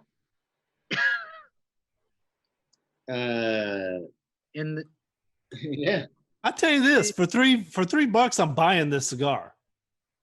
yes. It's a good if you're always like, man, I just want to know what my everyday smoke should be. I don't want to spend a whole bunch. You're not going to spend much less than this, and it's good quality for $3. Well, you know what? Gurkha's $3 smoke for 2 hours? Exactly. they're And yeah, the flavors are muted across most of it, but I mean, I was comparing this to like premium cigars. It is a premium cigar. their marketing techniques are so head scratching at times. And also you hear things about like if you order certain of their cigars from online retailers, because they're real big on the online stores with Cigars International and cigar.com and all that, that if you get like one of their most popular blends, the Ghost or the Cellar Reserve, which are a lot that you see in brick and mortar shops, that those actually taste different in blend than if you get them in bulk from online. There's a million. Gurkha's always been very kind of mysterious in how they market and sell their stuff. I don't know anything to even get into that. But yeah, so I thought that might leave y'all's head spinning a little bit. It's a scratcher. Well, Detective Baker may have cut Joey loose in the alley for a good reason. He's got to get up at the butt crack of dawn the next morning because they're leading a high-profile raid on one of Petrovita's money laundering operations. The cops swarm a house out in the middle of the suburbs, and it's filled to the ceiling with cash and drugs. Almost $100 million worth. That's a lot of money, right, Yax? You would think they would want to move at least some of it outside of this 3-2 because there's not really a lot of room in there. I mean, it's literally looking at maybe back to the ceiling. 2,000 square feet. The backyard looked nice, but you know. They got guys like shoving it in the doghouse. Did y'all notice how easy it was to wreck the fake money? Like it was totally like monopoly money and fake cash. Oh, I picked it up this time when Ed Lauder goes in there. It's like totally fake money. It doesn't even look at it like real dollars. Well, Detective Baker looks around. He's like, "Hey, we should call the president. I think we just fixed the national deficit." Like they probably would have. Well, guess who's not happy about this turn of events, boys? That's right, Petrovita. From high atop his skyscraper office, he tells Roca that after this morning's raid, Lemansky will now be able to come in and sell his drugs at bargain prices and steal a big chunk of their business. Roca tries to calm him down. "We can make up the money in a couple of weeks," he says. But Petrovita didn't get to where he is by calming down. More importantly, he didn't get to where he is by taking shit and lying down. He wants it back. The cash, the smack. I want it back. That sounds crazy. The cops have it. I want it back. Roca thinks it's crazy too, but his boss says they know somebody on the inside, their mole, the same one that gave him the location of the witness in the opening scene to kill him, and he can tell us where it's being kept. When we start thinking there's something we can't do, something that's too big or too messy, then we ought to get out, Petrovita lectures. This is like wrestling. It's rigged and the cops always lose, and they know it. He's just laughing his ass off. Oh, and he also asks his underboss if he's found a replacement for dead Tony yet, and Roca says, "I'm looking at somebody. Check him out." Cut to Roca's office at the casino where he's called in Joey for another meeting. "How the hell is it that you never did any time in the joint?" Roca asked Joey. "I'm smart, unlike somebody we know." And he looks over at Max. Roca says that Max doesn't trust him, but Joe is Joey's going to be temporarily brought on board, but if Max is right, very temporary. It's nice to be one of the family, Joey says on his way out. Just like that, he's in. And not just in, like top 5 dudes in the crew in. We've seen in countless movies and on the greatest TV drama ever made with Sopranos, just how hard it is for guys who've been street soldiers for decades, low-hanging fruit. It takes them so much to move up the ladder. And here comes this Austrian Hulk of a man. He's in. Especially if you're kind of like I think all of us are. I definitely am kind of a historian of the old New York mob. Yes. And nothing, this would have been so absurd. I mean, when you watch these mobster shows, the old 5 families that were running New York, I mean, it was a family business, and you came up through the ranks. You started as came up to the neighborhood. Right. You came to the neighborhood, Tut. You started out as a foot soldier. You had to commit some petty crimes. Then if you did enough, you earned enough money, you got busted and did some time, then you could kind of move up to be a made guy.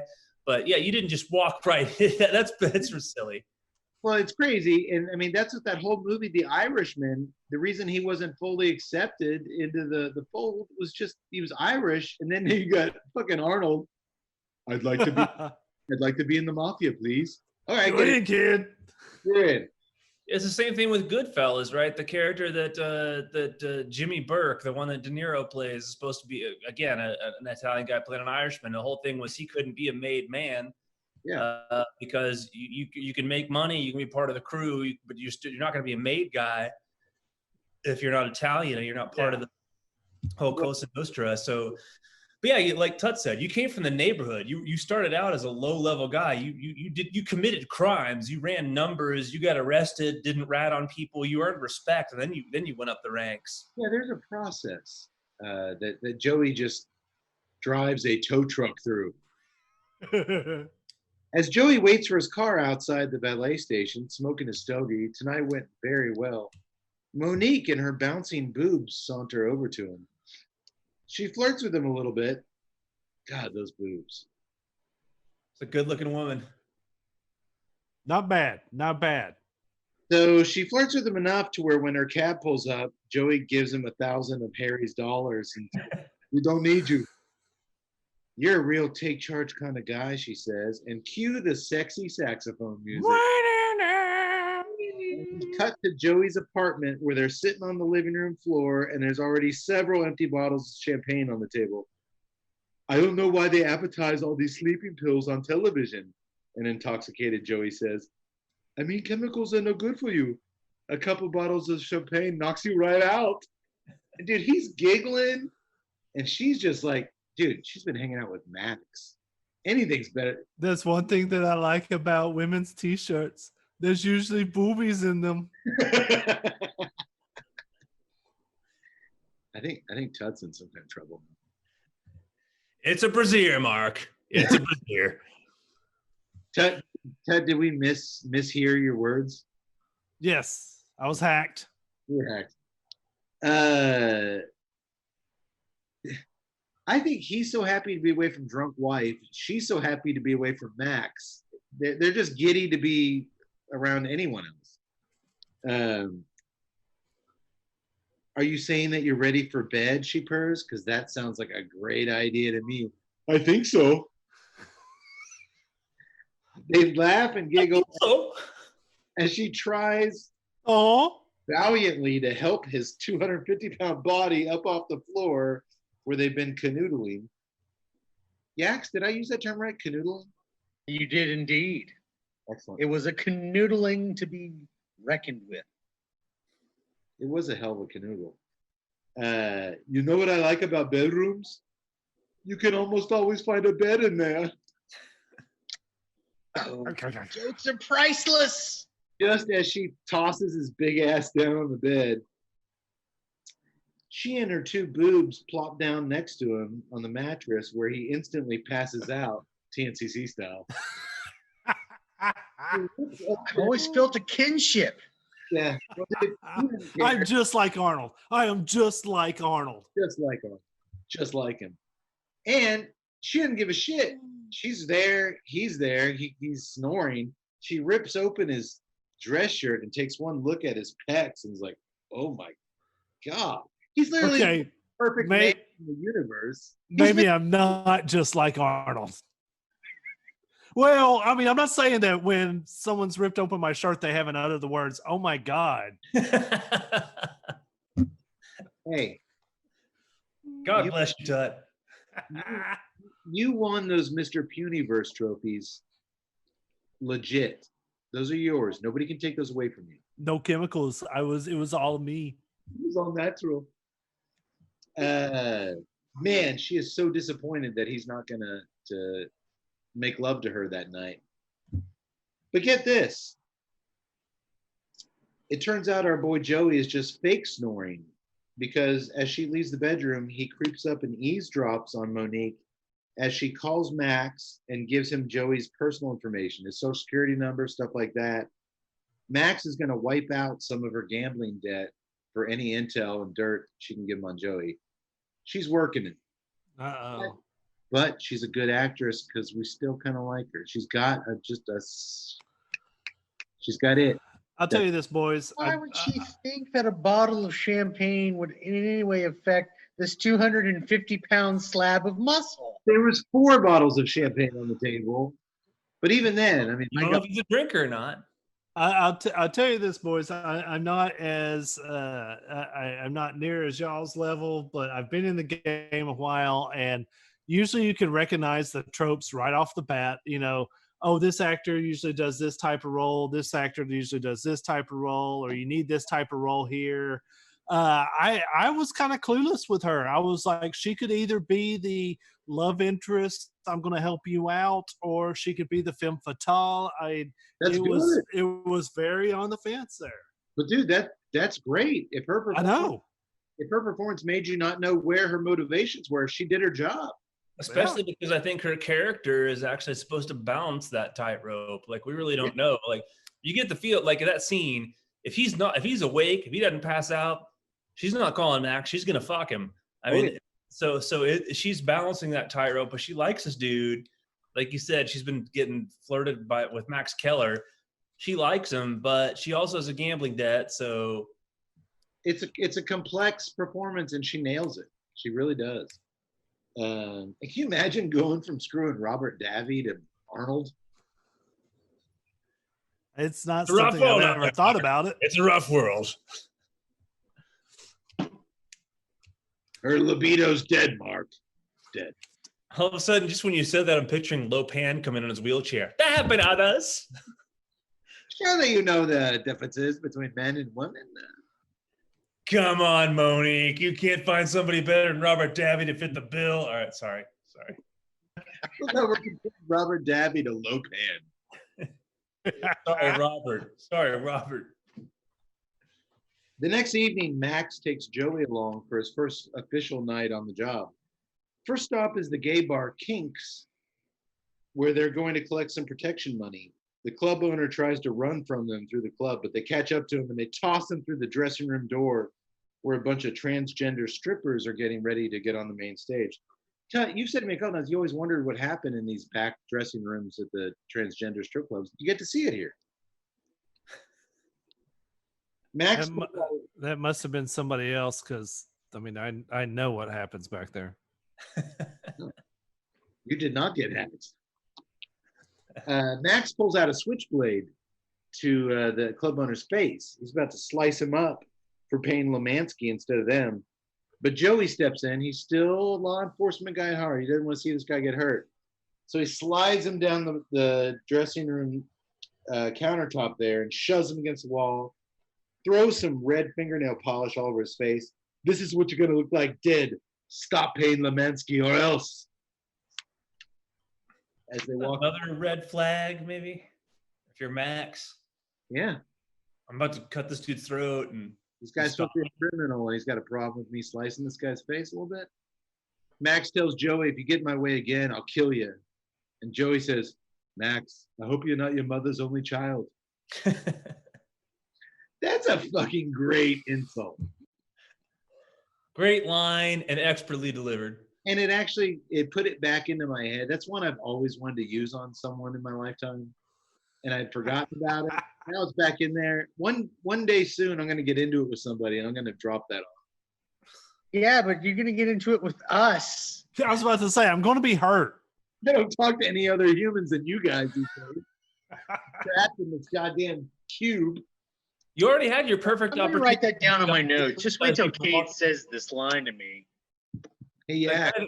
That guy that criticized you for walking on the grass. Yeah. Well, they run into Detective Baker in the gay club on the way out. I'm sure he just happened to be there on official business. He's up at the stage with dollars in his hands. Woohoo! But as usual, guess what? They just roughed up a guy and he lets him go. That's kind of his thing. He just lets him go. Get out of here. Meanwhile, on the golf course, burgeoning young 199-year-old gangster Lemansky is off at Joey for all the trouble he's caused their operation lately. Worst golf game ever. Not to mention stealing his Gumar's jewelry. Did I use that term right? That's his Gumar, right? His mistress. Yes. Well, if he had a wife, we don't know if Lemansky has a wife. We assume he does. Yeah, no, she actually. He's had several wives. Let's look at him. He's so young. His wife died in 1982 at the age of 140. So, as I understand it, Kate, the Gumar was the term for mistress. Yeah, I believe that's his Gumar. She's 23 with a smoking hot body. Yeah. I'm sure she loves him for him, though. Of course. Well, it certainly wasn't for his sand trap ability. No, it was not. He's a horrible shot. Well, you know, he is so young. He just took up the game. Good shot, Mr. Haversham. He's got years to learn the sport. First of all, Tut, kudos on the reference. And secondly, you're right. I started when I was 16. He's got a long way to go. Nancy tells his men they need to take Joey out and make it messy. Send a message. You know what's not messy, Phelps? What's that? That's right, Tut. The construction on an expertly rolled Pappy Van Winkle's Family Reserve barrel fermented cigar from Drew Estate. This unique stogie is a long filler premium cigar rolled in limited quantities at La Gran Fabrica Drew Estate in Esteli, Nicaragua. Deep barrel fermentation is the key process that makes this expression vastly different from anything else on the market. Hand-selected leaves from Kentucky are packed into small croquettes, which are then loaded strategically into oak bourbon barrels. Water is then added, while immense pressure is applied to the torquettes via railroad jacks. Can you imagine that? Railroad jacks. Not car jacks, not cracker jacks, not Wolfgang jacks, railroad jacks. The tobacco is removed 2-3 times per year, shaken out, then repacked. The total artisanal process of fermentation takes 12 to 18 months, leaving a truly unique flavor profile and aroma. The Pappy Van Winkle's Family Reserve Barrel Fermented is now available at every brick and mortar Drew Diplomat retailer everywhere. And if you'd like to smoke the unique pig-sized Vitola the Pappy, you haven't smoked a Drew Estate cigar till you've had the pig. The pig. I have not. That pig adds a whole new element to the scene. Head over to pappyco.com, as that's the only place you'll find it. It's exclusive to Pappyco. We encourage you to go try it and then report back and let us know what you think. Wolfgang Jack? Railroad jacks. Wolfgang Jack? Wolfman Jack. Why say Wolfgang? Yeah. Oh, is that like a cook that spins records on the side? I mean, He gives you some bruschetta and he plays some sha-na-na. He's amazing. you know it. I'm going to cook you up some good food and play some tunes. There's nothing I can't do. Well, except stay alive. I'm dead. I've been dead for several years. We join Joey and Monique as they arrive at a massive party being thrown at Petrovita's mansion. Joey tries to breeze.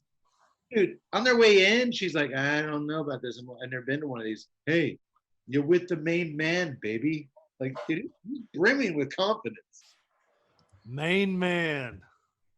They walk in and they breeze past a drunk Max, but Max insists that he and Joey pose for a photo together. Hey, I'll send you a nice 8x10. I'm not sentimental. Yeah, I didn't figure you were. But There's a reason he had that picture taken, isn't there? Well, you're with the main man. I've been here 2 weeks. I'm the I new just love that. I mean, the '80s had that main man. That's a time capsule right there. That's all he had to do was grab that suit, go. The main man. Mr. Roca leads Joey into Petrovita's study. The boss is ready to meet him finally. As Petrovita opens up his humidor and lights up a stogie, I loved watching him with his cutter, his soft flame lighter. You see the humidor open with the Cuban cigars. Like, that's a nice little setup. He asks Joey immediately if he's ever killed anybody. 3. You want names and addresses? Nice. Smart, I like. Smart ass, I don't. And then Joey just gives him a shrug, like he's not playing this cool at all. Like he's just, I don't get where I'm having some doubts about Joey at this point. I'm I being just Joey. asked you a He's very being arrogant. He's so arrogant, and I'm really sensing that maybe he's getting a little bit lost in this character. All right, get out of here. Enjoy the party. All right, so he tells, dude, despite that horrible introduction, Petrovita tells Roca to keep Joey on board for now. Because you know what? If it doesn't work out, we'll just bury him in the gravel pits. He doesn't say, this is the first time he's met the new guy, Joey. He doesn't say one thing about his massive size. He doesn't say one thing about his horrible broken English accent. damn. You're a big boy. He doesn't question any of that. No red flags, no nothing. For a guy that respects smarts so much, I like smarts. How do you not? But I'm stupid. How do you not ask about, like, where do we find this giant German superhero? Like, nope, it's all right.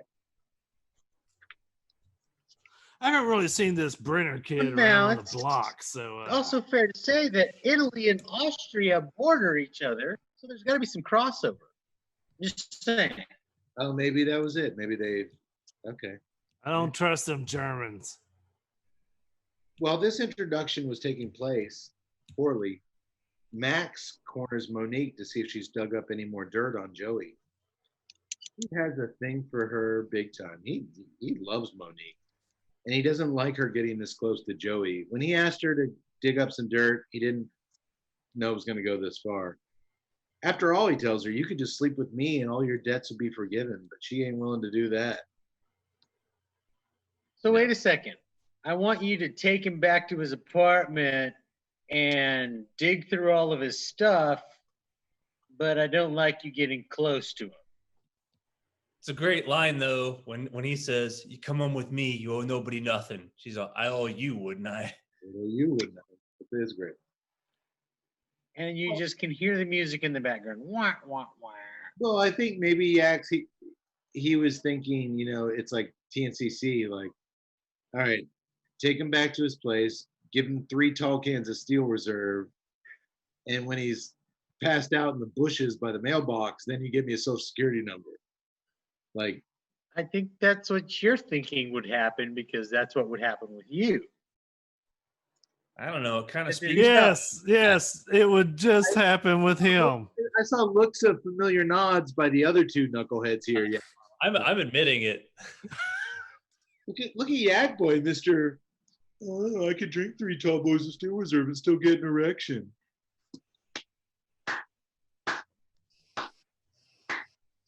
What'd you find out? I don't know. He calls himself Doc, but he's got no actual medical association cards in his wallet. This takes care of 1,000 of my IOU. $50.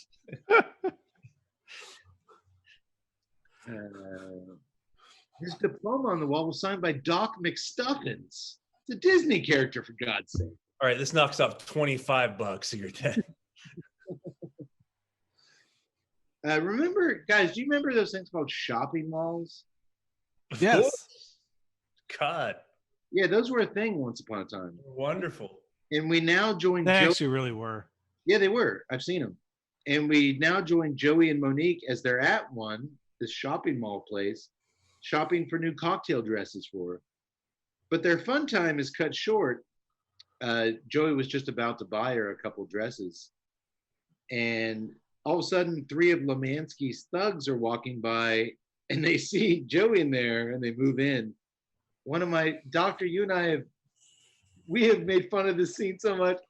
It is the ultimate dick gangsta move.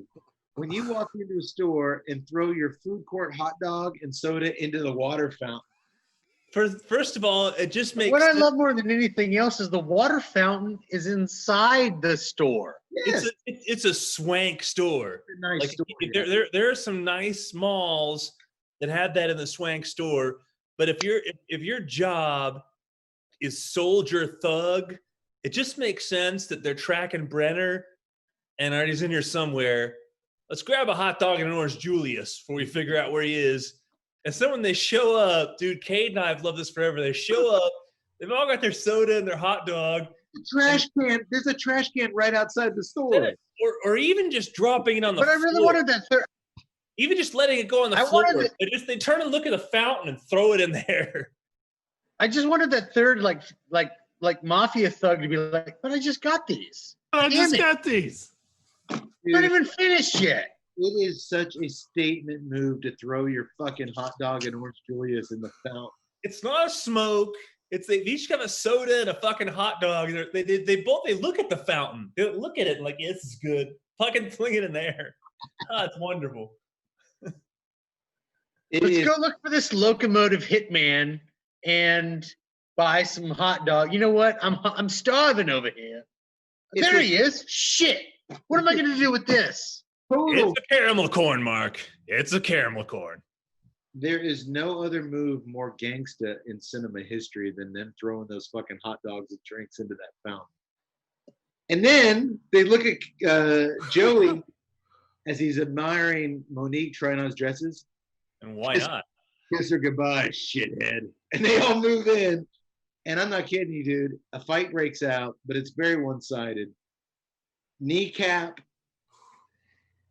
Joey throws one dude through the plate glass window in the front of the store, buries another dude in the fountain.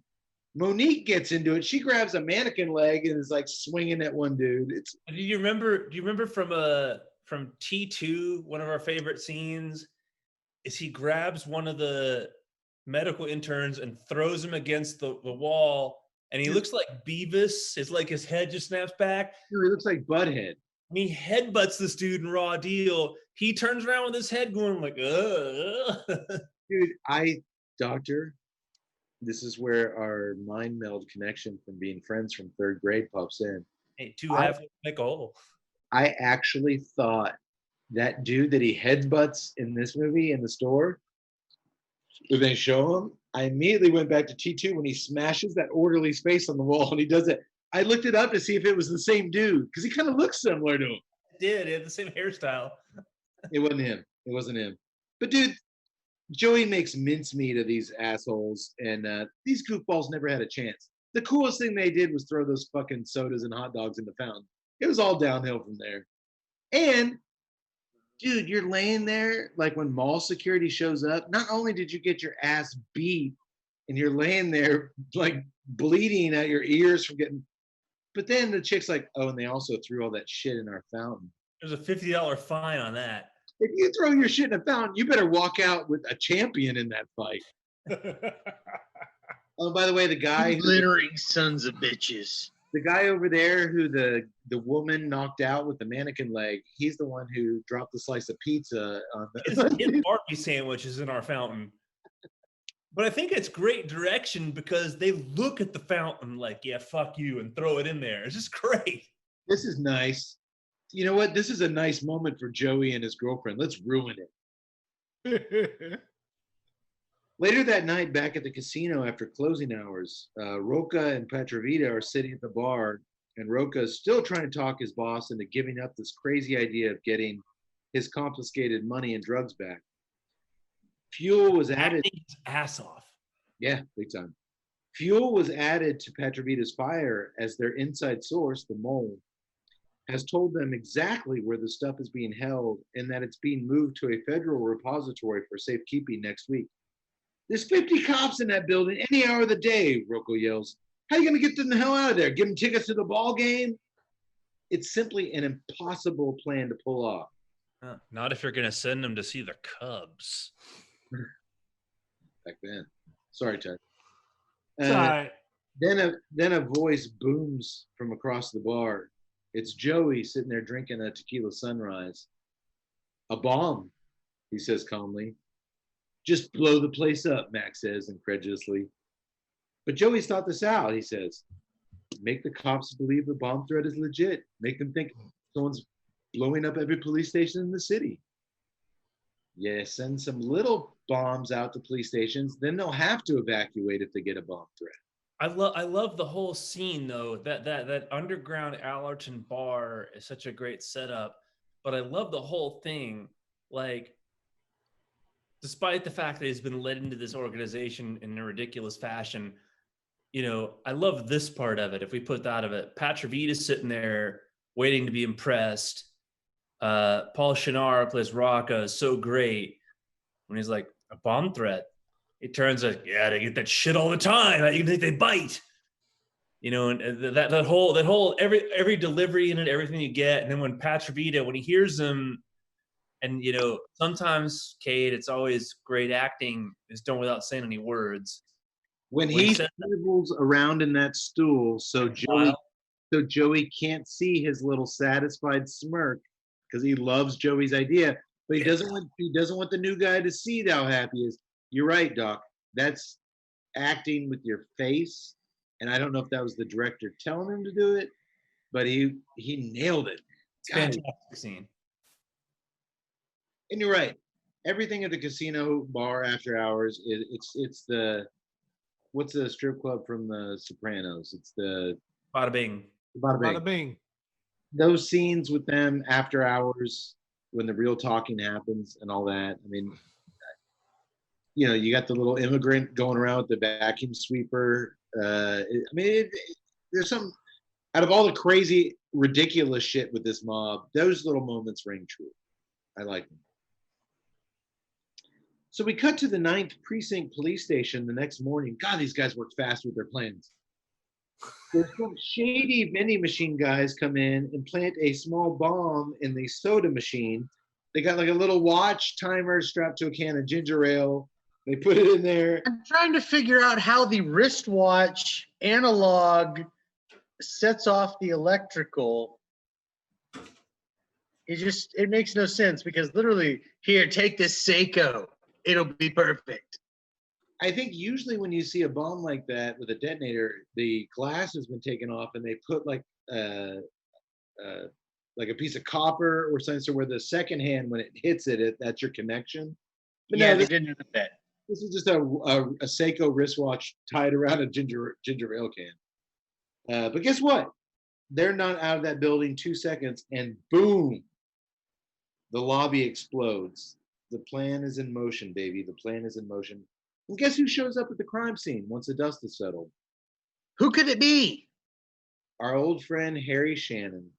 Oh, yes. He explains to the CSI guys that he's just there representing the Bureau to make sure some half-assed pro-life terrorist didn't have a hand in all this. But it doesn't look like whoever detonated the bomb meant to cause too much trouble or damage. I mean, it's a pretty small bomb.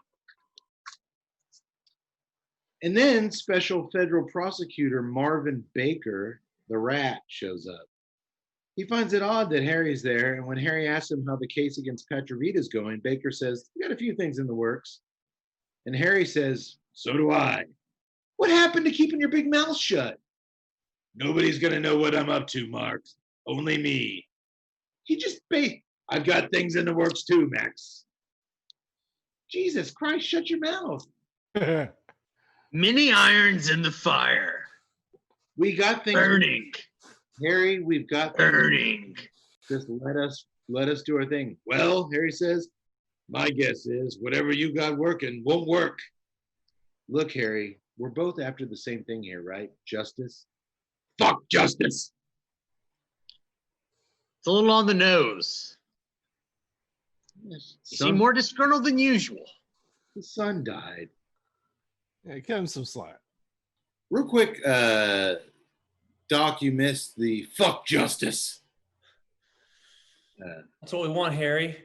Right? Justice. Fuck justice. Fuck justice. Stops at the door a third time. Fuck justice. Fuck justice. By the way, I still got a beer to drink. So after this one, so no worries. Okay. We're good. Real quick, speaking of beer, Yak Boy, we all kind of had some ho hum. None of us were very enthusiastic about our beers tonight. I have switched to a beer that we didn't officially showcase on an episode, but we did get a sixer and we fought over them because we love them so much. I have switched to the Goodnight from Oscar Blues, which I still say is one of the best. It's a red IPA. Yeah. It's a very unique beer with a very unique story. I'm not gonna. If you want to get into it, you can search back. I think it's our might be our Bronzy episode, our Death Kiss episode where we fought over that. Probably. Yeah. Good Yeah. night. Good night. Which, by the way, today was officially announced, and then we're going to get back in the film. A new Bronzy movie is on the horizon. It is called The Gardener. They released the poster today. It is Bronzy with a gardening shovel over one shoulder and a gun in the other hand. And the tagline of the poster, "Your ass is grass." It would have been like 500 times better if he had like one of those leaf blowers. And he's just like blasting dudes in the face with it. Spoiler alert, we'll probably be doing an episode on The Gardener. Oh, I'm of the fan that if it's Bronzy, we do the show. I'm here to all plant your, bronzy all the time. I'm here to plant your petunias. Now you're dead. I'm sweeping these leaves aside, and then I'm sweeping you into the grave. Cody had the best one earlier. Now you're mulch. Mrs. Thompson, I'm here to plant the Bermuda grass. I Mrs. clipped Thompson, your I'm here to trim your I'm clipping bushes. Oh, God. That's not a bronzy move. No, Bronzy's not trimming anybody's bushes. Come on, Ty. Do you even know who Bronzy is? This is Yes. Rake, and now you're dead. I've seen Death Wish 3. There was a love interest. You call that fertilizer? No, it's bait. Okay. They need, That was my bark. So we could go on and on. they need full sunlight, unlike you. Now you're dead. You guys Oh, stepped up. photosynthesis, Bronzy. It's photosynthesis. You guys stepped on my perennials.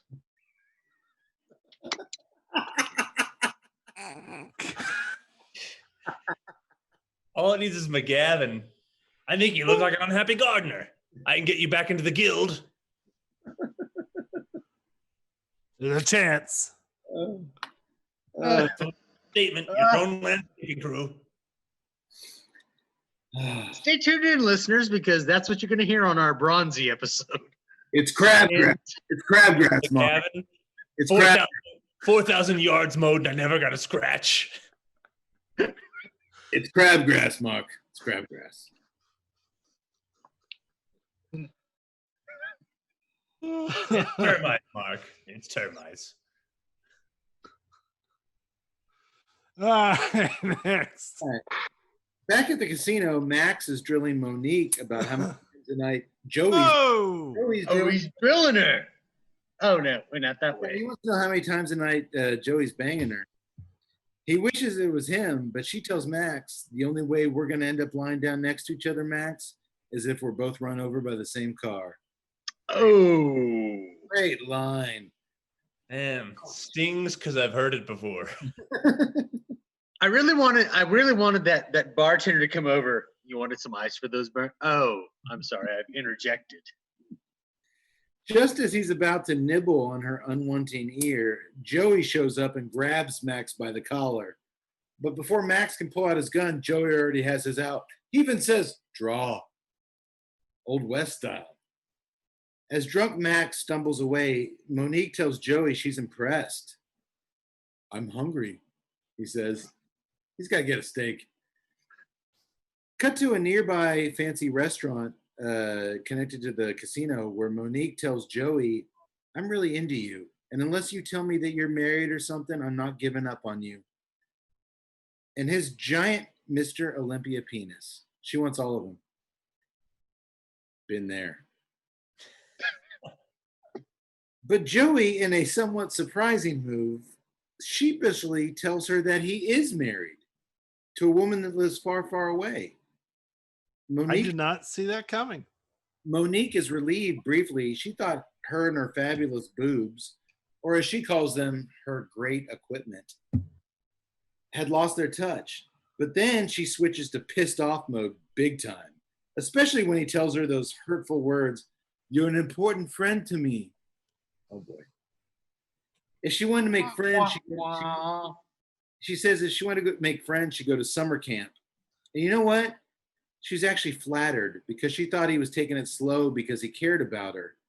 It's going to take me a long time, she says, to figure out who's the bigger idiot here, me or you.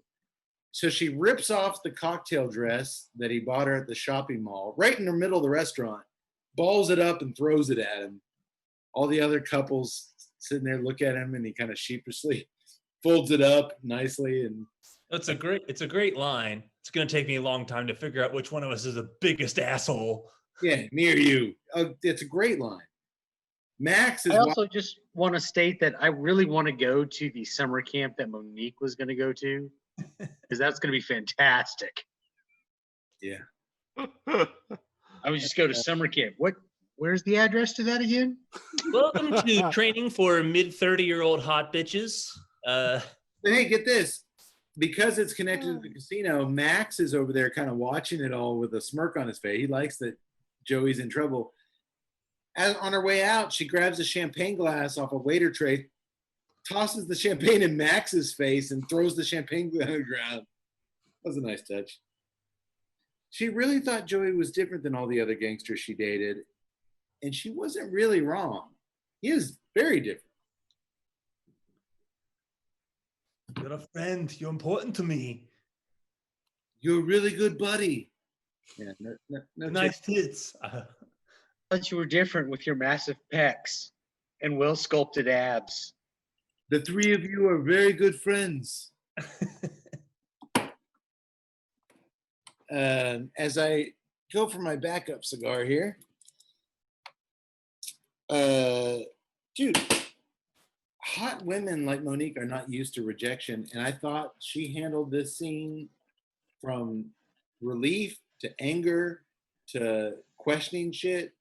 Dude, she rocked. She should have been in more movies. I really liked her in this. Doctor, did she do anything else? You know, I actually think she played a little bit of a sexy siren in some other 80s movies. I think she did a lot of TV. Yeah, and maybe some Skinamax. I think this was kind of her heyday. But yeah, she was fantastic. Perfect look to her. Perfect age. She's close to Arnold's age. She's in her mid-30s. Dude, just perfect casting choice, and she just nails it. She's fantastic. She's great. Well, we cut to the safe house that Harry set up, where he and Joey are meeting up for the first time since this all started for an in-person progress report.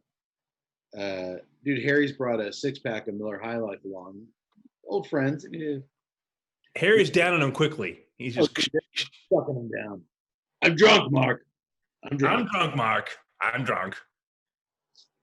Joey tells him about Petrovita's plan to get his loot back, but they agree if they stop it, Joey will get the blame as the new guy. And after all, that's not why they're in this thing. So they let that go. After all, they're in this for Joey's possible reinstatement. Well, and from Harry's standpoint, you always have to question, as we get deeper into the subtext, Harry wants revenge for his son. They even talk about when he's like, they're going to hit Lemansky, and he's like, well, as long as they keep knocking out the right people. Harry's like, fuck it, I don't care. And he could care less if Mark gets reinstated. He just wants people dead. And I would say well, maybe you should have done it yourself, Harry. Like, because at this point, I think Harry could have shown up at the mafia's door and be like, I'm here. I want to be a member of the mafia. And they'd be like, okay, all right. I've killed a few people. I've killed them. Where are they now?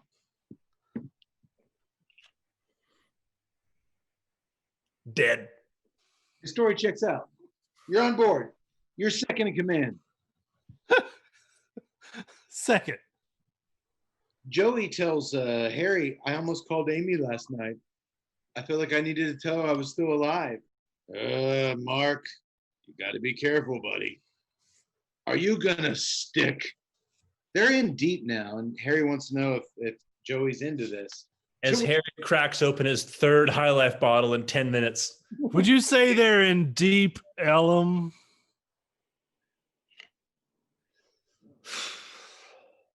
My God, Tuttle. It's a fantastic question, but I think, considering where the narrative is headed, it's just too early to tell. I think he's right, as always. Are you going to stick? To which Joey says, this Joey has a pretty good life. Expensive clothes, nice job, lots of money and free time. Lots of your money. I've never had it so good. Joey smiles. Just don't let it go to your head, kid. Yeah, why the hell would he want this to end?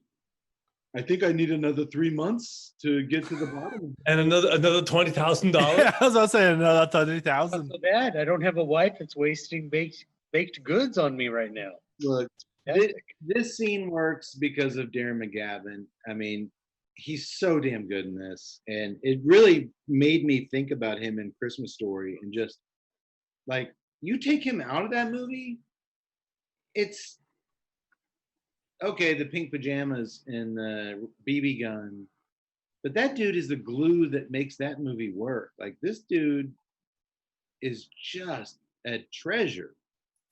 Let's go back to one of his greatest lines ever from Billy Madison. Well, Billy, I guess you got a big day tomorrow at daiquiris and jack-off magazines. Billy, I wonder if you'll ever find what you're looking for. Here's a nice piece of shit. Speaking of Petrovita, he's lined up a big day's worth of activities for the following afternoon. Get this, while a bomb threat is going to be called into the precinct holding all of Petrovita's goodies, Max and Joey are going to publicly assassinate Lemansky as a diversion for law enforcement. And when the precinct holding the loot and drugs calls in the bomb squad, he's got his tech guys scrambling the phone lines so the call be diverted to a phony bomb squad made up of mobsters who will then enter the building and steal the loot while the building's empty. You guys know me, I'm kind of stupid. But to me, this plan seems pretty fucking solid. It might just work. Oh, it will work. It's sophisticated. I'm on board. It does work. As Petrovita's bomb squad impersonators successfully steal back the money and drugs without a hitch. Well, let's not gloss over this great part. When they first call in the bomb threat, the desk sergeant answers the phone. And he goes back and he tells the captain, who's the old guy from Home Alone, the Ralph Foodie. It's the guy from Johnny. Angels with filthy souls. You filthy animals, or whatever. I was waiting for him to tell the desk sergeant, all right, evacuate the building, you filthy animal. Yeah, it was the guy from the Home Alone movie. Dude, I did recognize that. Can we back up a step to the dude in the van who does the whole creepy stalker thing? You've got a bomb inside the building. He could have just been like, you got a bomb inside the building. Like, you got a bomb inside the building. They won't be able to track you because you're using a cell phone that doesn't have anything attached to it. And Doctor, when he's doing that, crazy voice in the van, all the other mobsters sitting across him, it's like a successful prank call. They're all giving him like What the hell is you've got a bum? That's like some of my prank calls. You've got a penis outside your window. Right It's a now? prank call, Mark. It's a prank call. Speaking of 3 cans of Steel Reserve, Dr. Weed made those prank calls. No comment. Well, it turns out Max and Joey were going to assassinate Lemansky as he walked out of a synagogue, but it was way too crowded. Max, don't you own a calendar? I bet it's a Jewish holiday. So get this. Petrovita had Irish guys working for him. He hired an Austrian dude, and apparently one of his longest-term guys was a Jew. He's pretty progressive for an Italian mafia boss. He's hiring who gets the job done. Capable is capable. But it's too crowded, so they can't shoot him there. So what we see then is a very impressive shoot-'em-up car chase as gunfire's exchanged right and left. The thing ends in Lemansky's limo exploding in flames. The up-and-coming rock star of the Chicago mafia world, 210-year-old Lemansky, is literally toast. This was an awesome car chase, though. This rivals Steve McQueen's one from Bullet. I mean, this is an awesome car chase shootout. All the big time action in this movie, from the refinery explosion to this car chase, it's all very, very no dollar. You can't see like where they're cutting corners on budget here. It's good stuff. Well, the next day, God, these gangsters are busy. They don't have a day off. Max is having breakfast with a retired Florida police detective. He shows him the photograph from the party of him and Joey. And the former cop says, I've never seen that guy before, which is odd because 3 years ago, he busted the real Joey P. Brenner twice in 2 weeks. In fact, last he heard, Joey P. Brenner was in the Caribbean just hanging out. That seemed weird, like why he would keep How does the cop know that? I found him there on my fishing vacation, son of a bitch. This is all sweet, sweet music to Max's ears. He's finally validated that Joey's bullshit as he slides an envelope full of cash across the table. The shitty former detective, who looks like he smokes 2 packs a day and drinks a bottle of scotch for lunch. I like this dude. He has to get back to Miami where he's playing in a charity softball game against the Dade County Sheriff's Department. Cops against cops. You leave me nobody to root for, Max says. Who the fuck is asking this guy to be on your softball team? I love this scene. To Todd's point, I love the actor. There's so many things that are 80s. I love Robert Davies saying, when's your flight leave? And he's an hour. It's like, an hour? This is clearly 1986 because 3 hours before your flight, you need to be there. He's sitting in a bar chugging a drink. Yeah. Dade County Sheriff's Department softball game in the morning. Like, you play fucking softball? You couldn't run to first base, you piece of shit. I just was like, love it. God damn it. If he's not here, we're screwed. Like, he's our shortstop, damn it. How are we going to win this game if we don't have that son of a bitch playing center field? We're finished. I just like him because he looks like the great stereotypical face of a turntail cop. I like it. Again, great casting, but who the fuck is putting this guy on your roster? Hey, we've got the cop who was paralyzed and in the wheelchair. I'll take him, and then you guys can have the other one. But then, great line and great delivery by Davey. Cops, this is cops. Give me no one to root for. It's a great little scene. Agreed. Doctor, I saw you. You have followed up your beers with what? Oh, you don't want to know. Show us. It's called the Keystone Light. I do have to work in the morning, so I finished my 6-pack of Deep Elm IPA, but I've got another smoke and a 24-ouncer here in me. Okay. Was your refrigerator hacked? You know what? I did not mean to have this Keystone Light in there. My refrigerator was hacked by me. I hacked it. Well, now that Joey's when I look at your Facebook feed, there's Keystone Light all over the place. I have a Facebook feed. Somebody did hack that. I don't have one. No, I actually had Yak Boy create you one. God damn it. It's called cybersecurity, Mark. Cybersecurity. Your life is over, Mark. Your life is Identity theft, Mark. Identity theft. Jack's Operation Penis Picks initiate at midnight. Moving on.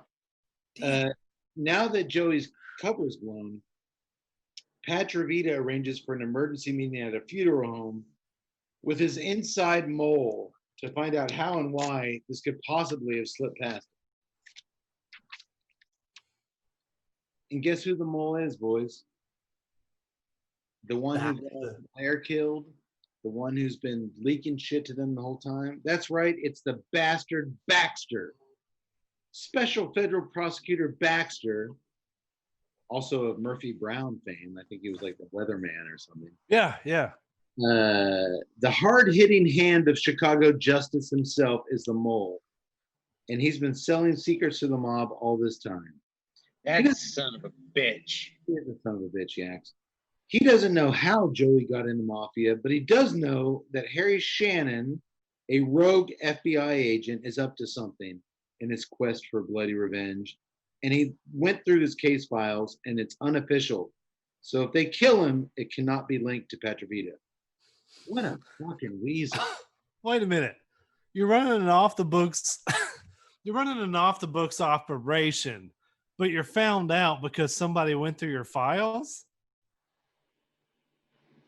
It doesn't make sense, Mark. It doesn't make sense. It's called poor screenwriting. Could they have just shown like a picture of Brennan Kaminsky to Baker and be like, you remember this guy? Oh yeah, I shit canned his career 5 years ago. No shit. I didn't think about that, but that's right.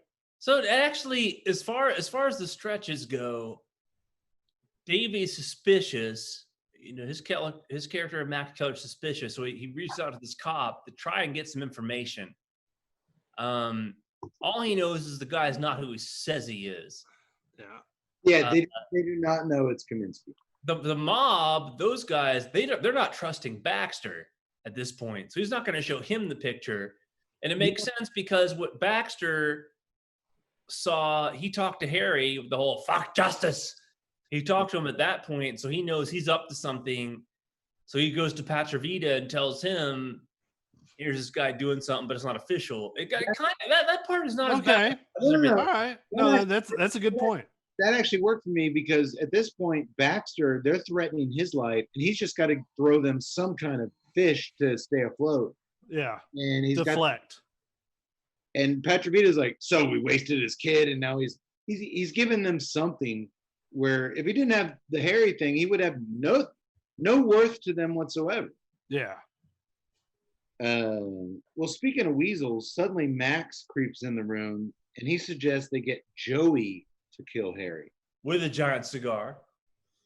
Dude, Max was smoking Candelas. This was the 80s when Candelas were all the rage. Dude, Max several times in the movie smoking a long Candela cigar, a green cigar. But this plan to have Joey kill Harry is so convoluted and twisted. Petrovita loves it. He does that turn to the camera. Baxter then tries the old, well, it's getting pretty late. I better get home to the. He's like, no. Petrovita's like, fuck that. You're staying with us. If this shit goes south, I want you here so I can kill you. He's like, ah, damn it. Because basically, he says, if this doesn't turn out well for us, I'm putting a bullet in your head. Which is kind of stupid because you're paying him a lot of money. He's actually got a pretty powerful position. Keep him around. Yeah, but you want to keep him scared. Yeah, all right. You keep him scared. And if you're Baxter, like at one point that Pastor Vita says he's in it up to his ass. He can't turn around and start naming names. He's got to see this through. Yeah, no. Head one or the other. They gave him $1 million just to say where Marcelano or whatever was holed up in there. Yeah. He's so Max. Yeah, there's no IA investigating that $1 million. No. Did you guys notice Baxter just bought 10 ski boats? It's fine. Max shows up to Joey's apartment and tells him they have a rush job that Petrovita wants done right away. But on their way to the car, Monique shows up in the parking lot to apologize for her behavior the other night in the restaurant. How would I ever know how to deal with a real friend, she says. She's never had any real friends, and here's Joey was trying to reach out, and she realizes he has more to offer her than just his 250-pound penis. No, because if it had been 4 champagne bottles instead of 5 champagne bottles, they'd have been doing some he and sheing that night. I'm just saying she sees past his enormous penis, and I've been there.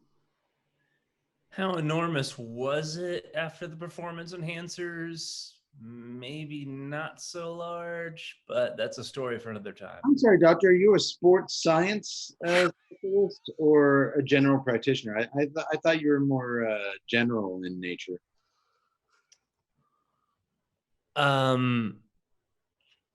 know a thing or two. I know a thing or two, Mark. It's called steroid dick, Mark. It's called steroid dick. Joey gives her his car keys and says, go home, and I'll talk to you later. Take your pants off. Oh, sorry. As Max blares his horn incessantly, he wants to get going. She gives Joey a deep kiss and whispers in his ear, watch yourself. Don't worry. Should be good enough for her. All right. Max drives Joey out to a cemetery to take out a cop. What kind of cop? Just a fucking cop, Max says. And when they walk over to the old man kneeling down by a grave, it's, of course, Harry, paying his respect at his son Blair's tombstone. Joey's shocked. He had his gun pulled. It seemed like if it wasn't Harry, he was going to kill that damn cop. I'm going to blow this fucker, Harry. Hey, this guy's got nice suits. I'm enjoying the strip clubs. I'll kill cop. It's okay. All of a sudden, my Arnold is John Travolta. It's okay. It's okay. I got a lot of suits. I go to the Ashland Hotel, you know. I mean, give me a fucking magic marker. Todd a black magic marker. Harry, Harry, I just killed a cop. It's so weird here. He does point the gun, and Robert Davey kind of looks at him like, what are you waiting for? Yeah. So you kind of can interpret it as he's going to shoot the bad guys no matter what. It just seemed to me that if it wasn't Harry, at this point, Joey's on board. He's just going to do whatever he's going to do. Max orders another gangster who's been hiding behind a tree to start shooting. So that guy shoots Harry. Harry pulls his gun and shoots that guy. Joey shoots that guy, the other guy, and Max. And then Harry shoots Max. And basically, after a minute of everybody shooting everybody is bloody as hell except for Joey. We got 20 minutes left in this film. Arnold can't get shot, so we have our only slow motion. How would the bullets penetrate his muscle? It's so thick and manly. I know. I've had my doctor tell me the same thing. Like, if the shit goes down, you have an advantage. Not once, never. Harry tells Kaminsky, get out of here, kid. I'll be all right. Oh my God, this is the best damn thing. He's been shot in the chest. He's splayed out. It's like, oh, it's okay, kid. Get out of here. Get out of here. I'll be fine. You got to start from the beginning of the scene when he's all, Harry, I didn't know it was you. And very casually he's all, oh, it's all right. Get out of here. Get out of here.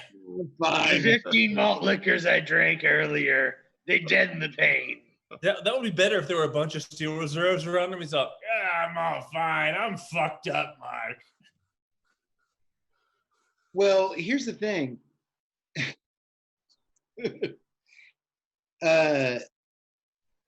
Mark tells Harry, Kaminsky tells Harry, just stay alive.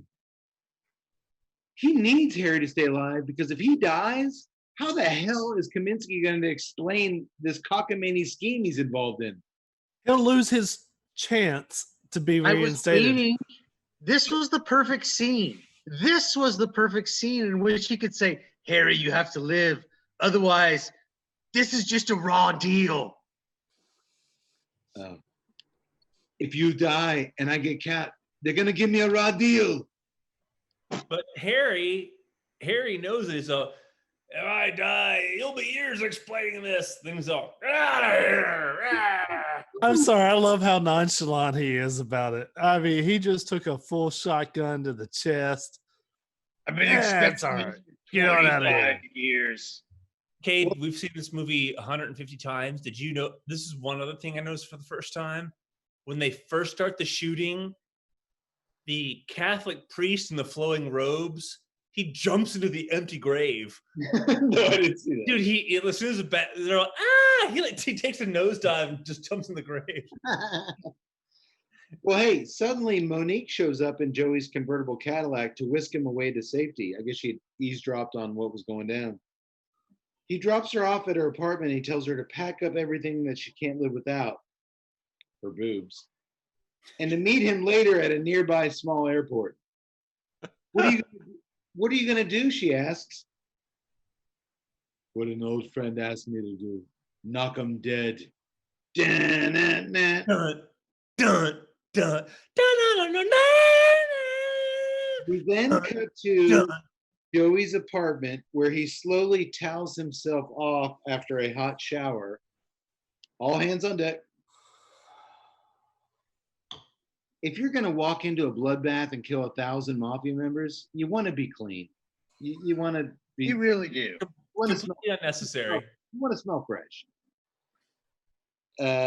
He also is listening to Harry's micro cassettes again. For you younger listeners, these were like cassette tapes, which you don't know what those are either, but tinier. It's like a CD, only different. Harry's describing the gravel. Well said, sir. Well said. Harry is on the microcassettes describing the gravel pits where Padravita buries all his victims. And that seems like as good a place as any to start destroying shit. At this point, that's what Kaminsky's about. I'm just going to start blowing the world up. He has I don't know why he went in there the way he did. He already knows how to blow up a factory. We're going to just open this little tube up, toss a cigar into this flaming pit of hell. I'm going to watch it all burn down. The gravel pits don't have a big petroleum pipeline he can just unleash. Come on, yeah. As we're How do looking they at, run the big machines?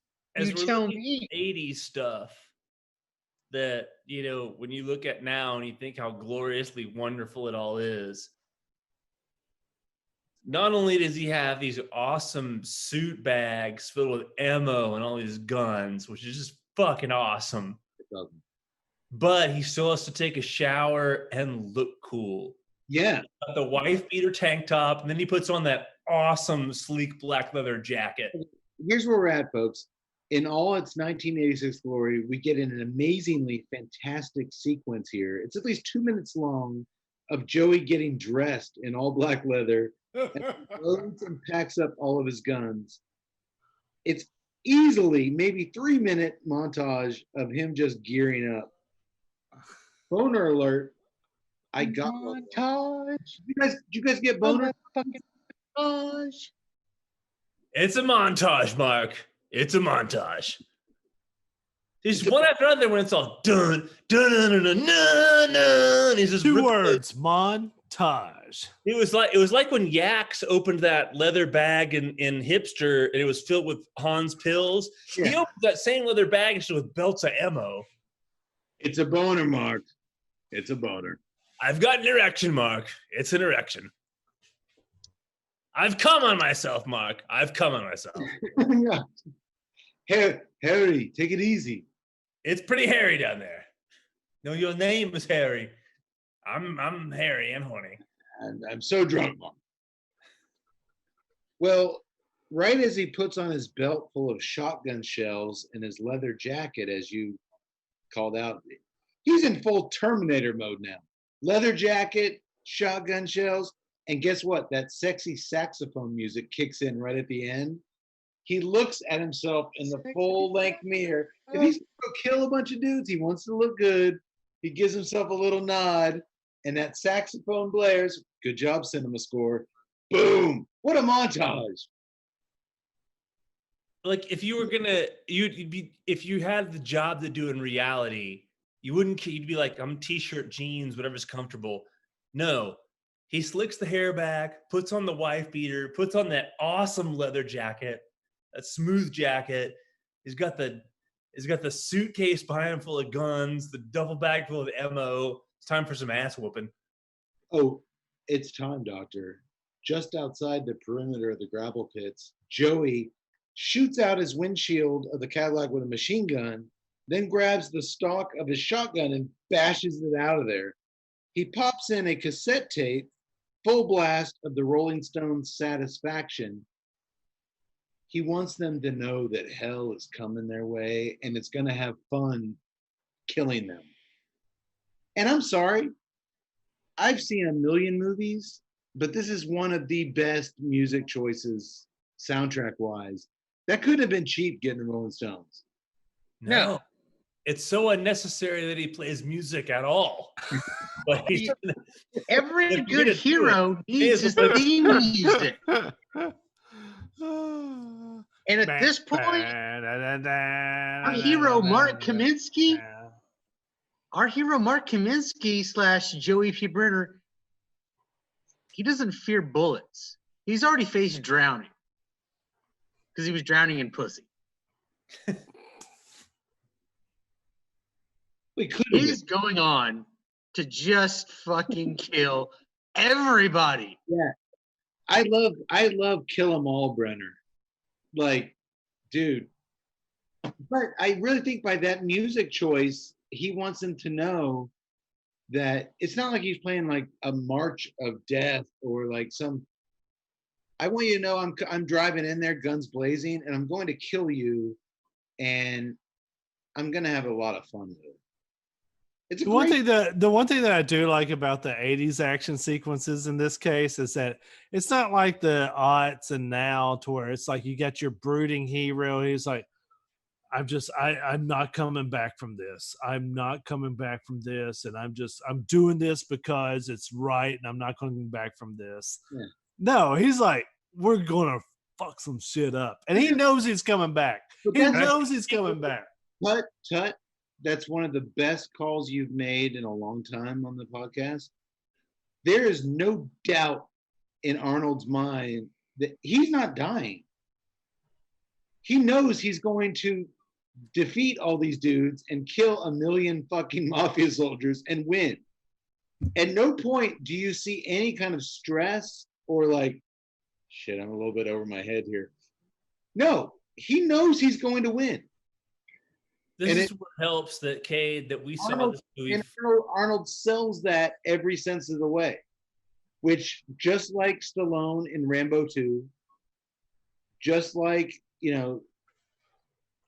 Cigar in Hard to Kill or whatever, those quintessential action movies where you're like, dude, he's going in there and the only reason he's gonna pull this off, there's 30 dudes with machine guns.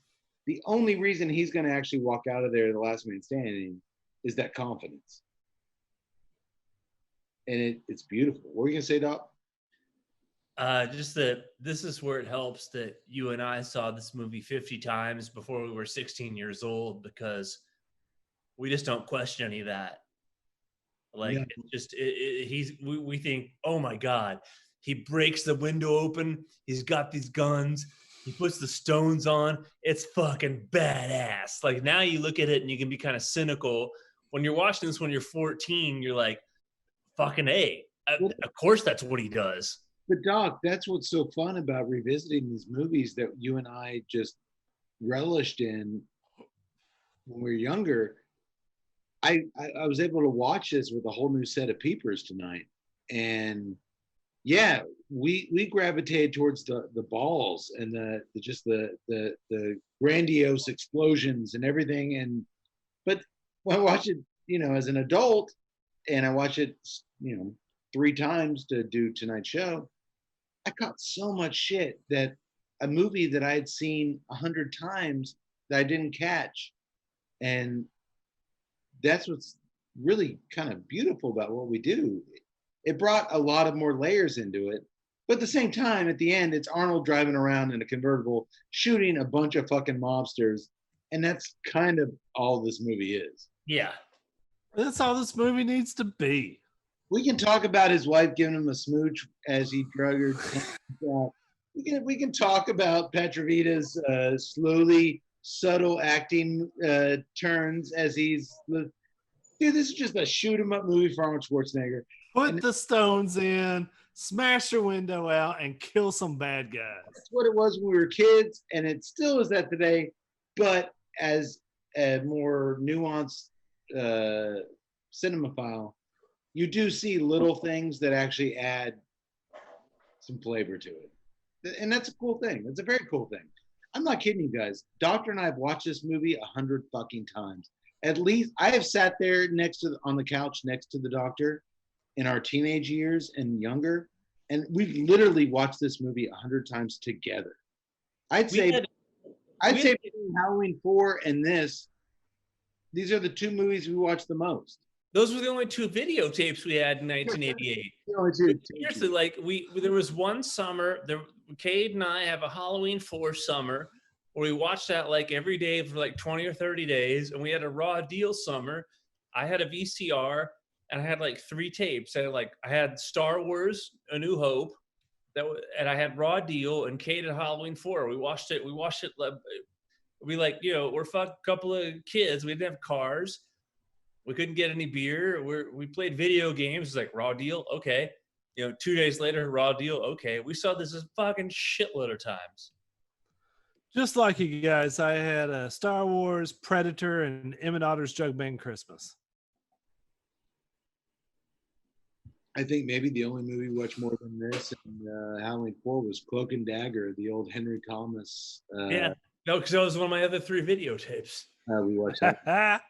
Okay, so Kaminsky drives into the dusty gravel pits and starts shooting everyone and everything relentlessly.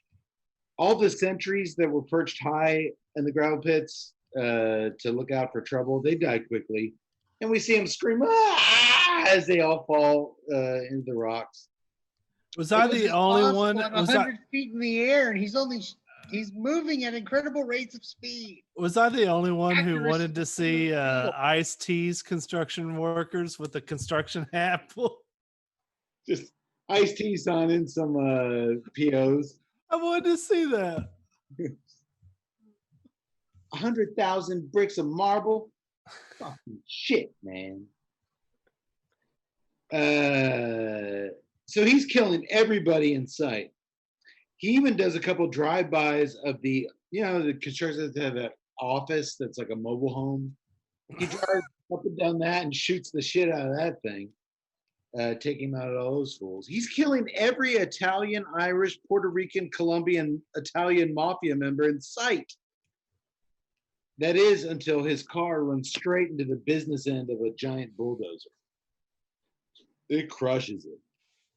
And right before that bulldozer attempts to crush the caddy against the front of another giant dump, they try to sandwich it. Joey, and you know what this gets used as later?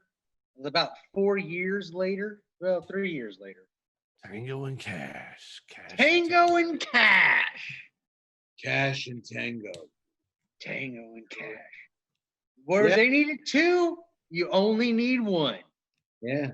Very good call, Yax. Very good call. Wasn't me. It also gives us... Tuttle knew what it was. He knew what it was. He knew. I'm telling you, big trucks mean Hollywood bucks. And it also gives us one of our very first Arnold... I think the first one was when he bites that bird. Bites the bird on Conan. On Conan. I think that was his first... But because he was literally choking from fake feathers. When he jumps out of the Cadillac here, it's a good one though. So he resumes. Then he's out of his car, so he has to kill dozens of chumps on foot now, which is easy for him. Which is just even worse because he's literally firing shotguns in their face. Everyone is dead quickly. Joey then enters the office, the mobile home, and takes a long look at the stacks of cold hard, untraceable cash on the table, and he smiles. At this point, I'm like, do we finally have a TNCC hero who's like, you know what? I've been through some shit. Retirement, baby. Retirement. Wouldn't you have at least grabbed like a stack or two? These leather Yes. jackets don't have pockets for no reasons. He does, but we'll see what a real hero does with it, unlike you degenerates. Back You're at the the, one who suggested it.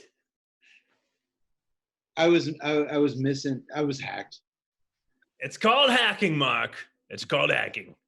At least we have an excuse. We're always drunk. I told a friend of mine, I was like, I was describing this podcast, and I was like, there's a couple of things I'm probably embarrassed about on this show, but I'm not embarrassed about our sincerity, and I'm not embarrassed about our politics, and I'm not embarrassed about our opinions on stuff. It's just, I mean, because if you look at the thing, our heart's in the right place. I mean, sometimes we go a little too far trying to get a laugh, but it's not out of malice. There's never been a time on this show that I've been like, holy crap, that was mean. Well, except for Cade and Gnomes. I mean, that's just mean, dude. They like to be called trolls. I'm sorry. God. Yes, there's no malice and there's no miscontent. We'd like to have fun, and yes, it's always a reach trying to make people laugh, and it's what what we do in Cigar Media is different. We're not searching for respect us for our knowledge about tobacco leaves. We're searching for respect us because we can take your mind off shit for 3 hours. And you said it right on the butt. I mean, if you overstep, own it. It was you, own it. And I think that's what kind of pissed more people off than anything. It's just the lies. Don't lie. Just be honest. Be sincere. If you fucked up, America's a country of second chances. Just say, give me another chance, and I won't make the same mistake twice. And Davey style. You're probably going to be okay. Or won't I? Or won't I? Tune in. Anyway, yeah, I mean that's what kind of just the what did doctor? What did no, you left. I'm here. He's back. Roger Clemens got busted. I think Andy Clemens, one of the pitchers, was like, "Yeah, Roger Clemens told me he did all this stuff," and he was like, "Well, I think Andy might have misheard." It was like a new word that didn't exist. Yeah, no, Andy Pettit said it, and Roger Clemens said he misremembered. Yeah, misremembered. And you misremembered it, and I think that one single phrase might be why it's not in the Hall of Fame. Everybody's like, "Well, that's not a word. It's not a thing to misremember." Like, and he should be in the Hall of Fame. There's my platform. Roger Clemens should be in the Hall of Fame. So should. So should Mark McGuire and Pete Rose. Mark McGuire, Pete Rose, Barry Bonds, Roger Clemens, all should be in the Hall of Fame. But that's another topic for another time. They're Hall of Famers. We'll save that for our big baseball episode. If they ever, Major League. If they ever play again, we'll. If they ever play baseball again, we'll talk about that then. Back at the casino, Petrovita, Roca, the Weasel Baxter, and all the other Italian, Irish, German hillbillies and Polish mafia soldiers are holed up together watching the news about. It's a very eclectic mix, these Italian mafia members. They're all watching the news about the Grapple Pit Massacre. I swear to God, when they were panning across all these gangsters, I saw, remember that redneck bartender from Roadhouse that was skimming off the top, and he was like the bad guy? Oh, really? He's wearing a 3-piece suit. He's in there. Sven Ole Thorson's there. They obviously let him know. Finn was there. The newscaster blames it all on a mob war, but Petrovita knows damn well it was Joey P. Brenner. Mob war my ass. Roca says from the look of the footage, Brenner has to be dead. Baxter turns, yeah, he's dead. He's dead. He's dead. I'll go home. He's dead. He's got to be dead. Which prompts Petrovita to finally pull out a gun himself and threaten Baxter. If Brenner's still alive, then you're dead. And just like that, they all look to the security monitors where Oh they see shit. Joey shooting out all the cameras one by one with a shotgun. Yeah, Terminator style, man. Patrick, Two guns, one just blowing shit up left and right. Just that sawed off shotgun, man. I was like Terminator.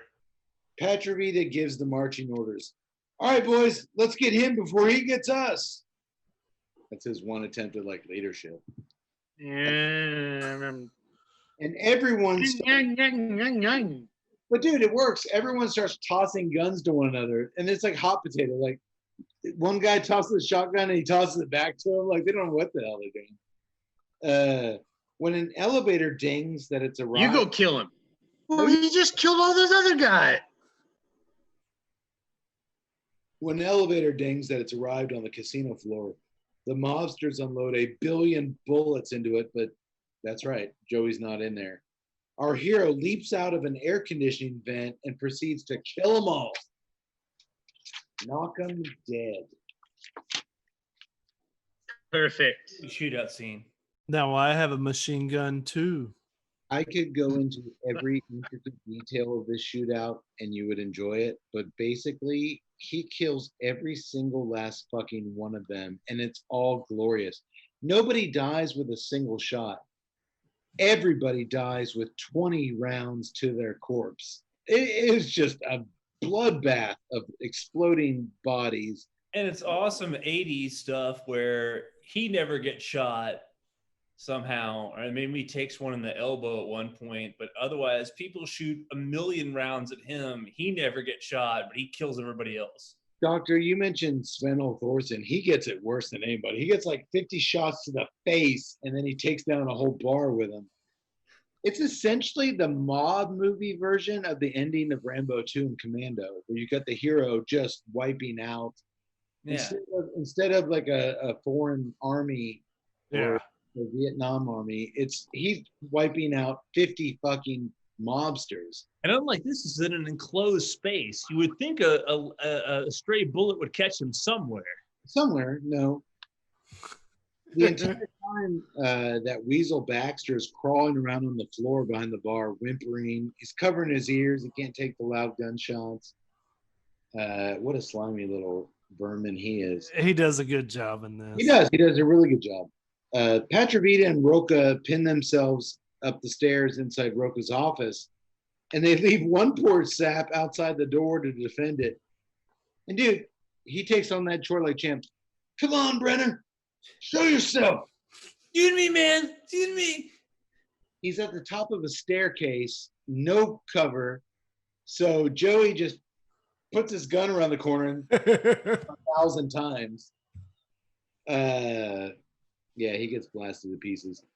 Brenner then kicks in the office door and shoots Roca before ditching the machine gun for a shotgun and firing a half dozen shells into the back of Petrovita, who's screaming, dude, irony, call the cops. Somebody needs to call the cops. You got a mob boss saying call the cops. But now it's time to deal with Baxter. Which would have been interesting because he could have said, you know, he had this legitimate business. He could have actually said, who's this guy? Mm-hmm. Who the hell is this? Who's the hell is this dude? You know? I'm sure they didn't have Joey sign any like 401k stuff and healthcare Non-disclosure agreements. Yeah. Joey looks down at Baxter. I guess this is what they call poetic justice. Joey says as he looks down at the shriveling excuse for a man who's been scampering around, he's looking for any gun that still has bullets in it. Because of you, a lot of people are dead. Now it's your turn. Joey grabs a revolver off the ground, puts a single bullet in the chamber, and hands it over to Baxter. Resign or be prosecuted. any way you want it. Turns his back to him. Of course, Baxter picks up the gun, goes to shoot Joey, but it's Arnold Schwarzenegger. He circles around because he's incapable of being shot by anybody. He's Arnold Schwarzenegger, and he blows Baxter to kingdom come. That is poetic justice. Absolutely. While the cops try to clean up the bloody mess at the casino, when Detective Baker sees Baxter's Attorney General Baxter's or lead prosecutor Baxter's dead body, he assumes the department's leak has been plugged. Joey is arriving at the airport to give Monique a duffel bag full of cash and a fresh start. He did take the cash from the RV and he gave it to her. I mean, I can see giving some of the cash to her. It's cool. I would have kept at least $250,000 for myself. This is one of the lines in the movie where you definitely see Arnold learning, because he gives her a Humphrey Bogart line. You have the options, sweetheart. Dude, it is the ultimate Humphrey Bogart attempt, Arnold. We're out of excuses, sweetheart. There's $250,000 in the bag. Win or lose, it's your choice. Now get out of here. That money will be blown in some seedy casino within the month. He's a habitual gambler. It's going to be gone in 2 weeks. He's going to lose it literally in 3 days. But, dude, that's where Arnold does his Humphrey Bogart, but he adds the Arnold thing. It's all here, sweetheart. Hit the road, your choice. Now get the fuck out of here. Be it, bitch. Once he assures her that he'll be okay, they hug. She gives him a smooch. Dude, I love her character. And that's that for the Monique storyline, which really worked for me. Mm-hmm. As she takes off in the plane, just then Detective Baker arrives on the airstrip in a helicopter. He walks over to Brenner. I'm glad you didn't make me chase you. Too damn tired. Well, that figures. You did 100 years of police work in a single afternoon. Oh, so police work is just shooting everybody full of holes? And now you're under arrest. Timely. Dude, no. When he says that, you did 100 years of police work in one day, Joey gives him a little shrug. You.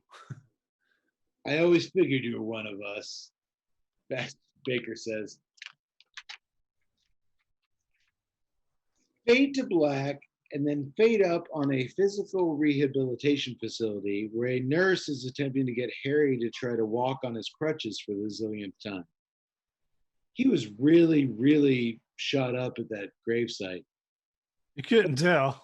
But the stubborn old bastard has no interest in being an accomplished cripple, as he puts it.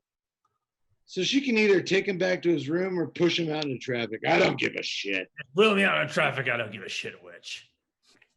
That is until Kaminsky shows up. Old Mark shows up, his best friend. Things not so good, Harry? I've seen better days, Mark. Want to see them again? Harry can't help but smile a little bit as he realizes they're repeating their conversation from just a few short weeks ago when they started all this craziness. It won't happen from down here, I'll tell you that. Do you remember 2 weeks ago when I infiltrated the mob? It was just right then. It was right there. I literally became a top soldier in the Italian mafia in 3 days. It's like a week all this shit happened. It's called a poor story arc, Mark. It's a poor story arc. Kaminsky tells him that his reunion with Amy was a smashing success. What does that mean? Such a success, you're right, Doctor, that when she heard he was back in the FBI, she made love to him for the first time in 5 years, and she's pregnant. And they want Harry to be the godfather. Because if something happens to Mark, we want an 80-year-old man to take care of our child. He lost his own son. It's a thank you. Be godfather to my child because you no longer have Blair. I think you're right, Doctor. I think you're right. Kaminsky pulls the wheelchair out from under Harry. I don't need to walk to be a godfather, damn it. No, but you have to try like hell. I can't. Did you ever quit on Bel Air? Hold on. Oh, oh, I'll set you up, Doctor. Ready? First, let me start. I don't have to walk to be a godfather. No, but you have to try like hell.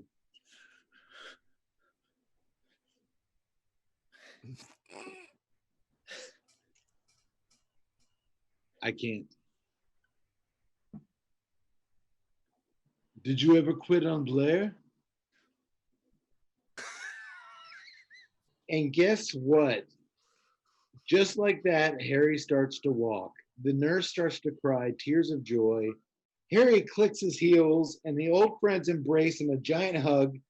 Cue the sentimental freeze frame, and cue the soft, gentle, tear-inducing orchestra music as they hug. The end. You know what that's called, Tut? It's called acting. It's so good. It's so good.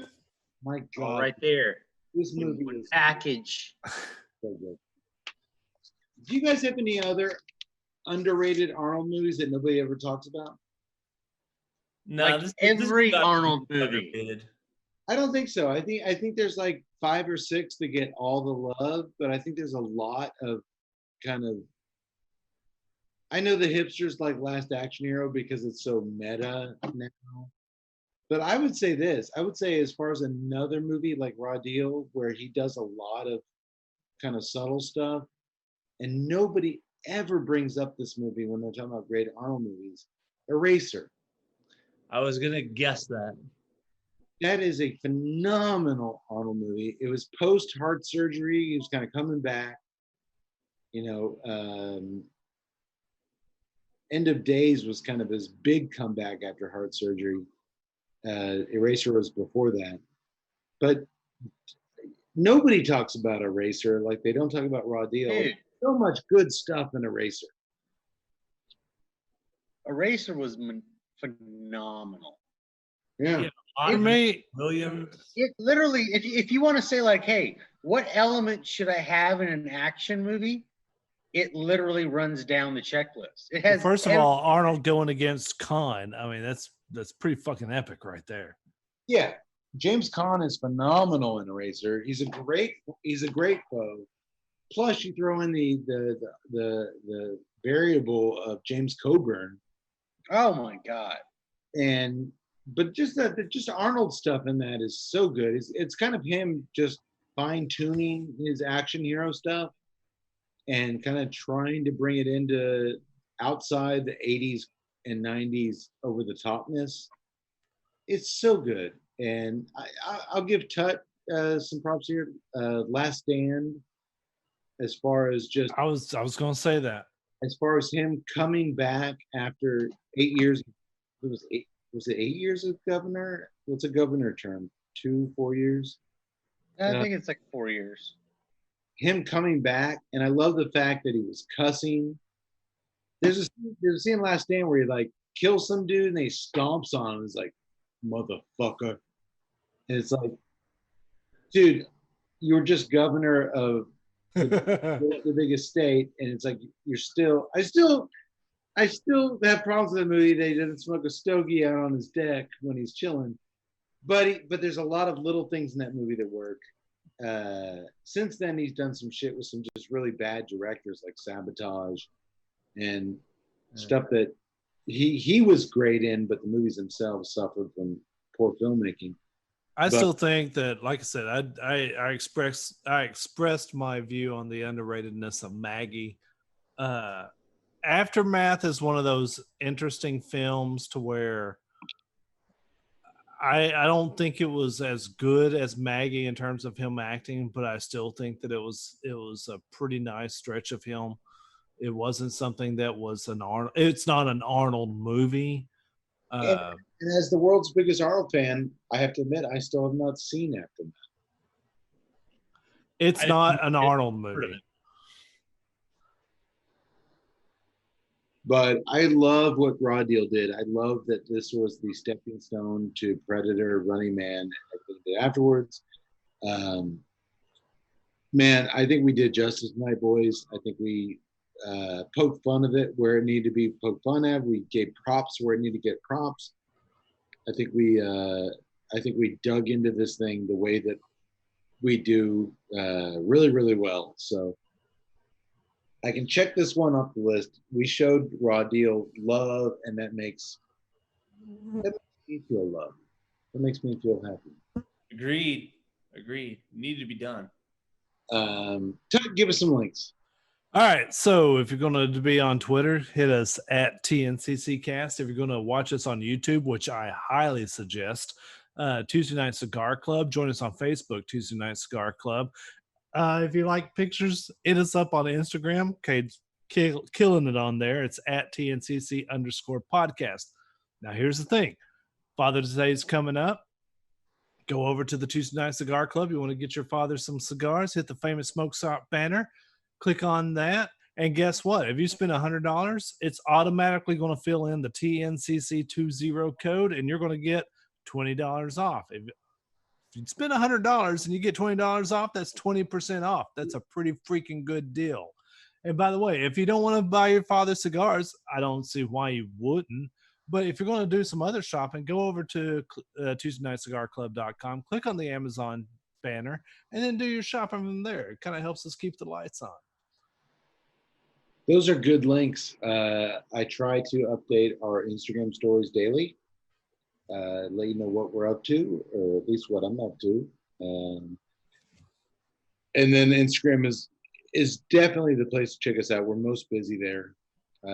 We still post a lot on Facebook. I am not a fan of Twitter, so we don't do a lot over there, but check us out. I know Tut would appreciate that. But as Tut said, buy your cigars with that promo code. It is the best in the business. And thank you for choosing to spend a couple hours of your quarantine lockdown, or maybe one of those assholes who's going out every night and eating at restaurants and living the life, swimming and partying. Dude, it's Yak Boy. Oh, sorry. He's done with it. He is the sole reason for the next wave of coronavirus, and he does not give a shit. I saw that photo and I was like, you glorious bastard. It was all hacked. This is hacked. It's lies. It's all lies. Dude, I'm with Tut. I saw a picture of you on Facebook with some chicks in a hot tub. Old normal pool. Thank you very much. You guys, we're not 6 feet apart. I mean, that never happened. You had no mask on. Were you hacked? I just saw that smile on your face, and I was like, my man. Yes. We'll get back to that. We'll all get back to that. When my kids can't go to school next year, I'll be like, let me bring over Uncle Clayton to tell you why. The grown-ups just couldn't be grown-ups and do the You're dead. You're dead. No, you did. I hope you enjoyed the party, folks. I certainly did. I love talking about movies, cigars, and beers with these boys. Y'all's beers? Yeah. Yes, my beer was fantastic. I loved it. I highly recommend it. On the Deep Elm. I drank enough of it, so yeah, there you go. Cigar. One time it does just get positive. I'm gonna give. Are you saying the Good Night was crap? What? The St. Arnold was okay. unmemorable. The Good Night is always a good night. Boom. The Gurkha cigar was not memorable by any means. Even for $3, but for $3, it's okay. It wasn't bad, but I'm not going to recommend it. And what with an MSRP of $180 billion? I mean, we can expect good things.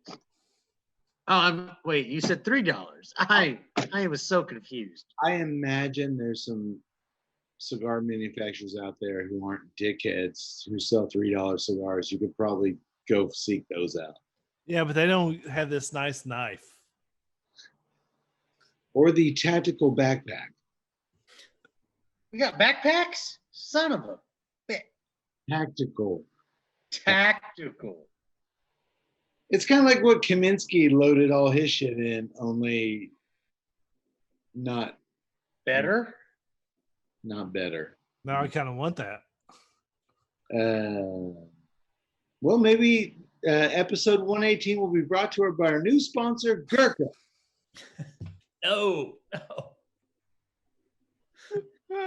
We can only pray. Oh, wait, we shouldn't have done that. We were hacked. It's called a bad business decision, Mark.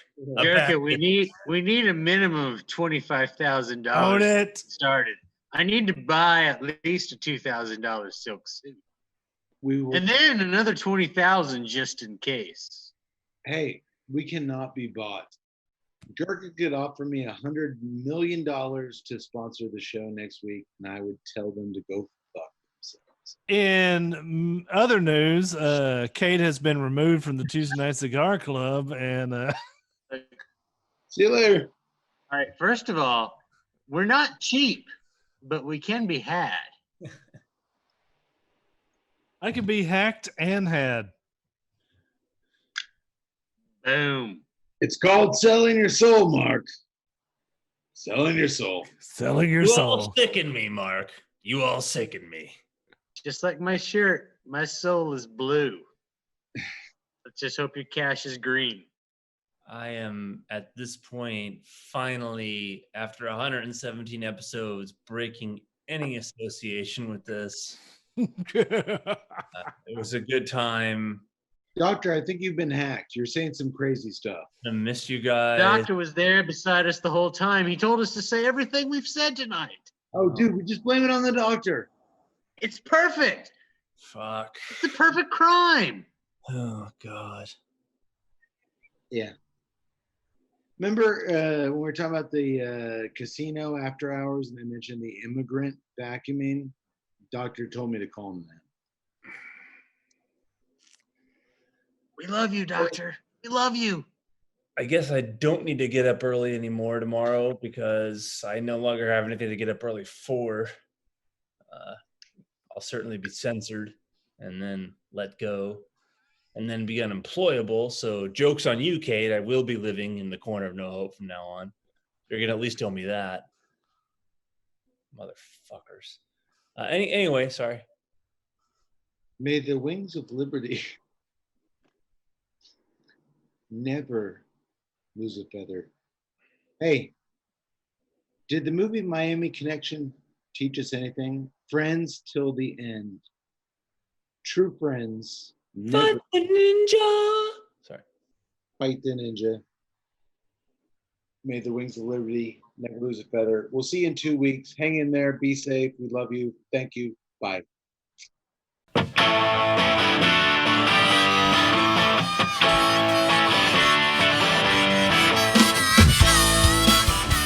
To learn more about the time I attempted to infiltrate the Irish mob by walking into their local hangout wearing a cute little leprechaun outfit and carrying a tiny pot of chocolate gold coins, well, it's actually a very violent, sad story that didn't end well for your buddy Keith. They spoiled me Lucky Charms, and I soiled me pantaloons. What an ill-conceived mess that was. Anywho, to learn more about the cigars enjoyed on tonight's episode, you can visit... Nah, we don't want to give those clowns any free publicity. Sorry, not sorry, Gurkha. For more on O'Brien's Irish Pub, the live music leader in Central Texas, please visit o'brienstemple.com and download their free smartphone app, where you'll find full beer listings including over 40 on tap, menu information, and a calendar of upcoming live events. To listen and purchase music heard on tonight's program, check out www.fritzbeermusic.com. Thank you for listening to the Tuesday Night Cigar Club podcast. This is Keith A. Howell saying until next time, friends, unless we see you sooner at the pub. So keep it smoky, and for God's sake, keep it ballsy as well.